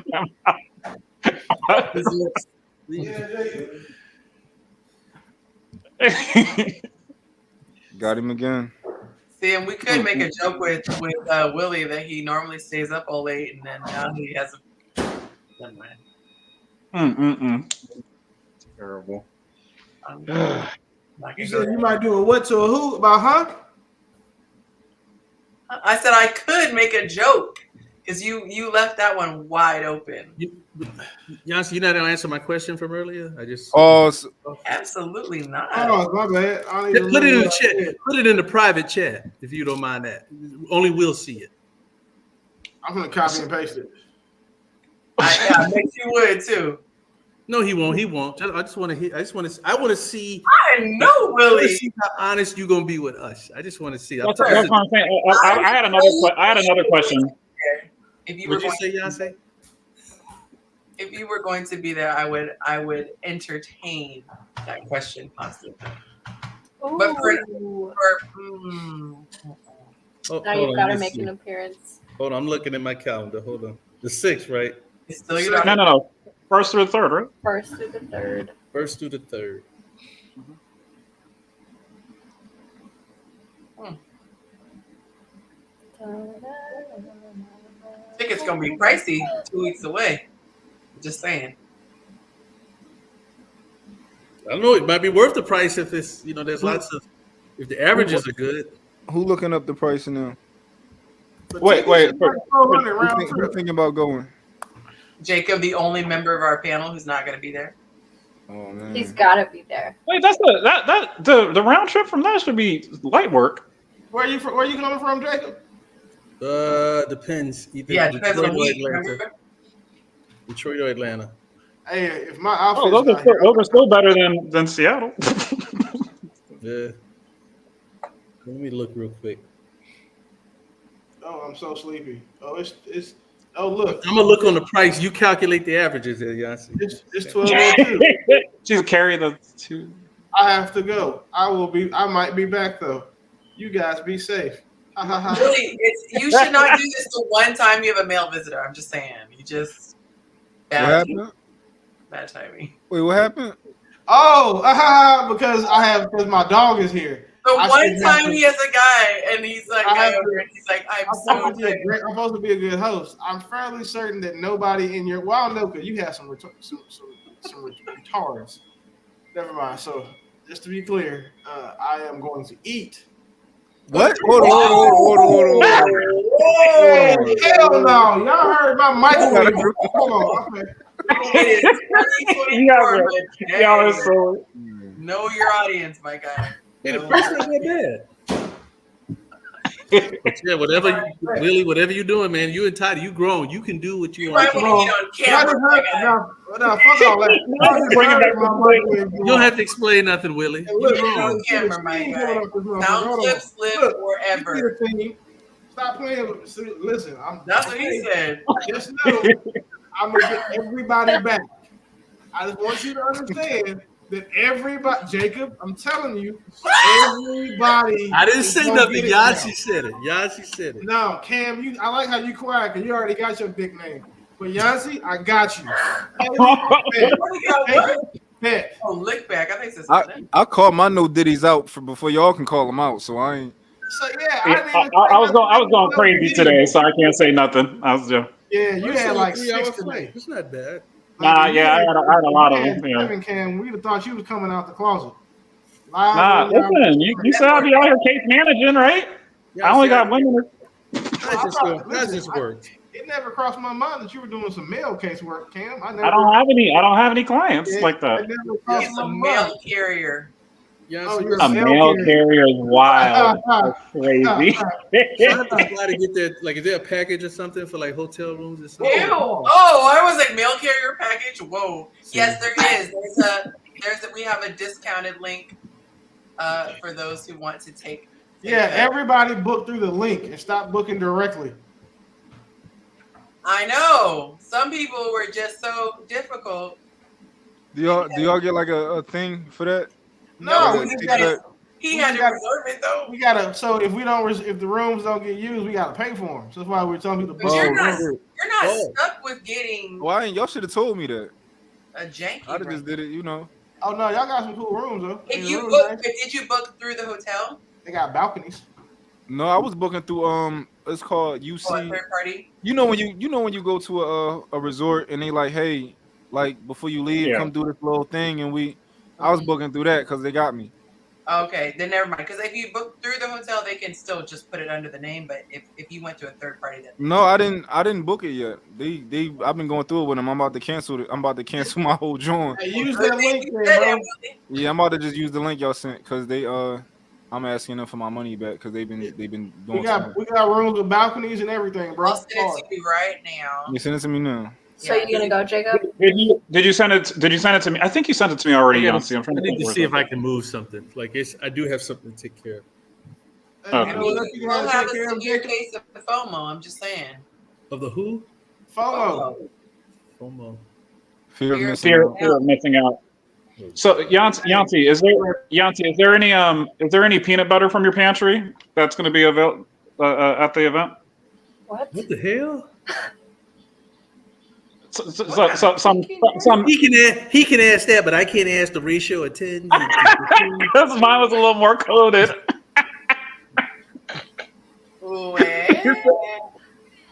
I'll message you. Are we talking about the thickness of the? Yes. Of the condiment. Oh, okay. You guys are welcome to inbox me, and I can answer any of your. Hey, that you guys are welcome to inbox me was the most PC way of saying, "Boy, shut your ass up." Yeah, I know. Yeah. I was just making conversation. Let's see. Let's see. Cam. Are you sending it through the chat or are you sending it through the IG? IG. So you have it. There. Okay. There's the booking link, and I always forget yours is real. Oh, Jet's on the screen. Real dope. There you go. Okay, and there you go. And just for kicks, Jacob, we will give you yours as well. See, that's my microwave with the food that I'm about to eat. Y'all trying to be nasty.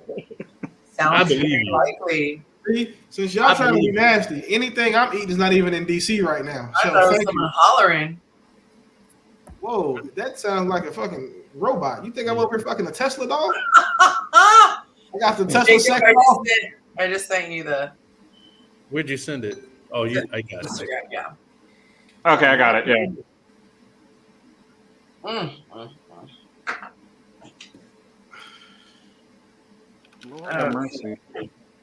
right. So let me ask this. Can you tell me how many people are coming? Is it like you got like 100? 40. We capped it at 40. $40. Okay. That's a good number. Yeah. How many rooms are there actually? In the hotel? No, that we're getting. He blocked 20 of them. But not everybody is coming from out of town, so not everybody. Folks are just driving. Yeah. Okay. Does that include all your friends, Willie? My friends aren't staying at the hotel. 4.9. If they come in there, 40. They come in there poaching. They're gonna be in there, taking their women home to go. They like to eat, to take their food to go. I'm just see.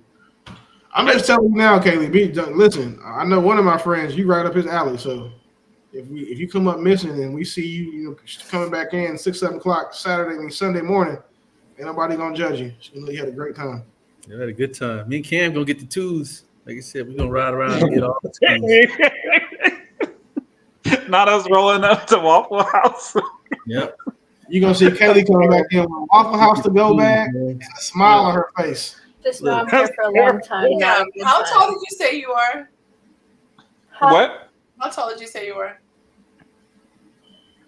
Who? Cam, how tall are you, bro? Oh, I'm 6'1" in the morning. 5'11". Probably about 6 feet. Okay, I can take a picture with all of y'all. That's cool.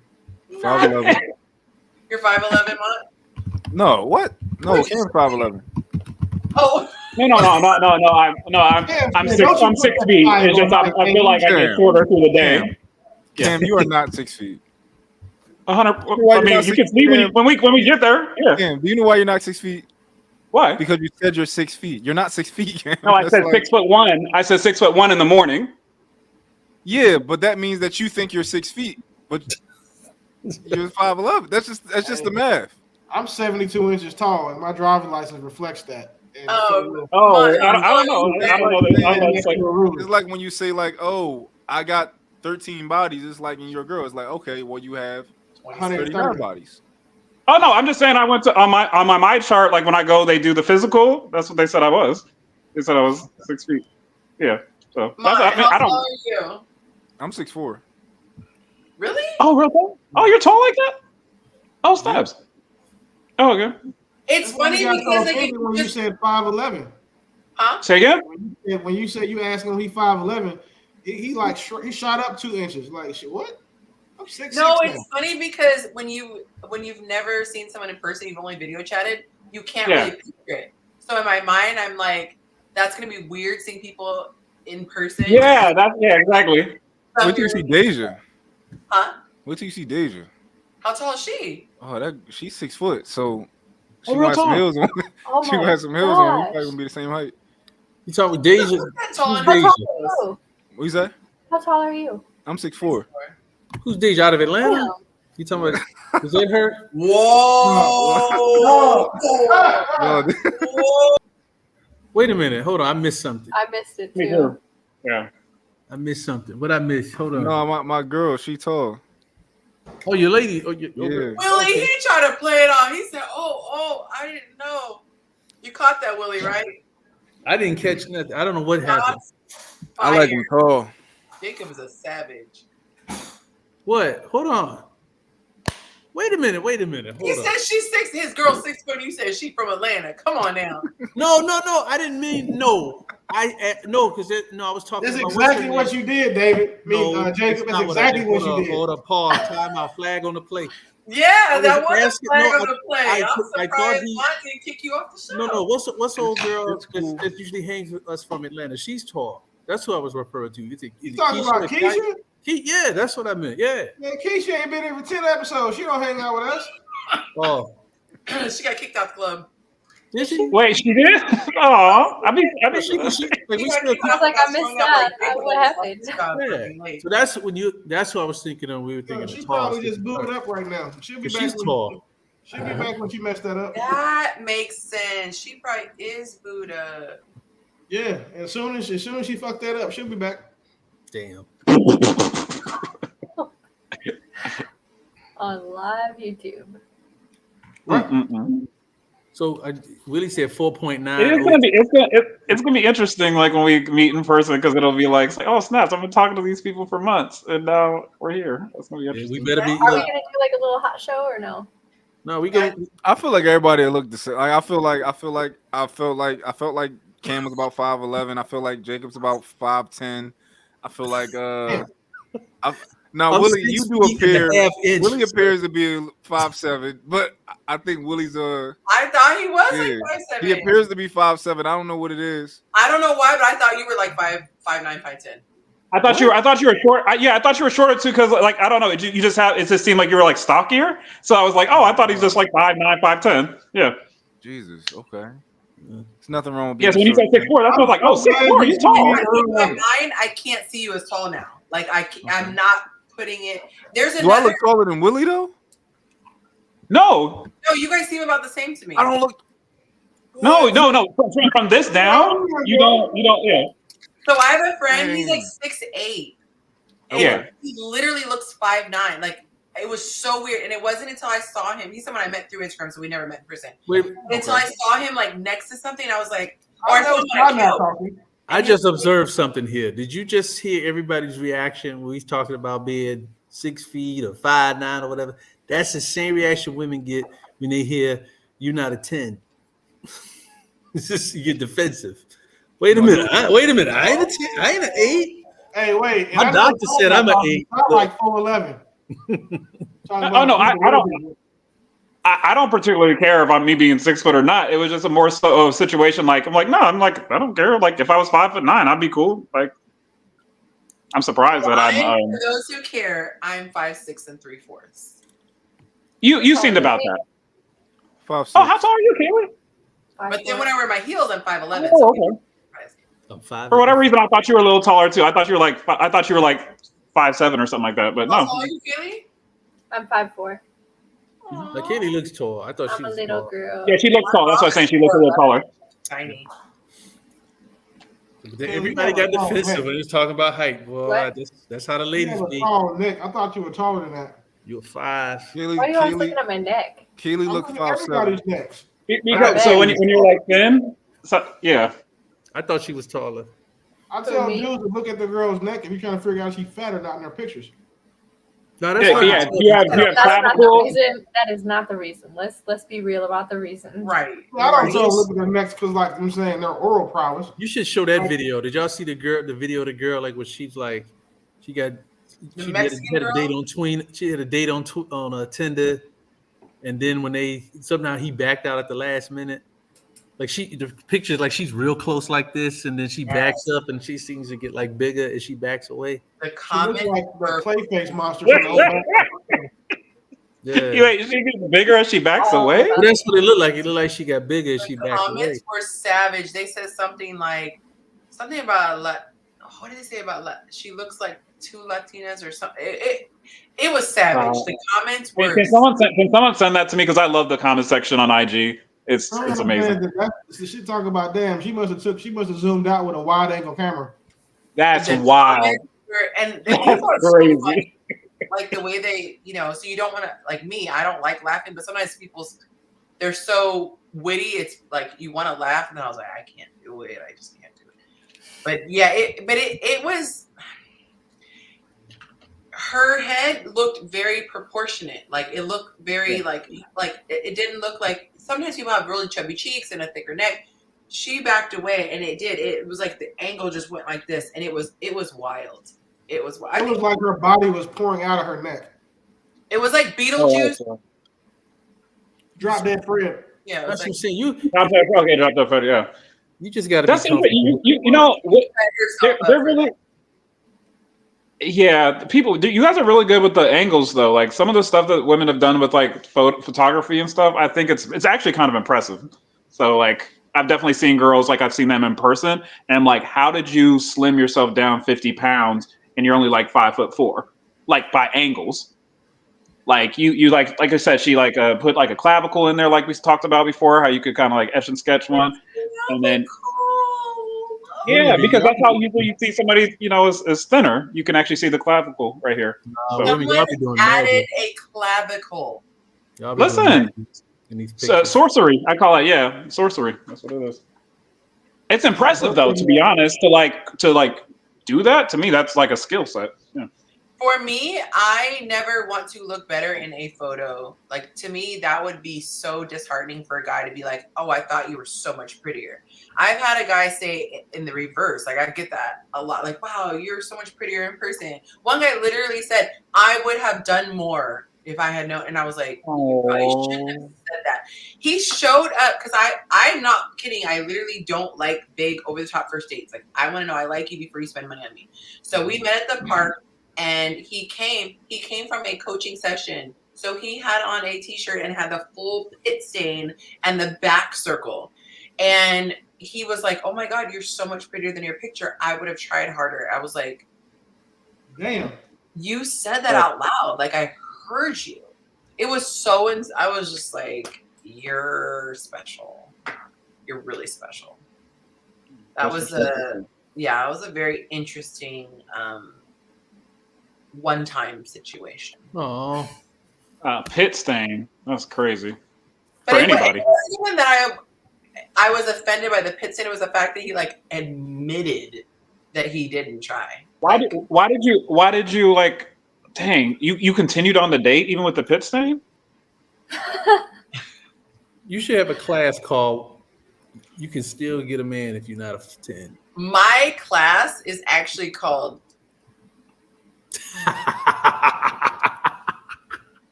She's hilarious. Yeah, you're getting really good at these.